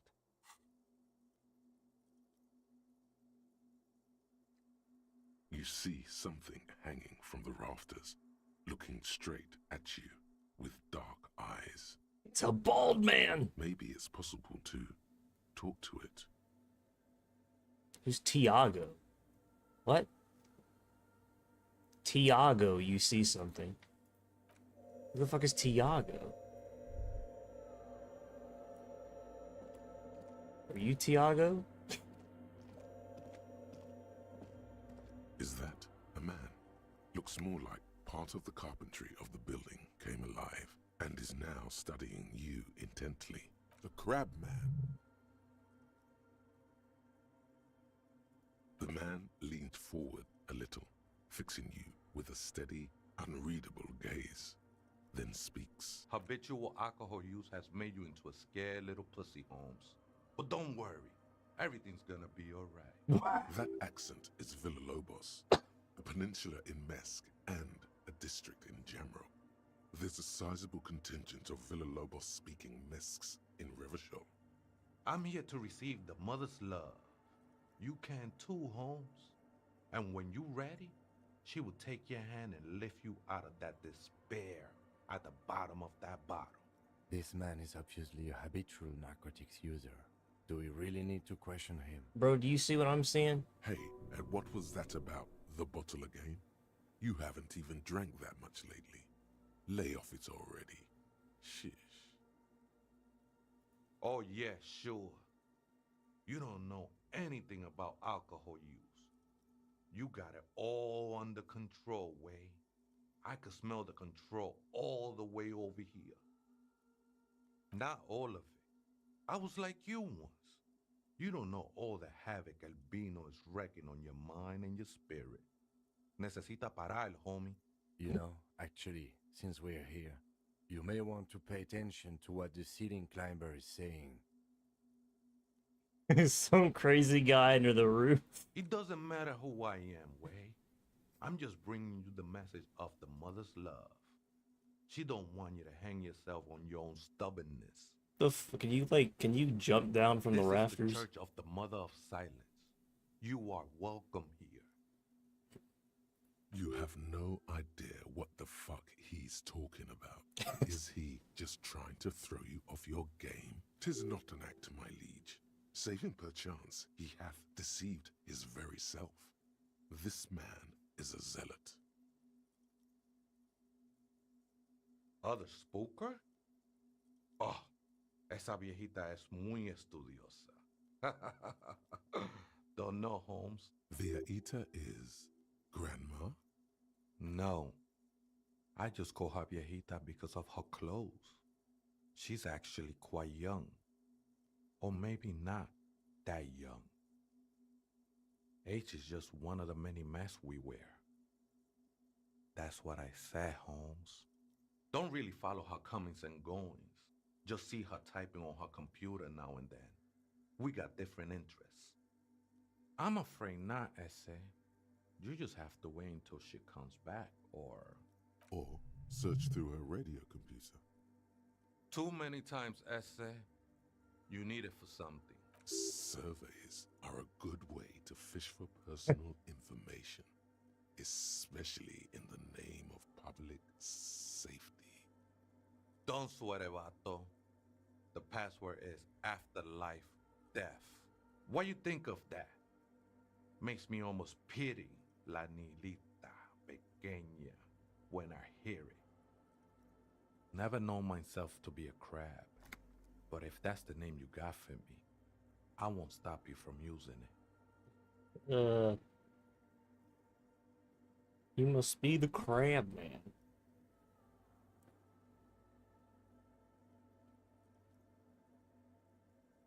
I always thought of myself more like a flame, flickering along the rafters and beams.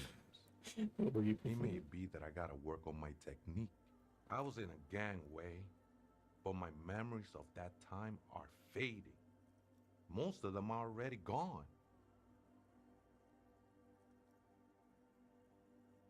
Nah, ese, it's not like that. Best thing that could happen to you, losing your memory. Do you remember your name, sir? Tiago's my name, but those syllables don't mean much to me these days. A name isn't just your identity, but also, so to speak, your place amongst your fellas, your place in the world. I ain't got no use for such a place anymore. That's just the thing, Holmes.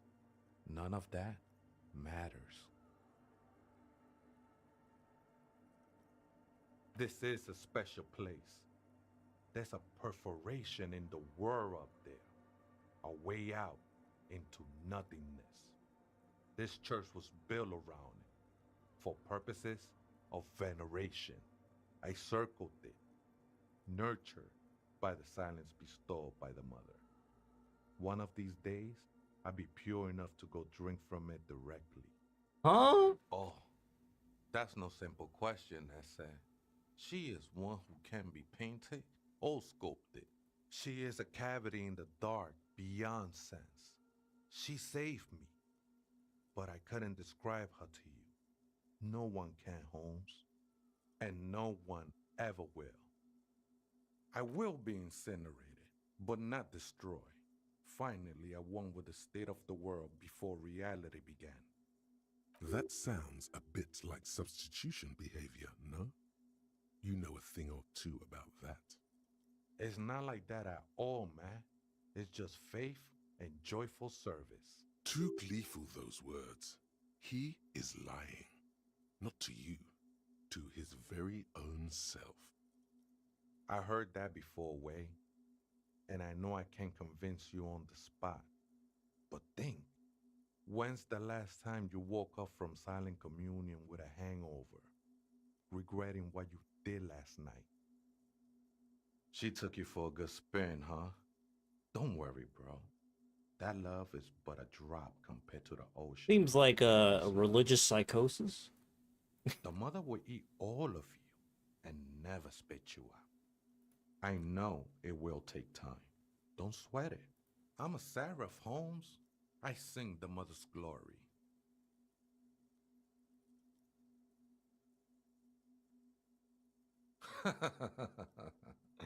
I don't mean literal singing, Holmes. This is the mother of silence we're talking about. It's the singing of a burning heart.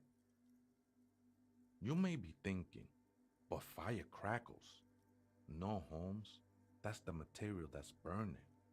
The flames themselves are without sound. Hard to say. I think I did some construction work here, back when I still had material worries. Up there, I realized what the true purpose of the church was. Been spending a lot of time here ever since. The past is nothing to me now, Way. It didn't belong to me. I think they were. A long time ago. I had to shed them like skins to get closer to the center of the silence. You could have them. I don't need them anymore. The sinewy figure lingers on the wooden beams, blending into the shadows. Police raid a while back.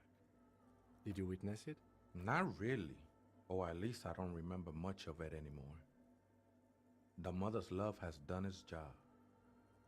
That's what's so great about the mother. It lets you forget about everything. The ones in the tent outside, right? I see them. Guessing they're the ones who call me a crab. Probably scared of me. Why not? They wouldn't bother me none. I'm usually way up there, imbibing. Ain't no music on earth that can reach where I go.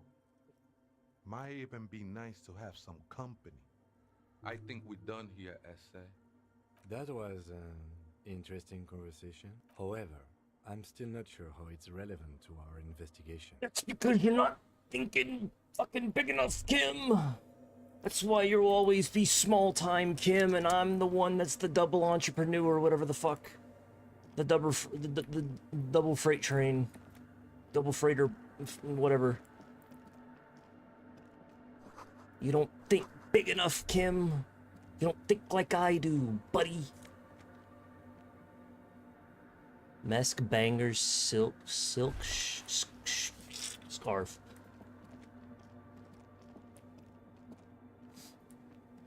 I guess we're turning this place into a nightclub. We have the go ahead from the crazy man in the rafters. That's all I needed.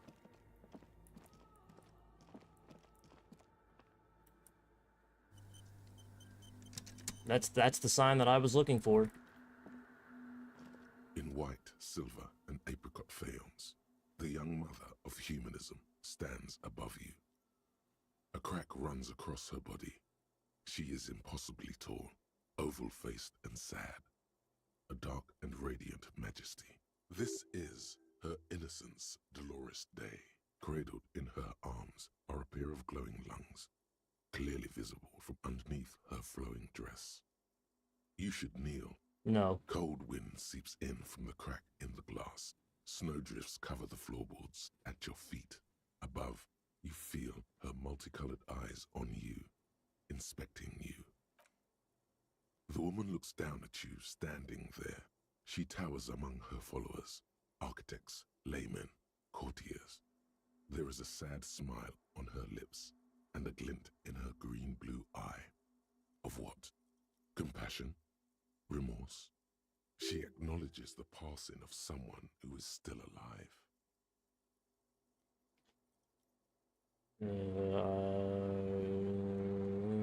So it wouldn't be morning.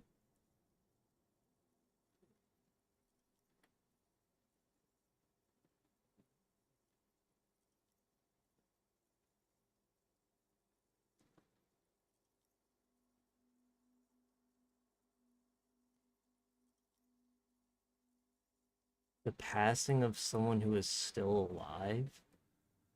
As that soft word passes through your mind, the lieutenant draws an X-shaped cross from shoulder to shoulder. Your fingertips touch your chest 4 times as you stand in the apricot-colored light of the window.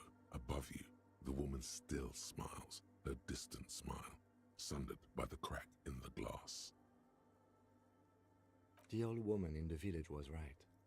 This must be the Delorean Church of Humanity in Martinez, or the Small Pinewood Church in some records. It's a minor landmark, not easy to find. Most maps misplace it. It was built not long after Revachol's founding, 300 or so years ago, by first-generation settlers. On the coast of an uninhabited archipelago where only animals had roamed before, in the wild reeds. There used to be 7 stave churches on the coast. Les Sept Sœurs, they call them, the 7 Sisters. Only one remains. The rest were burnt in the revolution or used for building materials. We should be respectful here, although the building appears to be deserted. I do not believe we'll find anything connected to the lynching here. Something else, perhaps? Respectful? Is the lieutenant a follower of Deloreanism? Yes, we all are. Her name, body, and rule are synonymous with humanism. The laws we enforce are Delorean enough. She looks like a lever. It's not spiritual, it's constitutional. The Delorean system does not demand faith, only accordance. Despite the damage you've done to yourself, the title appears lodged in your hippocampus. This is her innocence, Dolores Day. The innocence of humanism, internationalism, and the welfare state. Perhaps the most famous human being ever to have lived. No amount of Commodore Red can wipe her sad smile from your brain thing. It has survived the deluge and haunts you still, and will haunt you forever, as it haunts all men. The highest category of historic individual, an embodiment of the world spirit. More, and innocence is elected to office by the founding party, a precedent that has taken place a mere 6 times in the entirety of history. The legal system of the Real Belt is built to accommodate innocent rule should it coincide with our time. And innocence is infallible. The decisions made by one are not decisions. They are inevitabilities. What would have happened anyway? Only accelerated, packed into decades instead of centuries. And innocence is a continuous, compressed event, a sacred human being.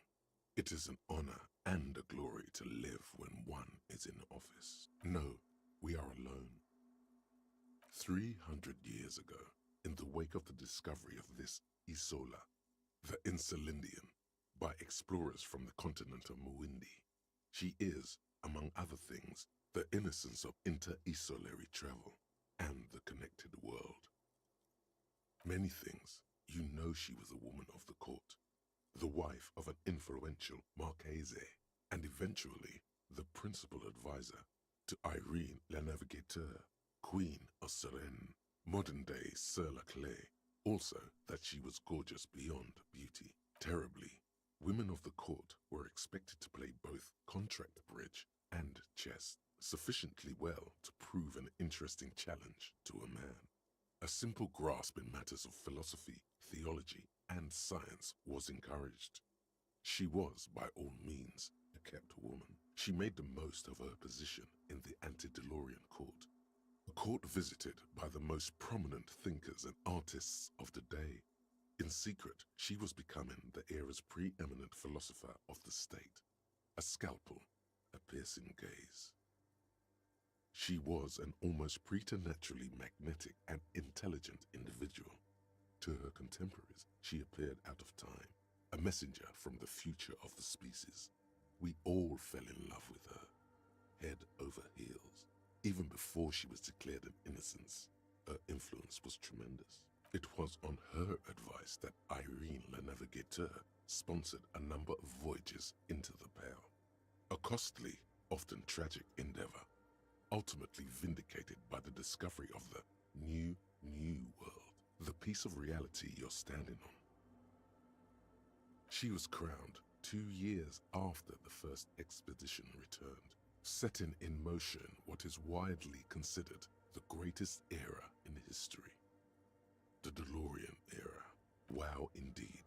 When her innocence was declared, and the queen she had advised for years fell on her knees before her, she was so overcome with emotion that her lungs started glowing in her chest. Bystanders reported golden filaments lighting the already sunlit chamber around her, clearly visible beneath her dress. That is why the lungs are the symbol of love for the cultures of the Real Belt. Terrifying is a term too emotionally charged for your semantic memory, or what remains of it. But although she's often considered to be the greatest human being to ever live, there was something ominous about Dolores Day, constantly surrounded by her terriers. She was the most socially secluded and least self-aware of all the innocences. Some modern thinkers would consider her a war criminal for the campaigns she waged against the Mesk And state. there it is! And then there were the resettlement program. The Mesk state tried to detach itself from innocentic rule. Parts of the world were experiencing whiplash from accelerating into secularism. Her mandatory education programs and mass resettlement of upstream Marguerite were problematic as well. Dissenters were suppressed by a military force she called the Army of Humanity. Big religious figure, war crimes. Oh. There we go. Never far away. Those who fight against it are not part of humanity. I knew it had to be somewhere. I was just, when are we going to hear the war crimes? She adored chess, yes, but also military war games. Dolores Day often holds a tiny tin soldier between her index finger and thumb in icons such as this. She was also blonde, the blondest woman you have ever seen, with green eyes the color of the Pacific, mare interregnum. Little is known of her Marchese husband. It's as if he vanished from history after completing his role, which was to introduce Dolores Day to court. In conclusion, yes, there is something lonely, paranoid, and even terrifying that people seldom mention, but feel when they think of her. This subtle terror is part of her iconography. Lieutenant Yefreiter, you've stood there for over 5 minutes. What are you thinking of, if I may ask? She somehow can war criminal. Oh god. Oh, it's so funny. Oh man. These are both such great responses.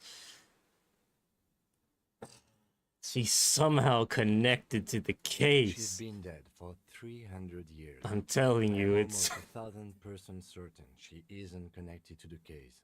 None of this is, in fact. This church, the coast, this isn't a good place to get lost in. You're not thinking big enough. A jigsaw of broken shards falls into place in front of you, a ghostly reconstruction of the stained glass window. Before it was shattered, there was an older woman beneath the younger one, and a text, a light motif below them both. Unknown. A motor carriage, a gunshot, someone falling into it, or maybe just hooligans looking for something to break. Motor carriage, was it me again? Did I do this too? The escutcheon on her throne says, Irene the Navigator. She is depicted as an older woman wearing thick-rimmed eyeglasses, holding a golden rights apfel in one hand and a scepter in the other. This is the queen her innocence day advised. Above, she herself is whole. Small figures of wise men, common men, worshippers walk up the stairs to stand at her feet. Secret servicemen, 30 years, stand in a row guarding her. It must have taken years to produce this work in all its dizzying detail. Below both women, in luminous black letters, Après la vie, mort. Après la mort, la vie de nouveau. And then, along the left side, Après le monde, la gré. Après le gré, le monde de nouveau. After life, death. After death, life again. Oh, After shit. the world, the pale. After the pale, the world again. This is the great leitmotif of humanism, a summary of the effect of the discovery of this isola, the Insulindian, on human thinking. A tremendous sea change akin to finding life after death. Death, life again. After the world, the pale. After the pale, the world again. This exaltation is common in Dolorian sacralism. In the early years, it was even incorporated as the RCM slogan. No more, however. It was deemed subservient to use a strongly moral intern-related motto. We already suspected of bootlicking. The sentence was also seen as too feminine. It was a macho thing. Justice, union, prudence, and force.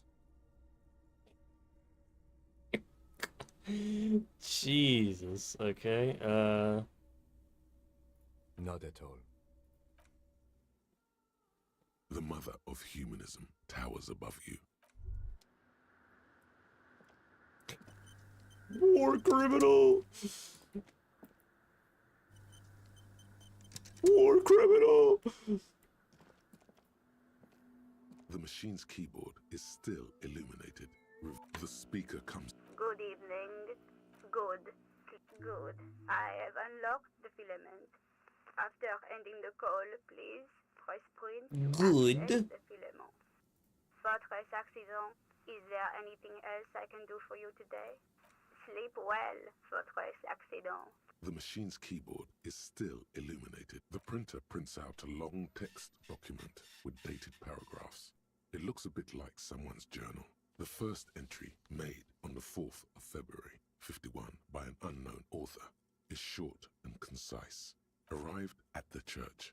The door was boarded up, so I used the crowbar to get inside. Looks like the place has been deserted.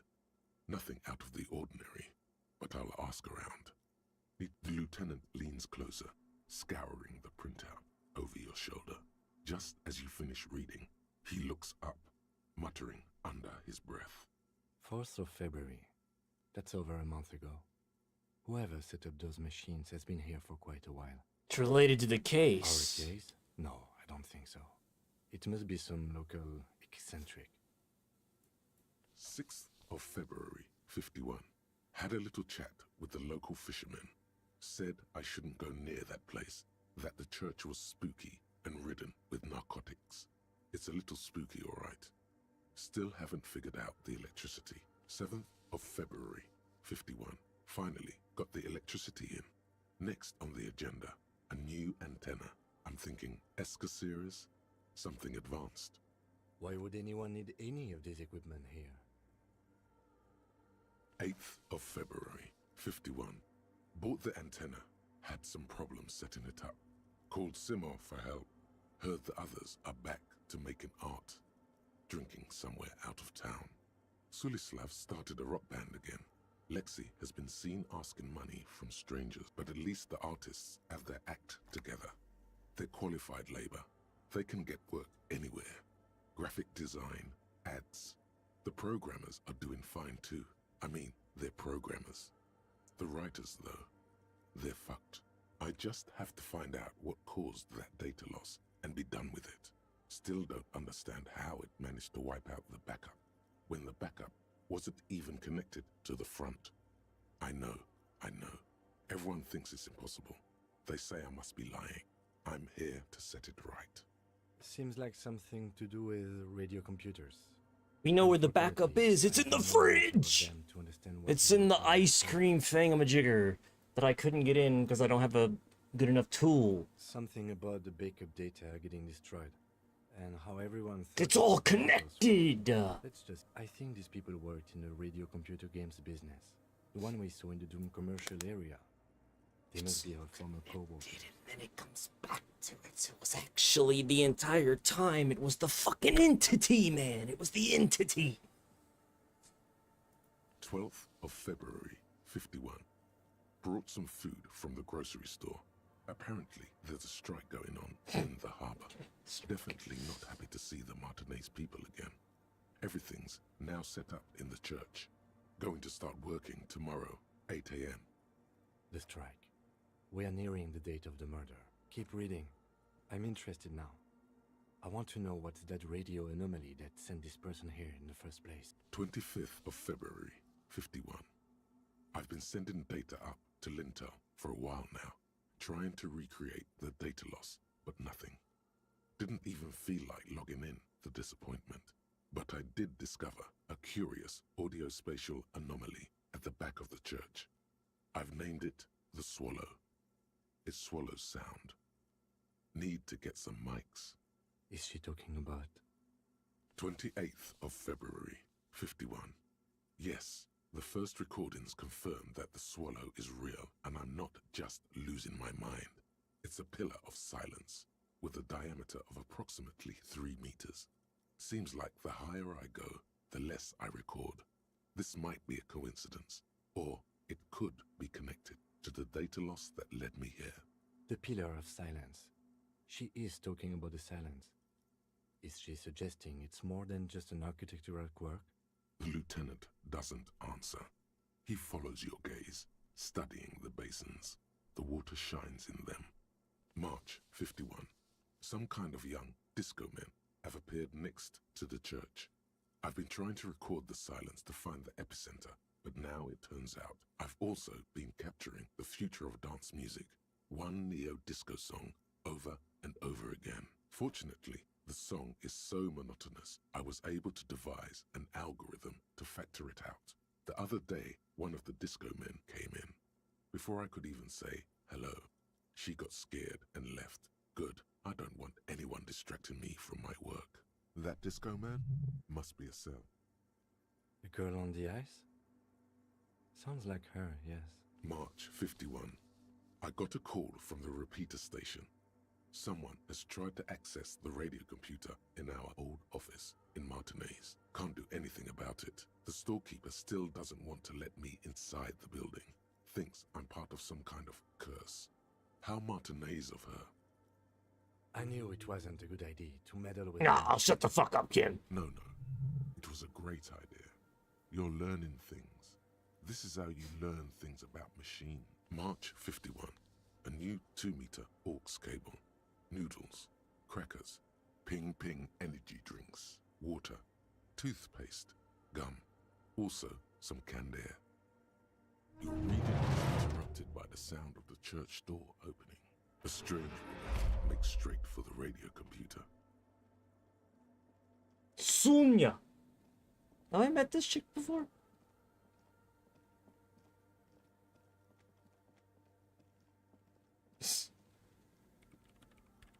Breaking into my radio computer, I see.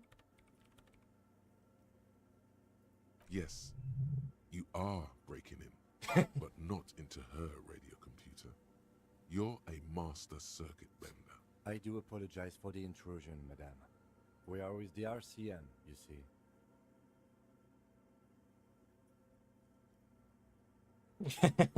There are no coalition military data links. And even if there was, you couldn't access them over. I'm a cybernetic god. That's nonsense. You're just a police officer. Now please give me some room. I need 2 seconds to see that you haven't destroyed anything. We should talk to her after she has rebooted the machine.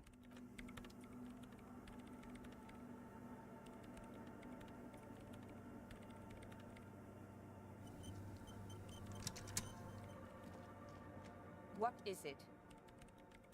Yes. Or no. Not anymore. That project is dead. She doesn't seem surprised to be recognized.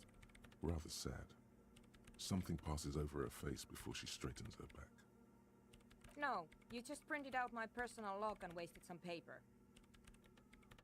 I am Soona Luukkanen-Kilde, the former lead programmer of Fortress Accident and RSA radios. I have over 16 years of programming experience, and I'm proficient in both Vox and Orbis languages. If you're not here to hire me, I don't really know how I can help you. That still doesn't answer what she's doing in an abandoned church. Nope. Yes. And? I don't care. I don't care about crap men. I brought them here. These are my machines. Please don't touch anything. I use the AR-1 as my RAIN prefix processing unit.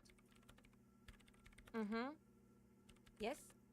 You really don't know anything about radio computers, do you? No. I'm a master Then circuit. You certainly know that all radio computers perform operations on air. So in order to gain more processing power, you need to invest in a good antenna. On the front, the unified front of radio waves. Licensed How and did she controlled get by this Link fucking to the east all this with the shit in Lindic here, region. dude? It's all around us. That's what on air means. Like love. I guess it is. So far I've been quite satisfied with it. Martinez is an unstable region with bad coverage, and the operation has been surprisingly stable. But it's not the cheapest one on the market. So I wouldn't recommend it for your regular red tape operations. Fraser 1000 is a foolproof line for civilians. Heard this spiel before. Anyway, you should do some research before you decide to buy anything. Ask around, compare the prices. There are many milieus dedicated to that sort of thing. Yeah. You can get the fucking, you can have something, cheaper. But if you're gonna go broke, go broke. You know what I'm saying? I'm working. The machine seems almost alien with its pulsing core. The light casting her face in a strange shadow. Sure, you could pay for something cheaper and have exactly adequate performance for what you need for the foreseeable future. Or you could max out your credit card and get 20% more than you need and be extremely happy for at least 3 to 6 months. That's my motto.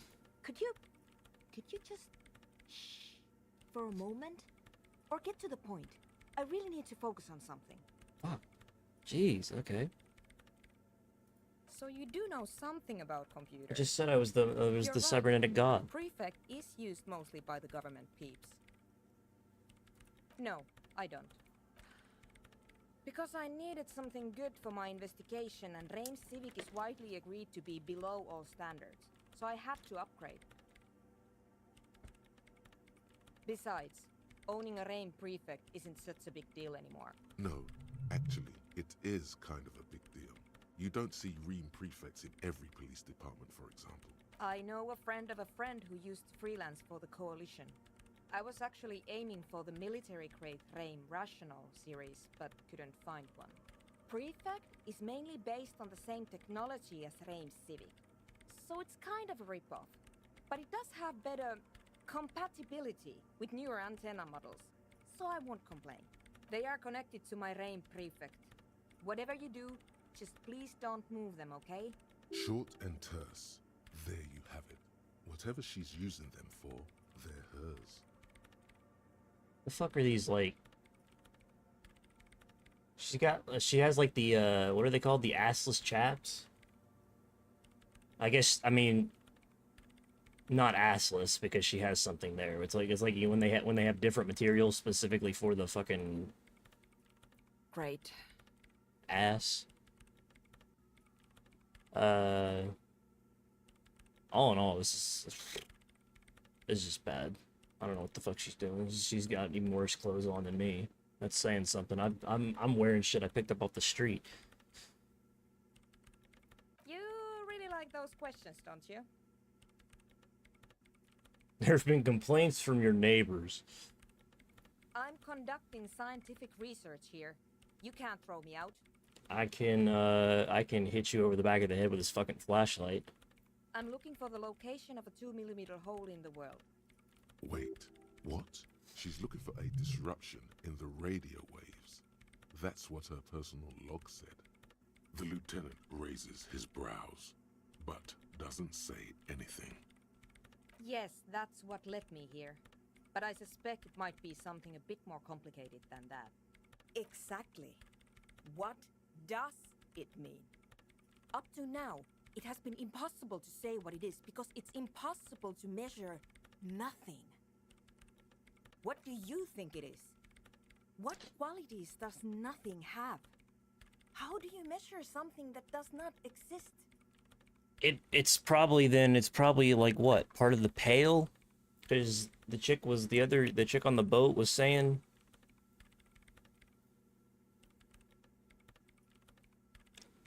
Pale is like the opposite of matter. It's not matter. It rejects matter. It doesn't have any form. Blah, blah, blah. And then if the more time you spend in it, the more it fucks with your head and like removes memories. And that dude up there was saying the closer he got to his guy, he started forgetting shit. So maybe he's like losing his memory from the Pale. That's a little above the pay grade at the moment.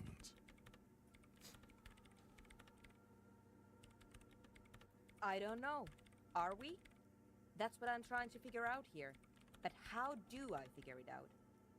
You measure it by its surroundings, by that which does exist, which is what I've been trying to do. I've tried using hydro transducers to record the silence, to find out where it begins. Hydro transducers. So that's what those water basins are. Devices for recording sound through water. But honestly, it's not progressing very well. Maybe the whole, it goes back to the past, and when we go through the hole, we'll discover the entity, and the entity will lead us to the real murder victim, who, when I find out who they were murdered and how they were murdered, I can then rejoin my past self as Kraz Mazov and reconnect with my identity. And then the future will right itself, and it'll become a circle again. Somewhere underneath those roof beams, I assume. Only a faint crisscross of rafters can be made out from the dark. Most of the tower disappearing into the shade. There's this place at the back of the church. A place where all audible vibrations seem to decease. I've named it the Swallow. And the higher you go, the less you record. Haven't I seen this chick before? I swear it. I've seen her before.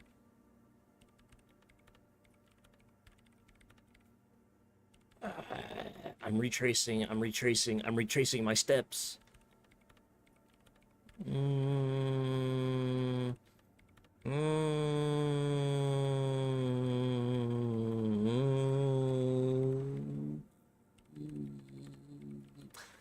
I don't remember. The Pillar of Silence? Her fucking face looks Are you weird. sure it's not just an architectural quirk? Maybe, but it's oddly close to the physical coordinates of the data loss that led me to this place. That's where the crab man lives. I know. No, I don't. Because it's just trial and error, trying to locate the swallow, the exact point in space. How about you just get a rock and throw it and see if it hits anything. And I don't have a... You know what? It would be really helpful if you could just stop talking and let me work. Be helpful if you answer my questions so I don't have to kill you. Great. Thanks. What? I hate it. I bet she hasn't even heard it. Yeah. Like all the time. My tent neighbors don't really ease up with their partying, do they? Maybe I'd have to be on drugs to get it, but to a sober mind it just sounds like uninspired rug whipping. No idea what it has to do with either dancing Would or... you rather this be a drug den? Because I can also make that happen. This is about those speed freaks in the tent, isn't it? I've got some news for you. It's not a nightclub. Yes, they I want already to make realized here. that. I figured that out myself. Take a guess, why don't you? Bingo! That's exactly what they're up to. Wonderful. We already knew that. Now this house of worship is also going to be a drug lab. Always something fascinating happening in tents. They're encouraging an active youth What I culture. said before. Not possible to appreciate that kind of music without being high as a kite. So that's settled. Great. No nightclubs in the church then. The Swallow, you mean? What about it? Great. Thanks. There's something more to this.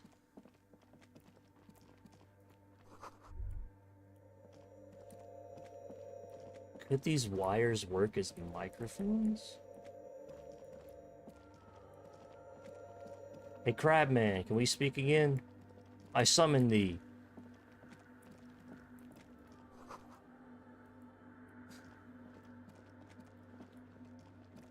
Crabman, I summon thee. Where is he? You fucking freak. Down here. Crabman.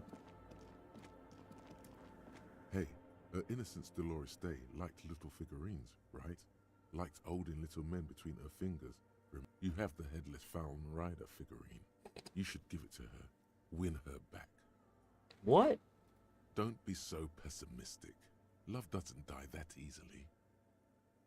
So very, very, very... Offer figurines, mythy and dude. mysterious. This is surely what the figurines What? are for. I have to offer figurines to this fucking war criminal.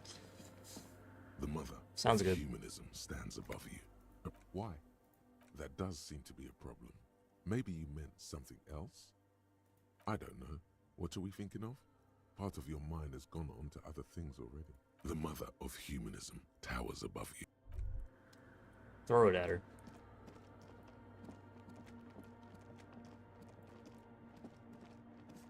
Is she like a substitute for my bitch wife that dumped me or whatever?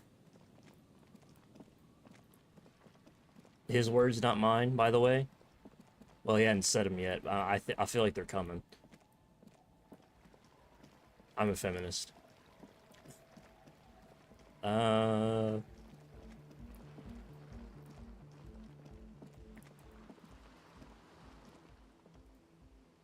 Yep. Just want to click, Hello again. click. Nothing. I don't want to really talk about this until I have done other things. I want to go back to her original place now. Oh yeah, by the way, there was a dead body over there. I found him a few hours ago. I kind of forgot about that, to be honest. The library card is folded into two. and still slightly wet. Anybody know who this fucking dead dude is? Billy is a unisex name. Could be the deceased or his family member. You see how he slid? You see how he fell? The way he fucking fell at his neck? He's definitely a Billy. There's no question. Whoever owns this card Only a is Billy an could do avid something reader. like that. You find a list of books written in blue pencil. Radio thriller. Stand a little less between me and the sun. The last one And the sun, little darling. And the sun. The library stamp indicates that the book has been returned. I see. Most of these titles seem to be in the sci-fi genre. Some Oh. thrillers too. If lost, please return the card to the library. Jamrock. 005 Oh, we can dial a number. 02 55211. 9 to 18, so can't call him now. 78 Jamrock. I probably should have done that before I... 900 to 1800. Good. We should give them a call from my kinema. See if we can learn anything. My kinema? Good idea. I mean, there's a payphone right over there. You really wanna, I guess. Be a loser about it. Here comes the sun. Here comes the sun, little darling. Is this something I can pick up? Nope. Okay. Just making sure.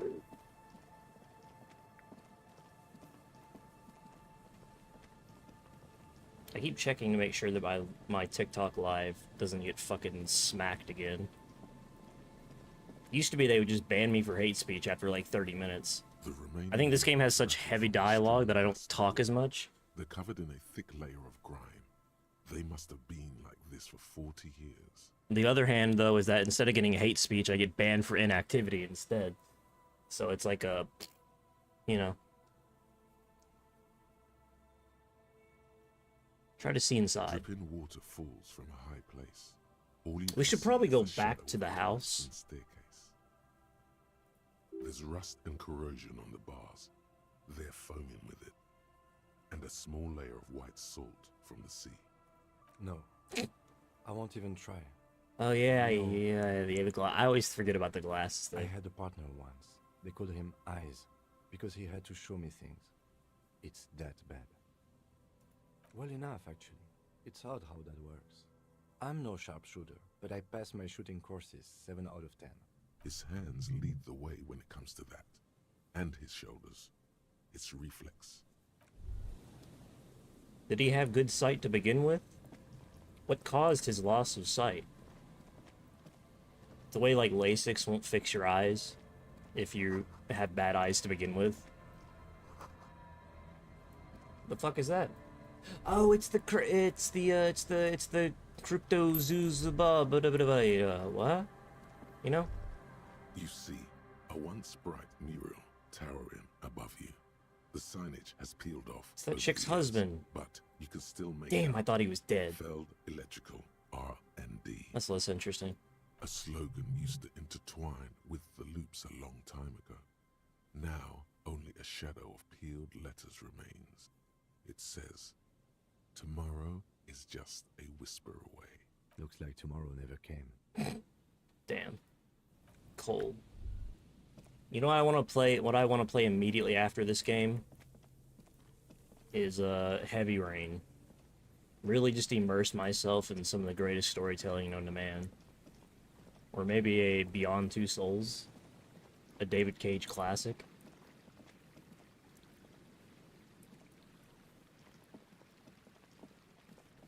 Just really immerse myself in the most apt storytelling that's ever been done in video games. How the fuck do I get up there?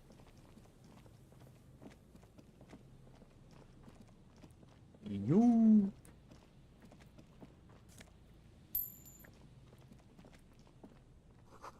No boat in the house. No boat in the boathouse?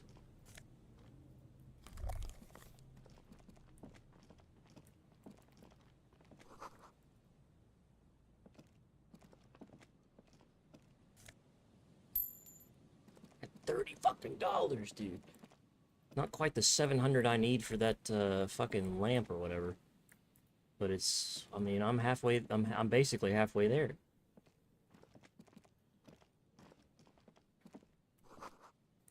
Ancient paint. Entree interdent. Interdent.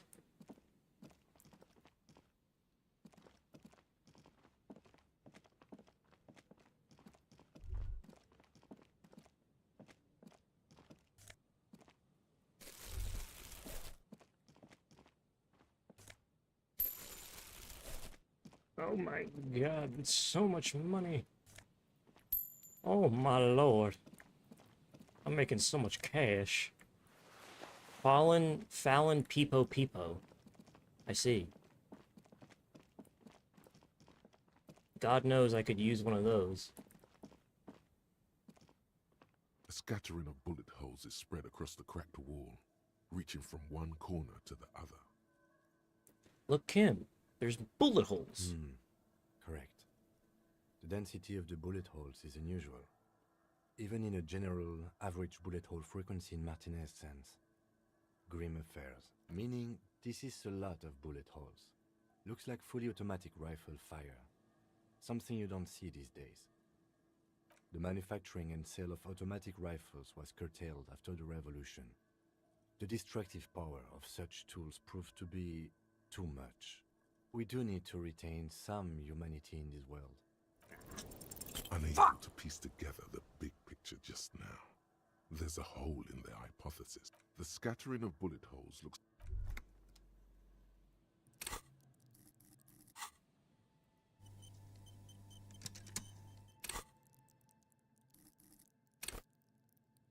I got 7. Tell me 7 ain't enough. How the fuck? Why is this taking so goddamn long? Do I have anything that's better for visual calculus?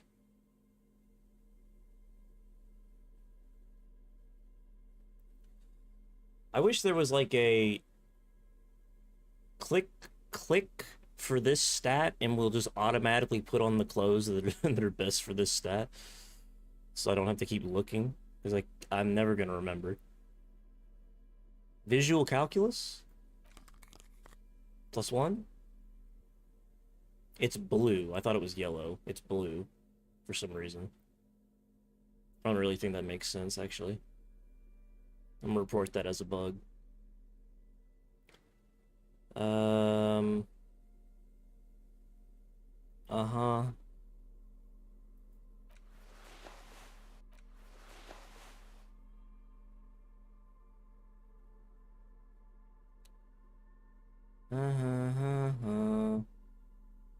It's -1 visual calculus. Ooh, it's a, ooh, my fucking, look at that! Damn, I'm looking like a real Portland hipster now. Nice. Now that's what I call swag. A scattering of bullet holes. I still have to use a point though because suck me off. Except ding dong, 97%. A row of ghostly shades stand facing the wall. There are many of them, a dozen at least. Their heads lowered and eyes blindfolded. It's quiet. No sound. No movement. 10 meters Already away, 11 o'clock. other shades are lined up in an orderly manner. Automatic rifles primed. A gust of wind blows by. The coats of the firing squad flap slowly in the breeze. A single person Oh, it's a stands on the firing side. squad. Oh no. A long time has passed since the moment of this fusillading. Rain and brine have since washed all the blood away. Not a trace remains. The abundance of bullet holes leads to two options. Either an inordinate amount of executions were performed here, or they did not use a conscience round, where only one soldier has the loaded rifle. Looks like this was a mass execution with everyone fully armed. A host of men, probably in everyday clothes, ragged from the conflict and covered in dust. They were not sitting, a common practice for executions in some nations, as demonstrated by the height level of the bullet holes. They stand, facing the wall. It's impossible to discern any details about their personality or background. 7 men in combat uniforms and dark coats, holding automatic rifles aimed at the people. Soldiers from some side, but from which one? The commandant, the one who gives the order. Machine gun fire crackling through the air, the lights of the muzzle flashes dancing on his face. I don't know.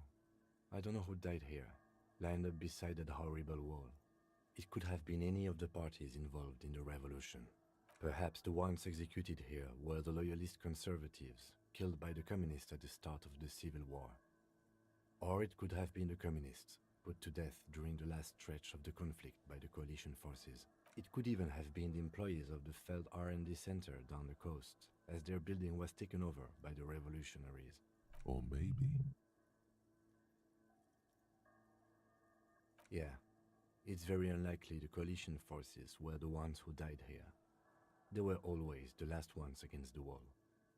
To be honest, if a coalition member was anyone in this situation, it was a commandant, the superior giving the orders. A cold sea wind blows away the figures. Damn. Oh. Lag. I could go talk to her husband, but I also could go in. What's this? Oh, it's inaccessible. Oh.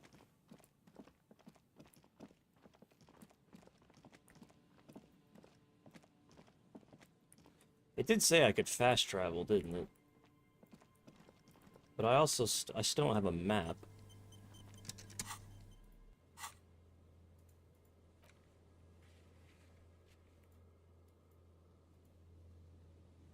The hell would I get a map? Bro, why does this not want to scroll down?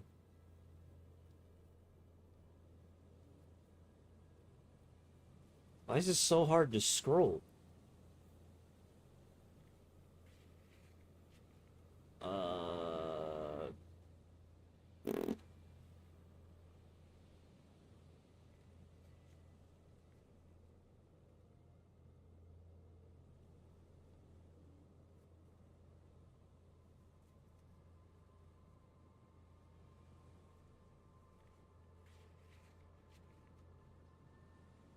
Why is this like sticking so bad? I don't know. Excuse me. I've been notified of two vagrants that are occupying the beach down here. I'm gonna need you to get the fuck out of here. You got 5 seconds to beat it, buddy.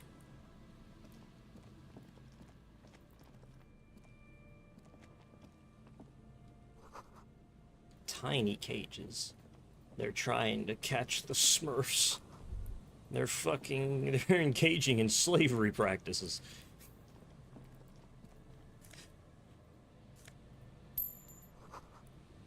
They have little cages for little people. Jesus. The monsters. Here we go. Nice and easy. No way out, little guy. Holy fuck, it's Crocodile Dundee. There's a cylinder on the ground in which the man is arranging some netting. It looks like some kind of trap. He notices you. Who's there? Oh, the police. It's me. Is that the police? Why are the police here? I'm here to arrest you. Don't worry, Gary. I'll handle it. To what do I owe the pleasure? That's sarcasm. He takes no pleasure from your appearance. Oh no, it's all right. I'm just busy. What's this about? Of course. Thank you for passing along the message. That damn water lock is broken, and we can't go all the way around the 881. Oh, good. We should really be getting back. Gary could use a hot shower and a warm bed. Did he say we can go back now? Yes, Gary. We can go soon. If you see Lena, tell her I won't be long. Sir, your wife is waiting for you. I just have to do one more round. See if the phasmid has taken the bait. Then we're going. Your wife's in a wheelchair? His hands are large and weather-worn, but also used to delicate, precise work. Signed, return to your woman. I also may or may not have crashed into her It's damn difficult while to she was in find, the wheelchair. which is why we've been knee-deep in the reeds laying traps for it. Good question. Being a phasmid of the order Phantasmodea, a ghost insect, it disguises itself as plant matter. In this case, the reeds. Awful lot of reeds around, aren't there? And I suspect it may have also developed other specialised techniques to protect itself from predators or scientists in our present case. It's my hypothesis that it has evolved certain electrochemical defences that allow it to interfere with animal perception, impeding pattern recognition, confusing the visual cortex. But I cannot describe how these defences work, much less how they evolved, without studying a live specimen. Yeah, have you ever caught a live specimen of any of the things that you've been hunting? A ghost insect, he said? These people are looking for a ghost. No, that is precisely what we're not. We are zoological specialists, looking for an extant species of phasmid. I'm expecting it to be quite giant. One known species of phasmid, called the Megaphasmodea zoensis, is about the size of a grown man's forearm. So, typical rookie assumption. Insects are much more sophisticated creatures than those unversed in zoology give them credit for. Even simply catching a glimpse of the Insulindian phasmid would be the apex of of any cryptozoologist's career. But to study it and its defences, find out how it stayed hidden so long. Very little, I'm sorry to say. No one's ever captured a specimen, so all our information is based on first and third-hand accounts. Not yet. That's what makes it a cryptid. Just out of curiosity, if there's no proof of its existence, how do you know it's real? I know it's real. It's clear that his obsession with the phasmid is driven by something more than the pure pursuit of science. Is it gonna heal your wife's legs? Is it some crazy shit that's gonna restore your wife's legs to working use? I've heard enough first-hand accounts to believe quite firmly that the Insulindian phasmid is more than mere superstition. Yes, the most recent sighting was by a couple of teenagers along the coast here. That's what brought us to Martinez specifically. It's the first credible sighting in several decades. Admittedly, it's an unusual location for this species, but with all the sewage runoff upstream, it probably doesn't matter much anymore. I have to resist the thought. Such an extraordinary creature is doubtlessly highly resilient. After all, it's generally thought to be capable of parthenogenesis. He means asexual reproduction. The females of the species don't need to mate to produce viable Females producing without This makes it males? easier for a species with a small population to survive. Oh my god, what a crime against passion and common sense. This arouses no special feelings in me. And it shouldn't. Nature does not concern herself with ethical propositions. As a scientist, my interest is strictly dispassionate. Yep, no passion allowed. Well, they may not look impressive, but Lena designed them quite cleverly, so I'm sure they'll do the trick. Yes. Simple. Attracted by the locusts, the phasmid crawls down the funnel and, having eaten its fill, can get back out. At least, that's the intention.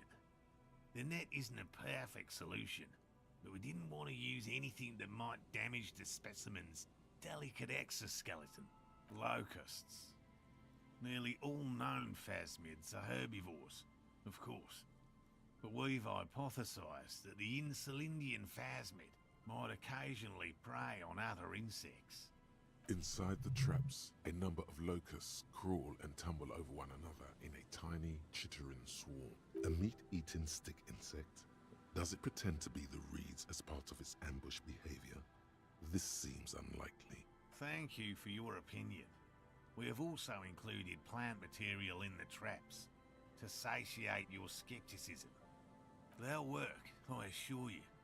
The predatory hypothesis, using locusts as bait, accounts for the failure of previous efforts by other teams, which use plants. We have given this some thought. The traps do seem to be deftly and thoughtfully constructed. It's clear the cryptozoologist's wife knows what she's doing. Yes. What? I've just always liked animals and puzzles. Searching for cryptids. Yeah, have you ever discovered one? It's not child's play. Just because I have to traipse through the mud every so often. Real. I know you think one is a respectable profession, while the other is superstition. Everyone does. Does seem like a lot of wishful My thinking. methods are the same as those of other scientists. I simply draw upon a wider variety of evidence, and I have more hope that something truly surprising might happen. No, as I said, I have yet to catch a cryptid, although I have come close. Close enough to keep trying.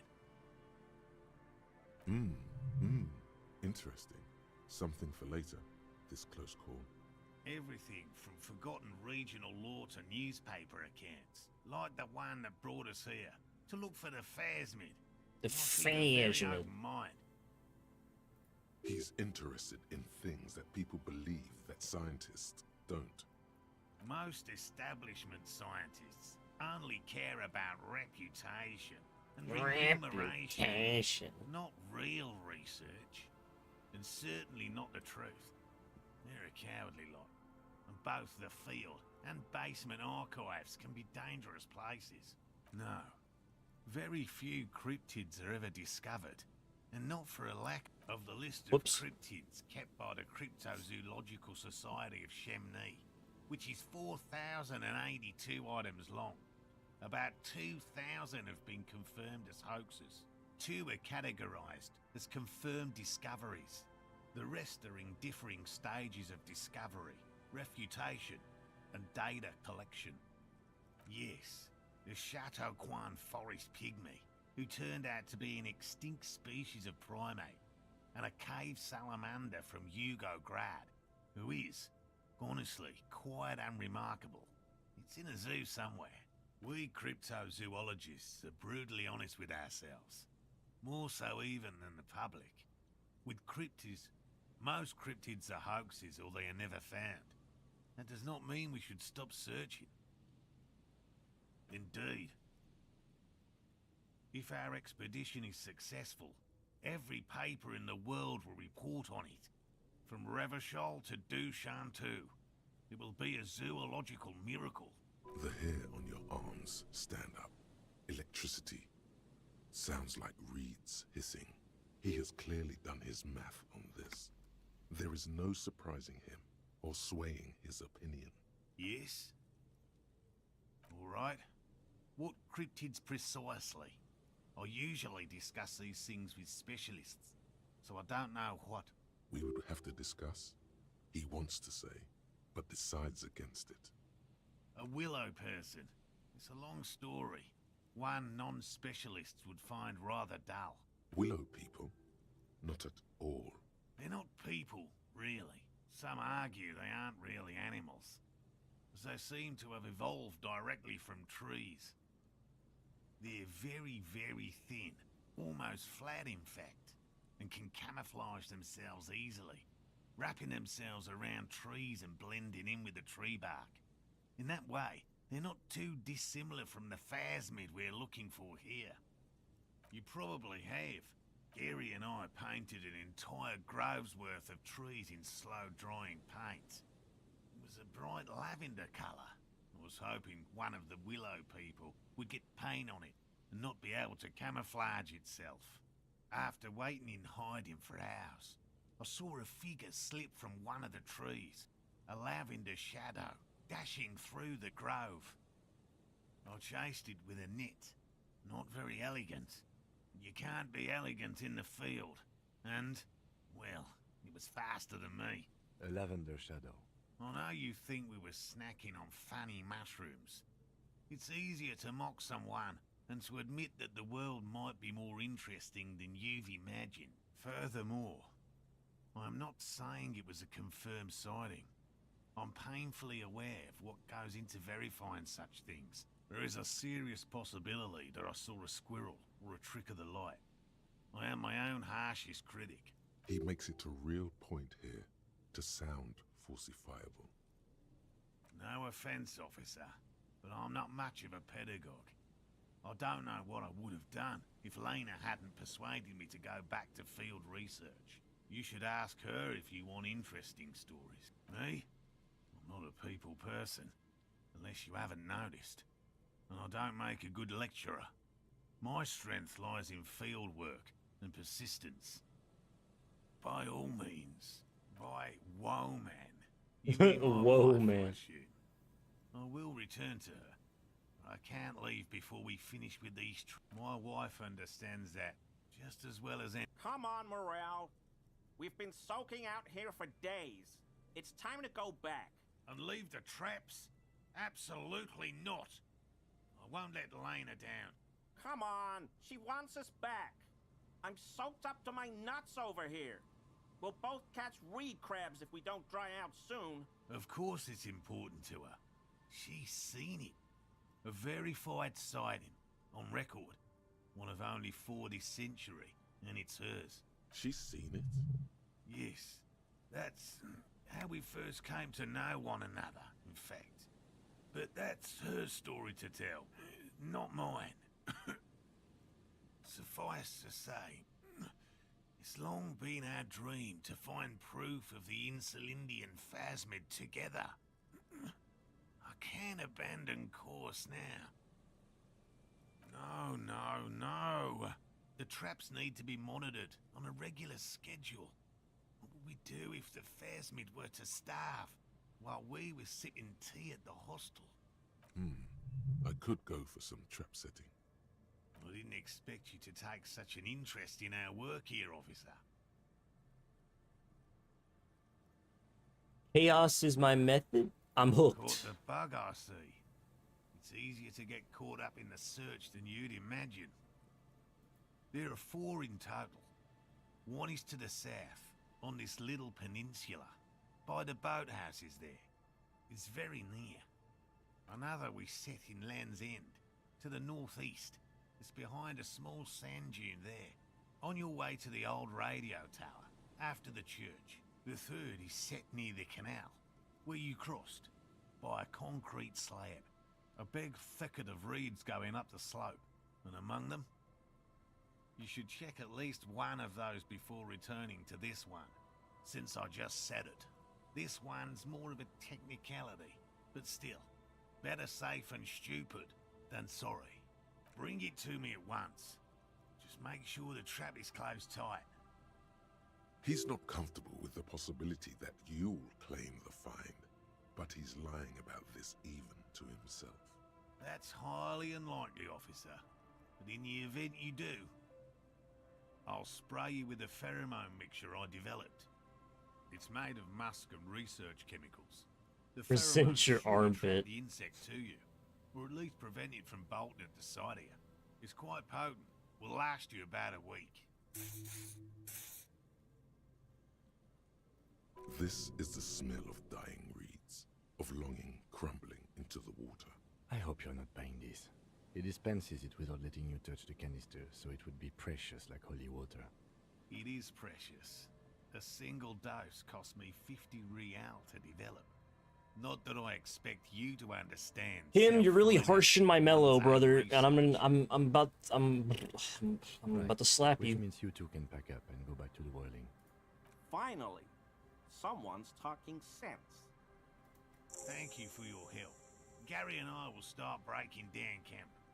If you have any more questions, now's the time to ask. We'll be gone once you get to it. What about his eager to leave friend Gary there? Hello, I'm Gary. Very generous of you to help us out, officer. Yellow Man. I mean... The lieutenant raises his eyebrows slightly and takes out his notebook. Damn. Yellow Man. Interesting.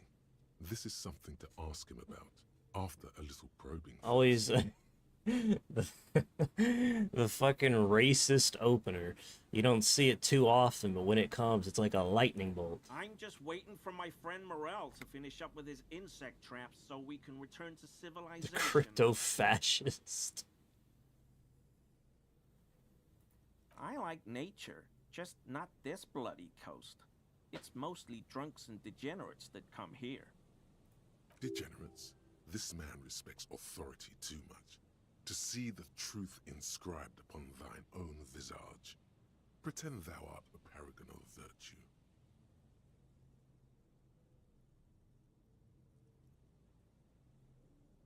I've been tempted on occasion, but someone has to stay strong for Revacol. He pronounces Revacol with a hard K, unlike other people.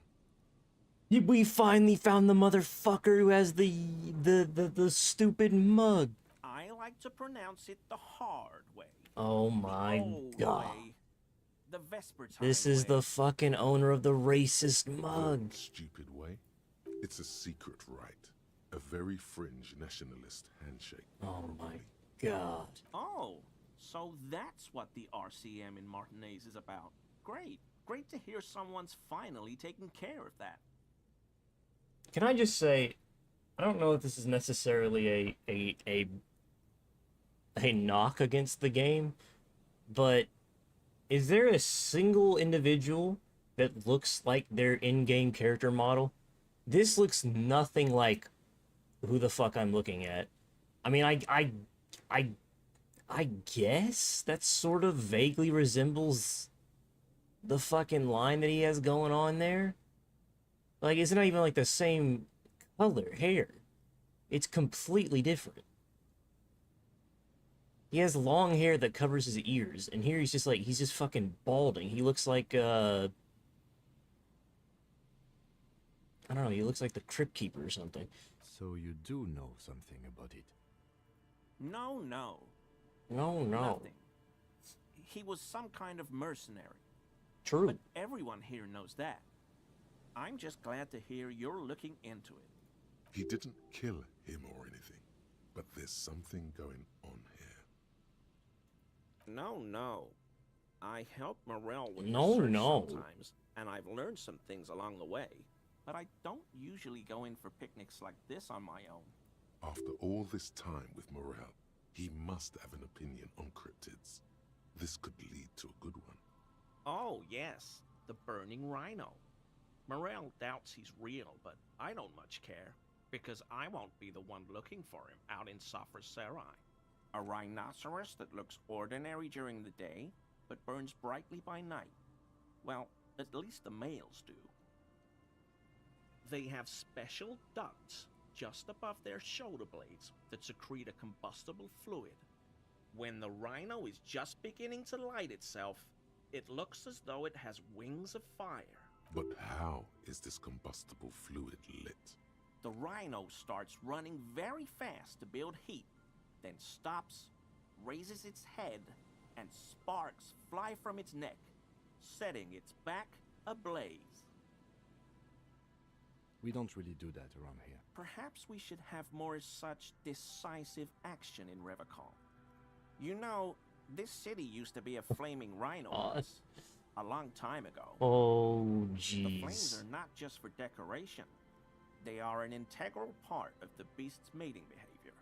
Yeah, sure. During the burning rhino's mating season, herds of male rhinos, all aflame, encircle herds of female rhinos, forming a fiery ring as they begin to copulate loudly. Local peasants call it the passion ring. They fear the rhinos, as perhaps they should. Anyway. The lieutenant sighs without looking up from his notes. It's clear the burning rhino is dear to him on many levels, some even spiritual. My mug? Why would you think that? It seems as though you're calling to it. Really? I hear it all the time. All in jest, of course.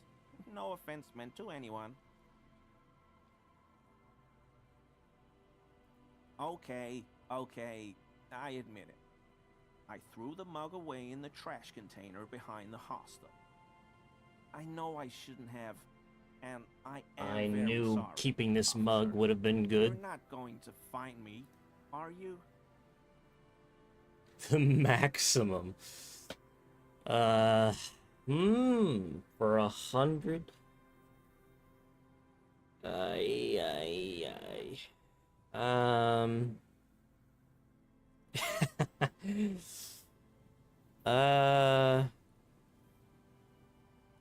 Obviously I want to. I don't think he's gonna pay if I ask for 250.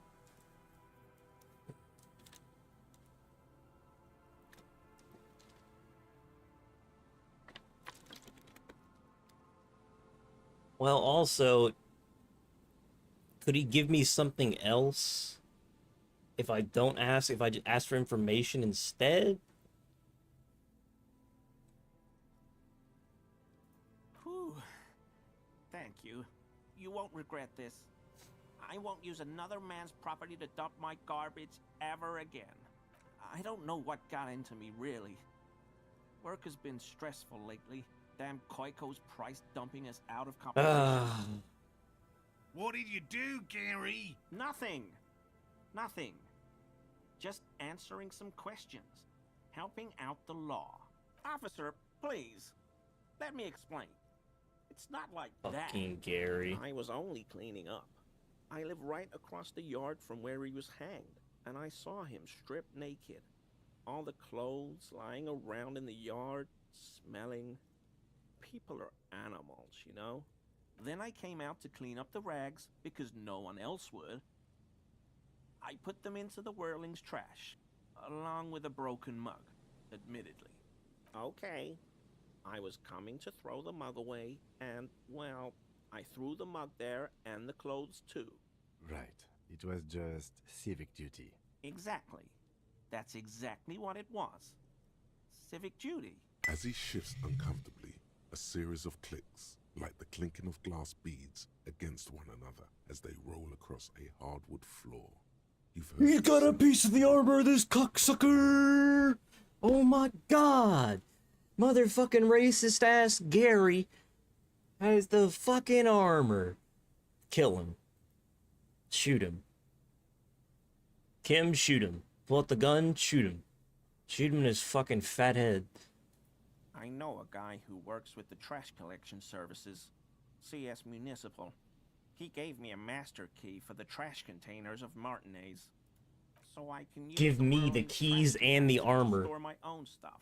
Garbage disposal is expensive as hell. The damn Hemians run it like a mob. I'm sorry, okay?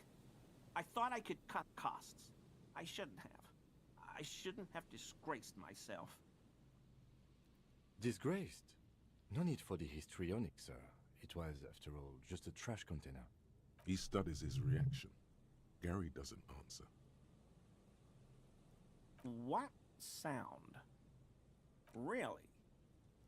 There's lots of weird stuff out here in the reeds, though. Insects, trash. Could be the wind shifting some garbage nearby. Every day, the wind shifts the reeds and whatever was left in them.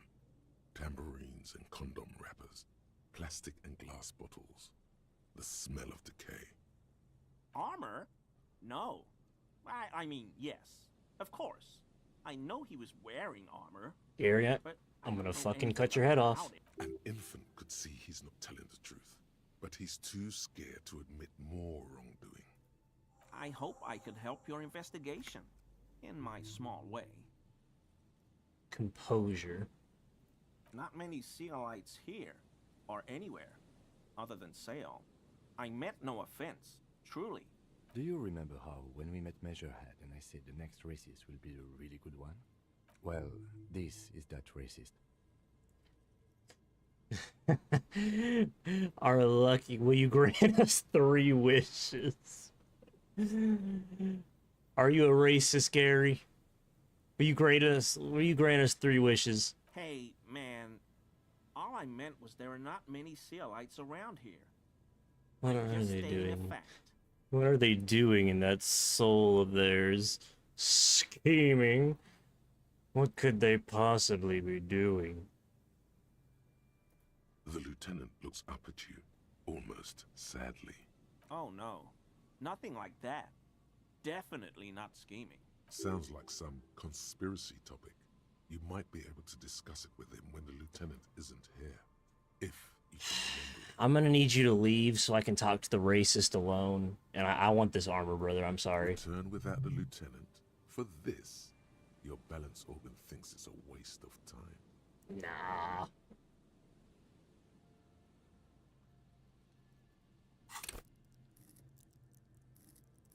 Nah. Composure.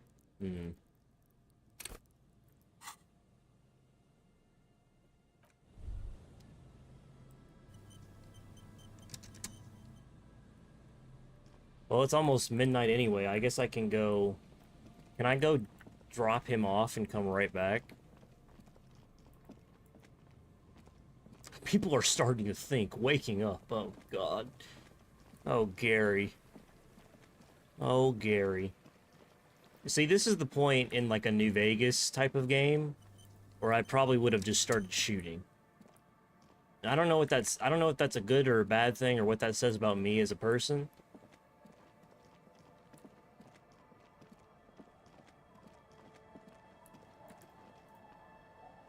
But he would have already been dead. I would have already blown his head off. If I had a gun.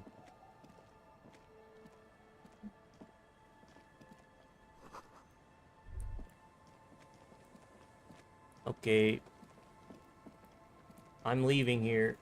See you. It's getting late. Send him away. Good night, officer. Good night, fucker. He thinks I'm gonna go to sleep or something.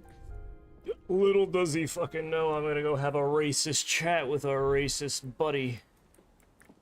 And then I'm gonna get that fucking armor. And then I'm gonna cut his throat. Dump him in the fucking river. I wish.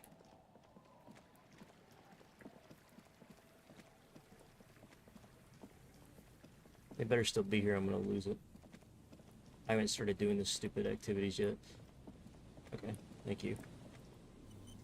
I dropped off the person of the race that you happen to dislike. Can we talk? Always a pleasure to see an officer of the law. Yes, officer. I'm very glad we're getting a chance to speak about it candidly. Man to man. Uh-huh. His smile, meant to convey total openness, is that of an experienced sales. I'm listening, man. What do you got? What do you got? I mean... Sealites, they're very smart people. Smart and secretive.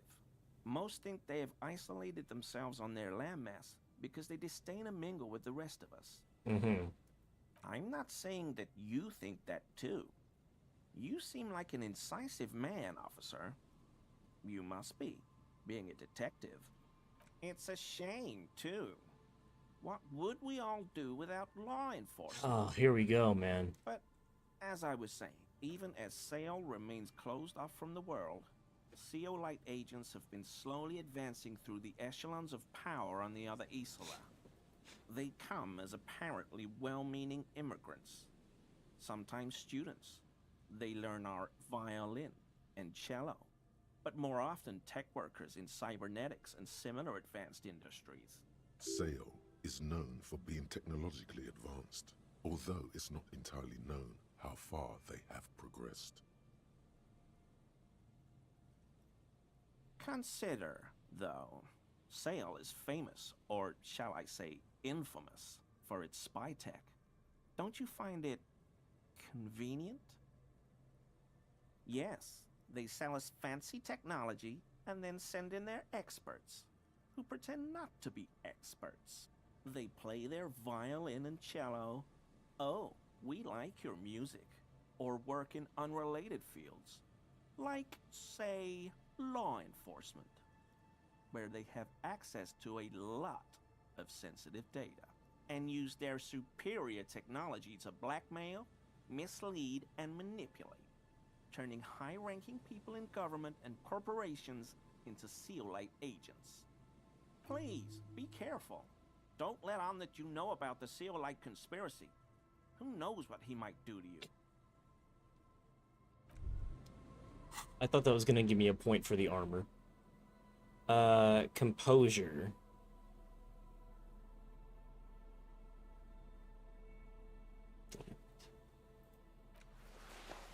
+1 composure. +1 composure. It also gets rid of my -1, that's good.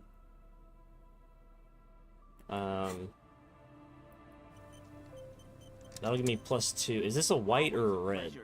This is a white check. You may retry it. 72%. That's pretty good.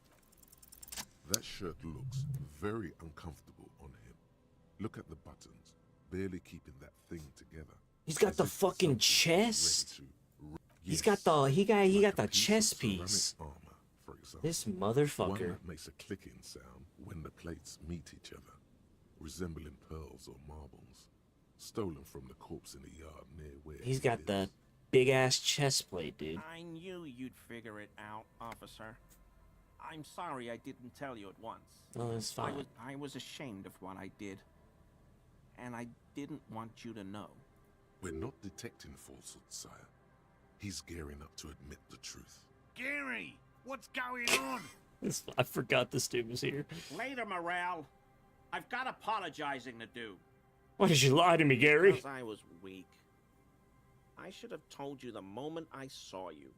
But God damn it, Gary. I trusted you. The hell, Gary? You in trouble? I'll explain later. Everyone was picking those pieces off him, and I was watching them do it. And they'd scattered his clothes all over the yard. Everything was smelling. So I went there to take out the trash and started cleaning up. All those rags on the ground, him swinging up there, and I had a lapse of honor, sir. I thought, he's a foreigner. They all say he wasn't from here. Only the cuirass was left. So I stripped it They off. left the chest It was piece? early in the morning. No one saw me. I took it with me. It was a mistake. Had I Does he have a known it would helmet, give I you guys wonder? Trouble, I wouldn't have. We're detecting sincere contrition here, sire. He's not trying to flatter anyone. I always thought it was the Union. Some Union hardasses lynched him because of the strike. But almost everyone in town knows that. I wish I could tell you more. This is all he knows. He sighs again, hangs his head, and unbuttons his shirt fully. A cuirass that matches the dead man's boots comes into view. Soon it is in your hands, smelling of his sweat. Ew. But so light to hold, like a bag of cotton. Yes, absolutely. I will never do anything like this again. You sick son of a bitch, Gary. We'll be on our way soon. Hell no. I had no idea. And I'm still cross with him, to be honest. It's not like him. He's got his quirks, but dishonesty. Yeah, racism. Disloyalty. Racism is I'm a not pretty big one of them. quirk. Thanks. I also have I know quite a few people with some quirks. I don't know if that's how I describe my incredibly racist coworker and friend, but I also know some people with quirks. Let's put it on. Give it to me. Bing. Bong. Wait, no. Boom. Look at this fucking bum, dude. Look at this high performance, absolute specimen of a man bum. A fucking bum. No amount of heavy armor or shiny gadgets can distract from the fact that yes, this man is indeed a bum. He's a bum, he was a bum, he is a bum, he'll always be a bum. Okay, As you hold it in your hands, it makes an uncomfortable crunching sound. before I give him back the jacket. It's a sordid, filthy tale, not for the weak. Okay. Are you sure you can stomach it? I hope. Some secrets are better left uncovered. Don't even try. Seriously. It occurs to you that you're not even holding the jacket itself, but rather the thick crust of jetsam and seagull shit that ensconces it. I have that. It smells like a dead sea creature, tangled in grey strands of seaweed. It must have spent quite some time in the water before the tide deposited it ashore. Uh-huh. Somehow, it was carried or dragged to the boardwalk. If not by human hands, then perhaps the feral dogs that prowl the beaches at night. The faint impressions of many footprints are also present, though it's impossible to tell what kind or how many.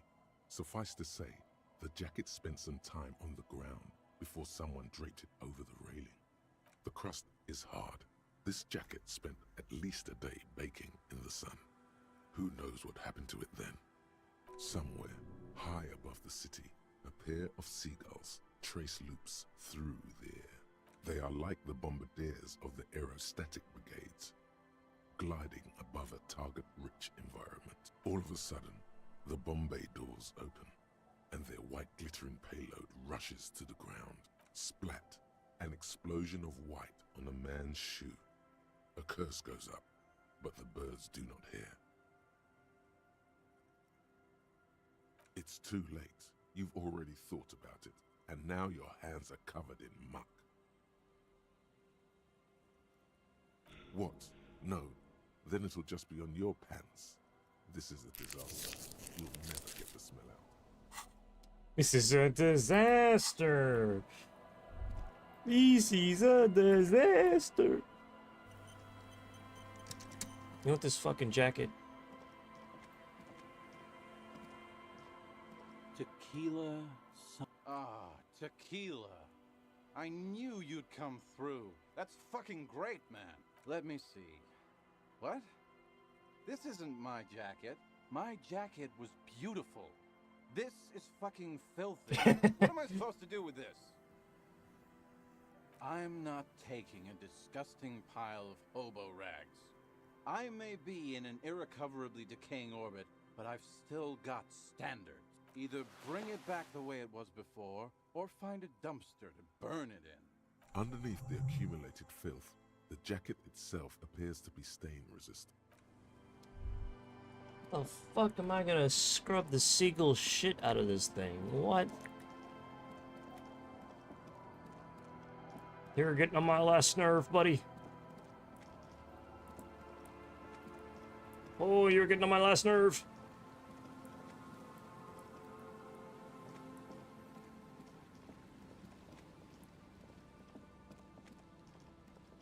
Hell is this church? Okay.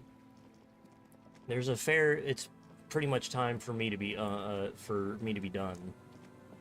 But there's a fair few things I wanted to do first. Well, not a fair few things. Literally just this, I think.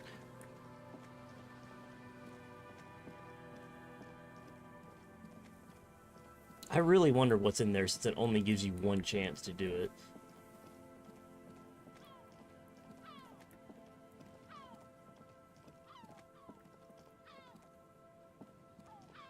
There's a trap in the reeds at your feet. I just want to like the look at same this. one you saw Morel set before. Same mesh, same wiring. Locusts are crawling around in the trap, confused but uneaten. You see the reeds shake sadly in the coastal. The wind picks up here, near the cape's end, surrounding the narrow strip of land from 3 cardinal directions. Maybe I should wait till I get back together with, yeah, actually, I changed my mind. I'm gonna wait till I get back together with him to do it. I want to see what he has to say about it. More than I actually even want to do the quest. Also, there's a pretty good chance... Did I talk to him? Tequila. Tequila. Let me see. What? I'm not either. Underneath the accumulation. Okay. Kick Granny in the face. The old woman. The buzz of it. There's a gap where the name of that song should be. You should ask her about it right now. Yes, I can't really sleep anymore. Only a few hours a night. It happens when you grow older. I look like such a fucking bum, My dude. suggestion is don't. Don't grow any older than you already are. That's old enough. What's troubling your mind? A lullaby my mother used to sing. I sang it to my kids too. It's an old Samaritan children's song. Surrender to the night. Surrender the Night by My Chemical Romance. Part of their Conventional Weapons album. The 5th album of their discography. Not technically a mainline album. Made of discarded tracks for their 4th mainline album, Danger Days. That's kind It's a good song. grim for a children's song, even if it is a lullaby. Yes, it does. I can wash it for you, but it's going to take about a half an hour. Don't get me Think started. You can stay put for that long? Well, hand it over then, and I I'll see what guess. I can do. Must say, I'm proud of this one. It's pretty nice underneath all that filth. I hope you take better care of it than its last owner. You know what? Let me just hold on. Let me talk to him, and then if he talks about it, ooh, pain threshold. And want you in your state. The night belongs to me. Okay. Tequila sunset. My jacket? A look of consternation crossed. What the fuck are you talking about, Tequila? Faum? That's medium concept stuff, not my style at all. I can't believe I'm saying this, but maybe you should lay off the booze. It's fucking with your head. It becomes abundantly clear to you how this man managed to lose his keys, business, friends, and girlfriend. That shit is so medium concept, I wouldn't touch it with a stick. But yeah, okay. I'm sure it looks great on you. I hate you, dude. I hate you. Can I go rizz up this chick? Hey, I need to get over my wife. She seems to be putting a bit of the stress on the old ball sack. If you know what I'm saying. Aye, the sea's gonna calm down soon. I can feel it. The wind is turning southeast. What's on your mind, officer? Oh, that's good to know, I guess. Why is it in the sea? Investigation has been launched by me. Oh, fuck. It's an instant relation, very conception. Oh, fuck. Oh, I don't know. These are all good responses. I mean, if I say I got drunk, will it be like, I remind her of her drunkard ex-husband that got lost at sea? Will she appreciate it? Will she want to come back to the feeling of being held down by an alcoholic husband? She'll want to relive that feeling within me once she understands that I'm a dangerous alcoholic.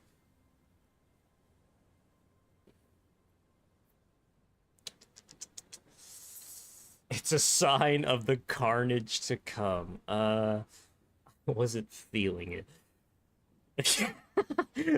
An official investigation has been launched. That's great. Until then, you should maybe start thinking about the funeral. Oh, it's so funny. Sire, she doth not believe it wasn't you. Aye. Feels deserved. Official Falling investigation. in the line of duty like that and all. Why odd? Our things are part of our life world. They're made with our An human official sweat and they share investigation. human history. We should care about them as we care about humans. What a to some fucking extent, at least. dickhead, dude. What an absolute dickhead. Imagine you drive your own fucking car into the ocean. Somebody asks you about it, and you're like, well, I've launched an official investigation into what happened. What a fucking asshole. Life world. Oh. Someone's been reading up on last century Gotvaldian philosophers. Play it cool now. Oh yeah. You won't even be able to get it out of the water before early June. And where are you going to bury it? Who to invite? What music to play at the wake? Take it from someone who's been through a few funerals. It's easiest to just leave them there and let nature take care of it. It's going to be quite a few years before nature is able to completely take care of a motor carriage. You could always come back in a few months and see if you still want to give it a proper send-off. I understand, believe me. I really do. I think about all the frivolous side activities. Oh my god, I could look be like doing such a every time I go out there loser. with my nets. It's like, I don't know, the fucking beanie with the glasses and then the fucking big ass boots and the stupid coat. And the fucking random tie. God. But daydreaming is a rich man's game. At sea, you can't afford to be careless and dream. Anyway, what are we talking about here again? Well, how can I assist you then, officer? Unfortunately, the factory sold this one with a 3-year warranty. Not really. I know. But not when you're in a tight spot. Guns are expensive and fragile. From time to time, people need a lesson in respect. That's what makes you... That goes for men too. But they put on an act for us. Pretend like Sure. The traces of her laughter are still... Some went to patch their wounds, their lesson learned. Others were more thick-headed. And one of them, I ended up gone. To the waves. He didn't respect... Now, before you tell me how sorry you are for my loss, know that it was 4 years ago, and I've moved on. Us working life didn't really change that much for me and the kids. Man, suggestion at 1. I wanna... Fuck. Wow. So someone's been a little boring. What? Yes, my standard liege. Someone's seen all sorts of wild ideas pop off and thought, I'll take the boring one. The regular, please. The brown. Oh, not the brown. Oh, God. I hate brown. Of course you do. Maybe some regular as a general pistols color. and a usual pistol to go with them. It's official.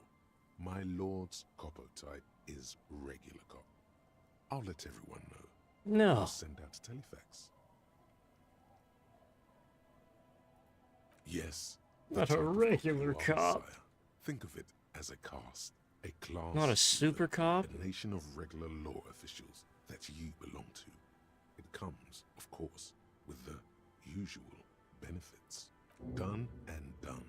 No actual communiques will be sent, of course. It's interesting, I guess, dramatic. A meta way of unlocking, you know, if I had like a, and maybe for the second playthrough I'll end up doing this, like if you had a guide that told you all of the,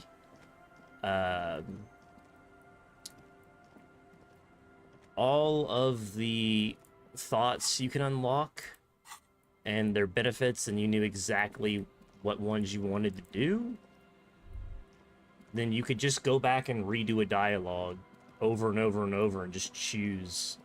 It seems like you can just go back to previous dialogues and just pick all the options, and you'll end up filling all the requirements for most of these.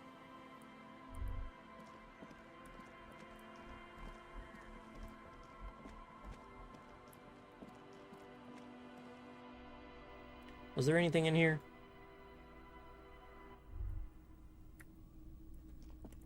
What the fuck? I got like a psychic tingle in my dingle that was like, look below the floorboards, below the floorboards. I can't look below the damn floorboards, so what the fuck? It's getting late. Suck my ass. I can't look below the fucking floorboards. What do you mean? There's nothing to look. Let's try and release the table, you see a bowl of Nope. I don't actually, you know what? I don't think shaving was the right call. An old mirror hangs on the wall. You see your reflection in it. The expression. +2, know the origin. +2, no more steam. +1, shaved. 3%. I am curious. This will be the last thing that I do tonight. It's already 12, so this will be the last thing I do. But let's get everything up for electrostatic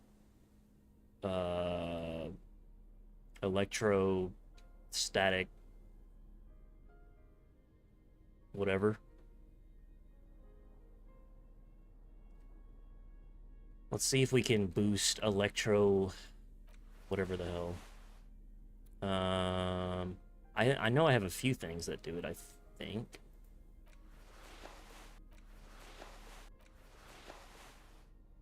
That's fine. Were they both pants? Well, that one. I only have 2 items that boost my electrical skips. It's fucking horseshit. What does this go up to now? The pockets of these new jeans are perfect for sticking your What? hand into. Makes you look cool, calm, and collected. What? As your hand enters the pocket, your fingers brush against something. Random encounter. So, hey, it's a chewing gum. It reminds you of the fruity juice of apricots. You should inspect it closer if you have time. Something about the wrapper's texture is familiar. By the way, the raw materials were most likely exported from Seaguy, the apricot suzerainty, and processed into the apricot-flavored chewing gum, loved by kids of today and yesterday. Something about it is. I thought about getting some of that Hubba Bubba original gum, but gum with sugar tends to kill your teeth. And I've already killed my teeth enough for like 3 lifetimes over. I need to calm the fuck down.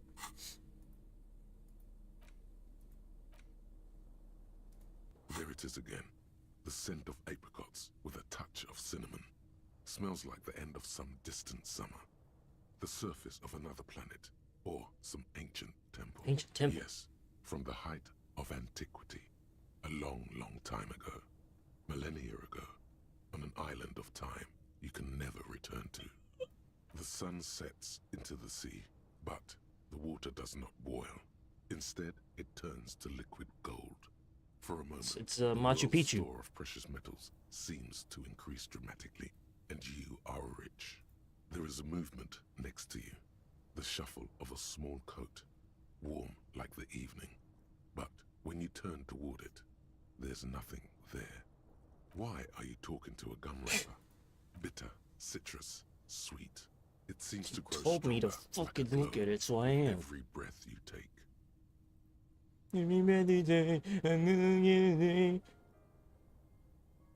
So addicted to. Whatever petrochemical byproducts they used to create this artificial flavor have bonded tightly to the wrapper. Or is that just your memory filling the gaps?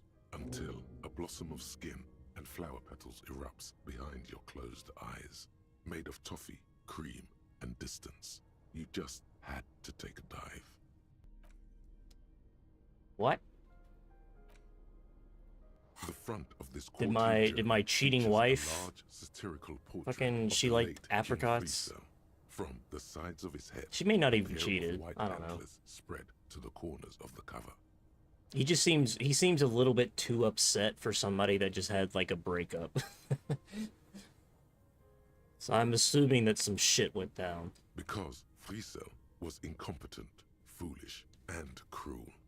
In short, the embodiment of everything the communards wished to overthrow. It's satire, you see. I see.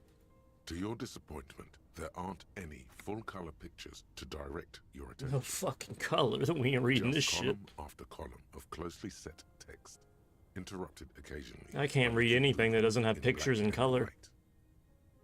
You know, in when I was in like elementary school, I used to be so excited to read those like big boy books because it meant I got to go home to my fucking parents and tell them a big fat lie about how I read at like a 12th grade level or some bullshit.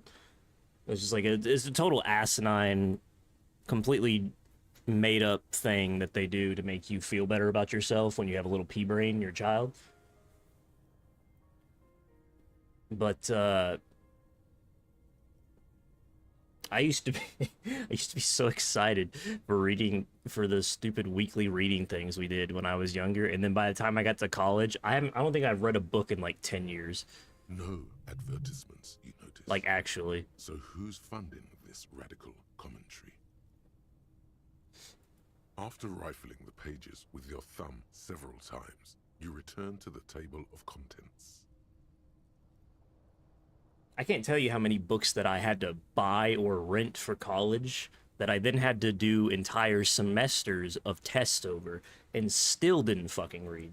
The magazine is divided into several sections. International development, Kunst und Kultur, and local concerns. Just fucking curse me out. Just inside the cover, there's also an editor's note. What? Comrade, as you know, this journal takes its name from Mazov's immortal expression, du cristal a la fumée. This was his way of describing the way I remember. rigid, Okay. crystalline structures of capitalist ideology turned to smoke under communism. But, like the structures of capitalist ideology, we too are at risk of going a la fumée, unlike many publications which are content to spoon-feed their readers reassuring drivel. La Fumée is committed to telling the radical truth, even when that truth may drive away potential subscribers. Only 4 issues in, and it sounds like they've already alienated their readership. Perhaps they've overestimated the market demand for this kind of commentary. So please, if you value our radical Mazovian perspective on contemporary politics, culture, and international affairs, please consider subscribing today. Yours in struggle. The editors.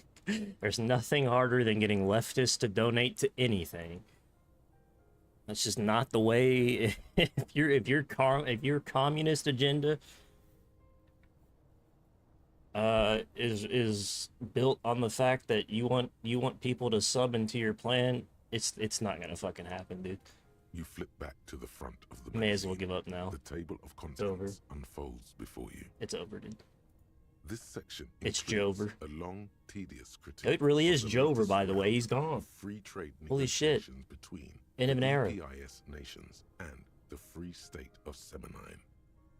Uh-huh. You also skip over an article about heavy fuel oil smuggling along the Messina border. Something about bear wrestling in Samara. Book riots in Yugograd. I would have liked to see 4 Years of Joe. Just as well, I mean, it's the same reason for Trump. I'd be interested to see like which of them dies first. Whoa, whoa, whoa. Bear wrestling. Flip back to that. All right. It seems to be part of a new public fitness initiative in the People's Republic of Samara, SRV, devised and promoted by none other than President Kanajinsky himself. This game does a really good job of having everything seem like this seems like something that happened in Russia that I should know about, but it's different enough that I'm confused. According to this extremely credulous account, oh, brain blast. He's affectionately known to his people, has recently decreed bear wrestling the national sport of the SRV. When it says bear wrestling, does that mean two bears are wrestling each other, or no? It's when you get two penises that have foreskin, and you put them together, and then you like, you know. Oh wait, that's docking actually. Never mind. Of course not. I was thinking of the something article else. makes plain that this is man on bear, or in some cases, woman on bear competition.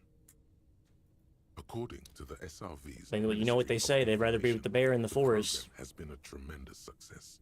Public support stands at 87%, And youth obesity and alcoholism rates are down 12% and 7% respectively. Yeah, those are good fucking numbers, dude.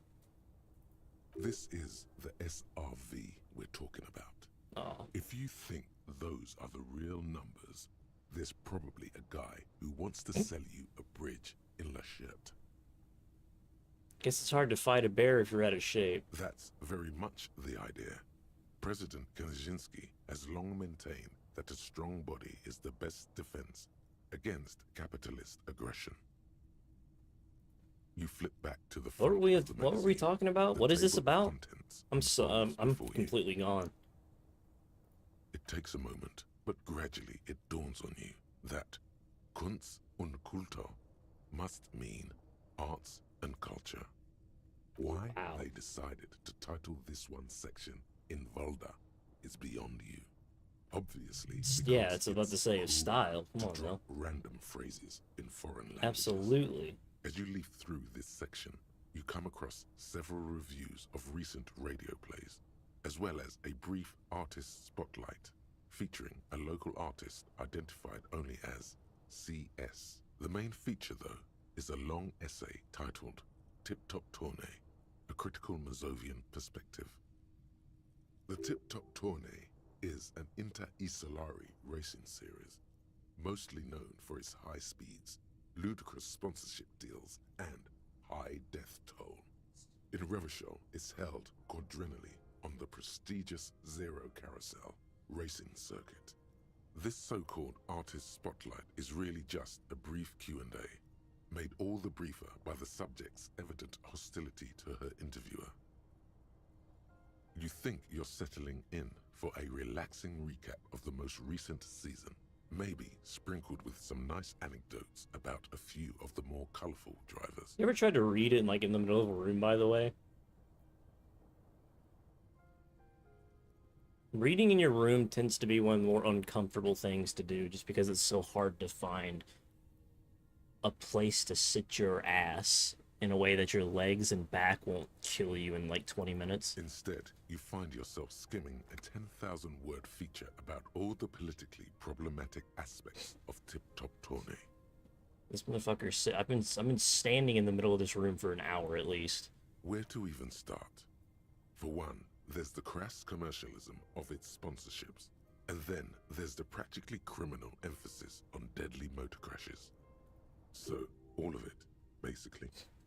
What's so bad about sponsorships? Oddly enough, this article has two bylines: Nasteb Encolada Bernal and Exilus Buka. There's no way those are real names. Have you ever met anyone named Exilus? Come on, they're plainly pseudonyms. More than that, they're likely anagrams. So Exilus would be Sulliex, Ilusix, Sucks Ali,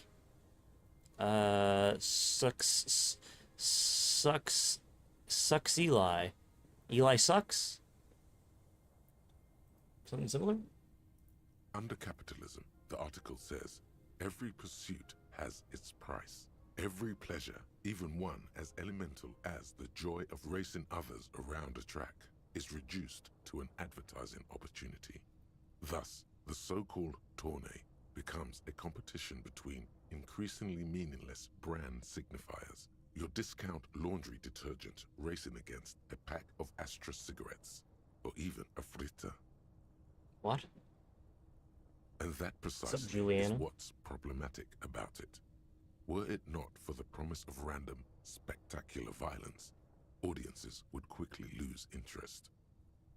At the end of the day, it's the destruction of these 750,000 real races that you're really watching for. I really am just in it for the violence. You see, one cannot avoid the conclusion that Tip Top Tournée is simply the apotheosis of spectacular entertainment under capitalism. Why do you think people go to monster truck rallies? You flip back to the front of the magazine. The table of contents unfolds before you. Unsurprisingly, much of this section is taken up with articles declaring unqualified support for the dock workers' strike. You skim the headlines. Paint the harbor red and white. Martinez tames the wild pines. A city in revolt. First we take Martinez, then we take La Delta. Finally, there's a brief article by the writer, G. Martin, accusing the owner of the Capeside Apartments of illegally attempting to evict certain communist tenants simply for not having paid their rent. Ah, this must be Gaston's handiwork. Gaston. Who? Charging rent to live somewhere is pretty outrageous.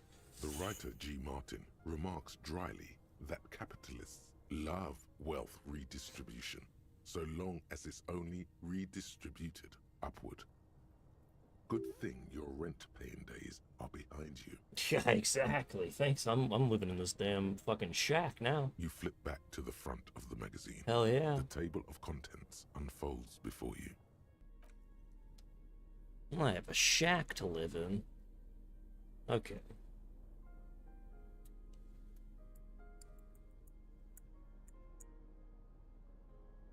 Have I met somebody that could tell me about these tattoos? An intricate it's still...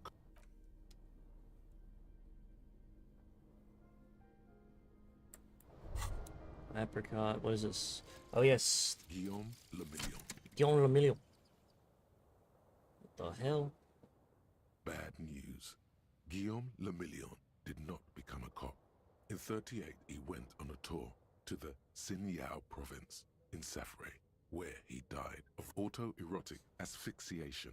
His body was found hanging from a decorative dragon tree in his junior suite, amid drug paraphernalia, unwholesome objects, and the Sylvia Trainer single, Wonderland, skipping in the background.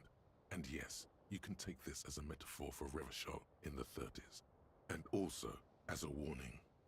You gotta be careful when you're choking people, man.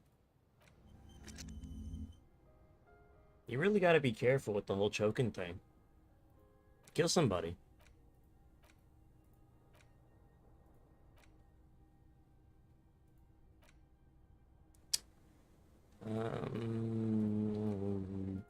I don't want this. But I'll unlock this one first. And I'll do this one and then I'll get rid of one when I have a point.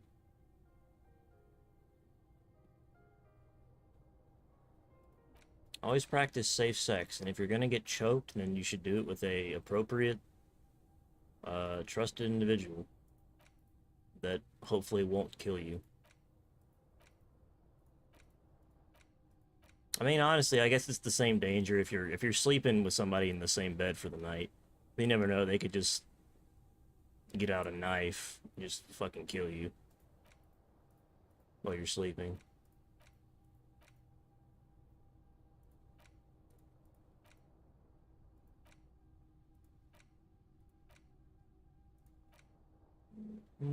Living in the past.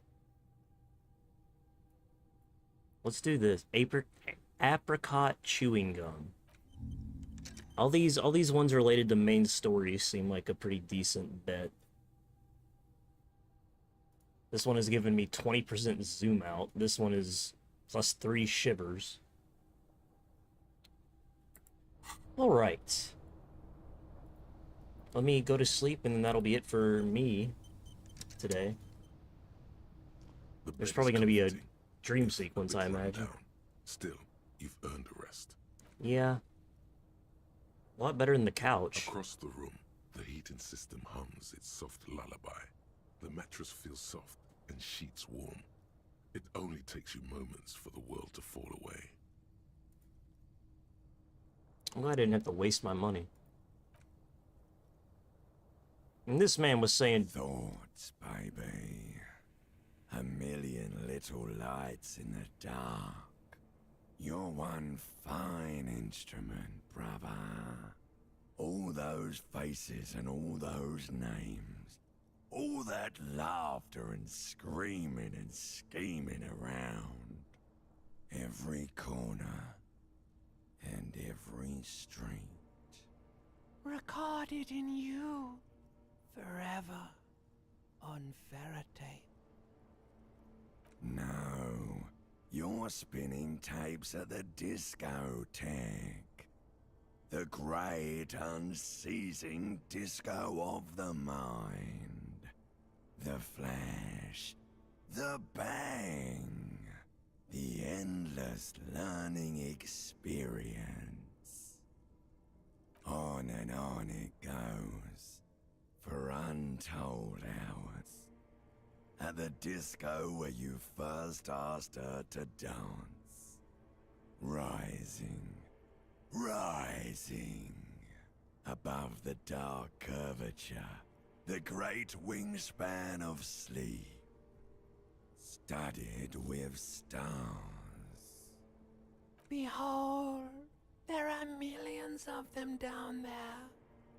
The first time, the last time, the smoke in her mouth, the plotted flowers. The faces turning, changing. It's the world, Harry boy, and you're made of it. Every day you're out there, you make more of yourself from it. I'm afraid you can't be unmade now. You can never forget this shit. All stuck on loop, whirling, spitting out words and images. You're the son of the world again.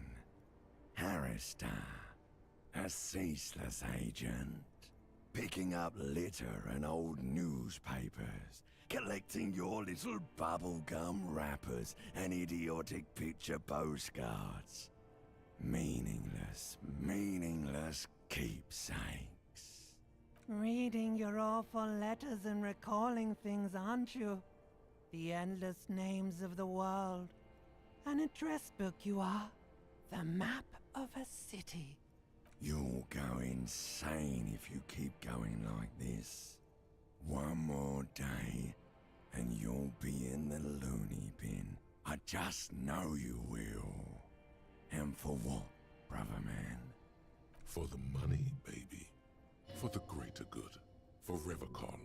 Always and only Revacol. Solving your little crossword puzzles. Doing your tasks. Crossing names off lists. Trying to become some sort of world detector. It won't make it okay. It won't put smoke back in her mouth.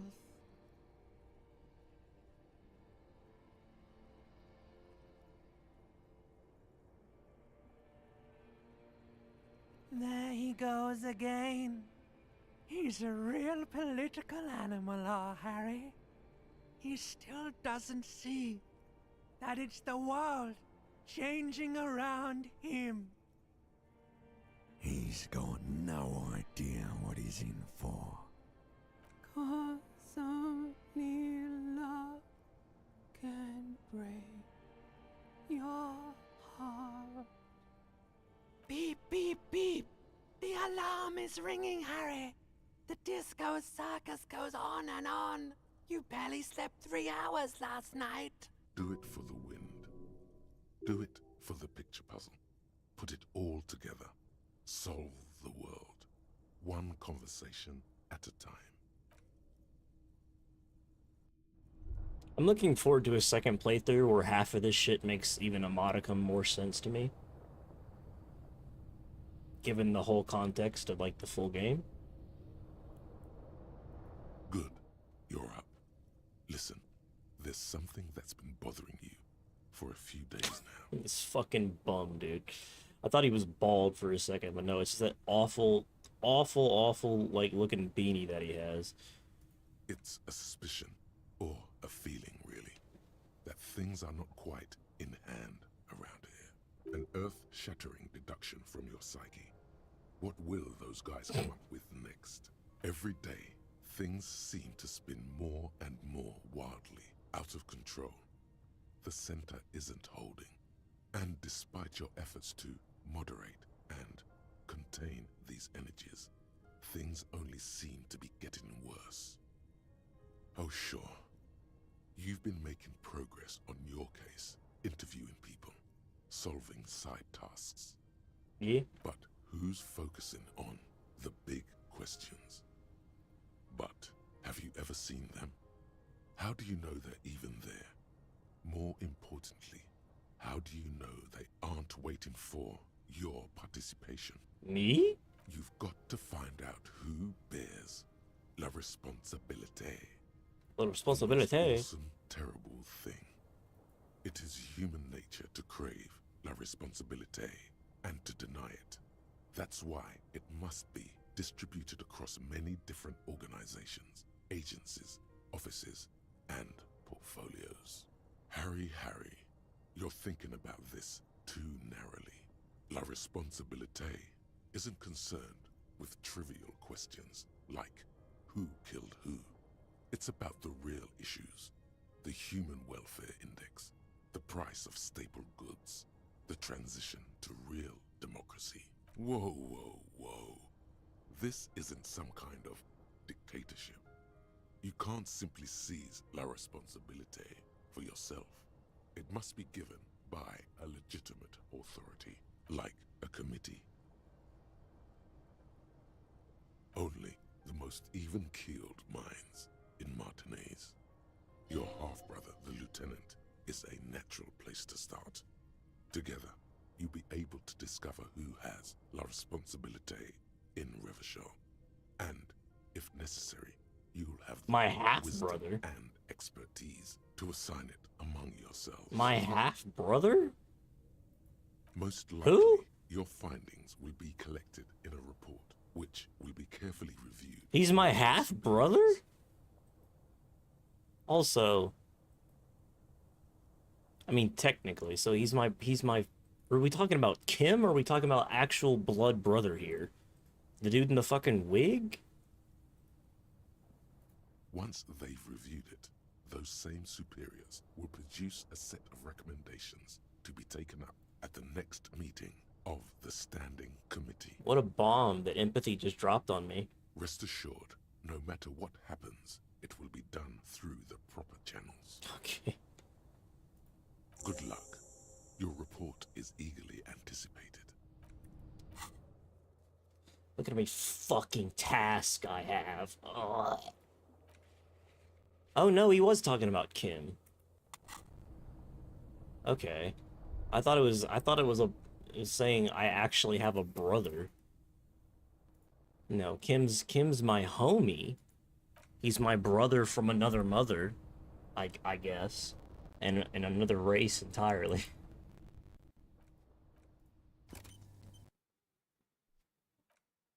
They said half-brother specifically. I got confused.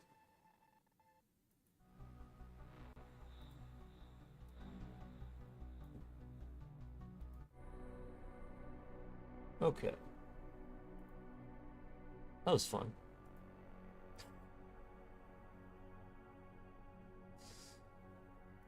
That was fun. I had a good time. I'm enjoying the hell out of this game, I gotta say. Of course, I'll be on tomorrow. Oh, my live. 30 seconds until my live ends. Oh shit.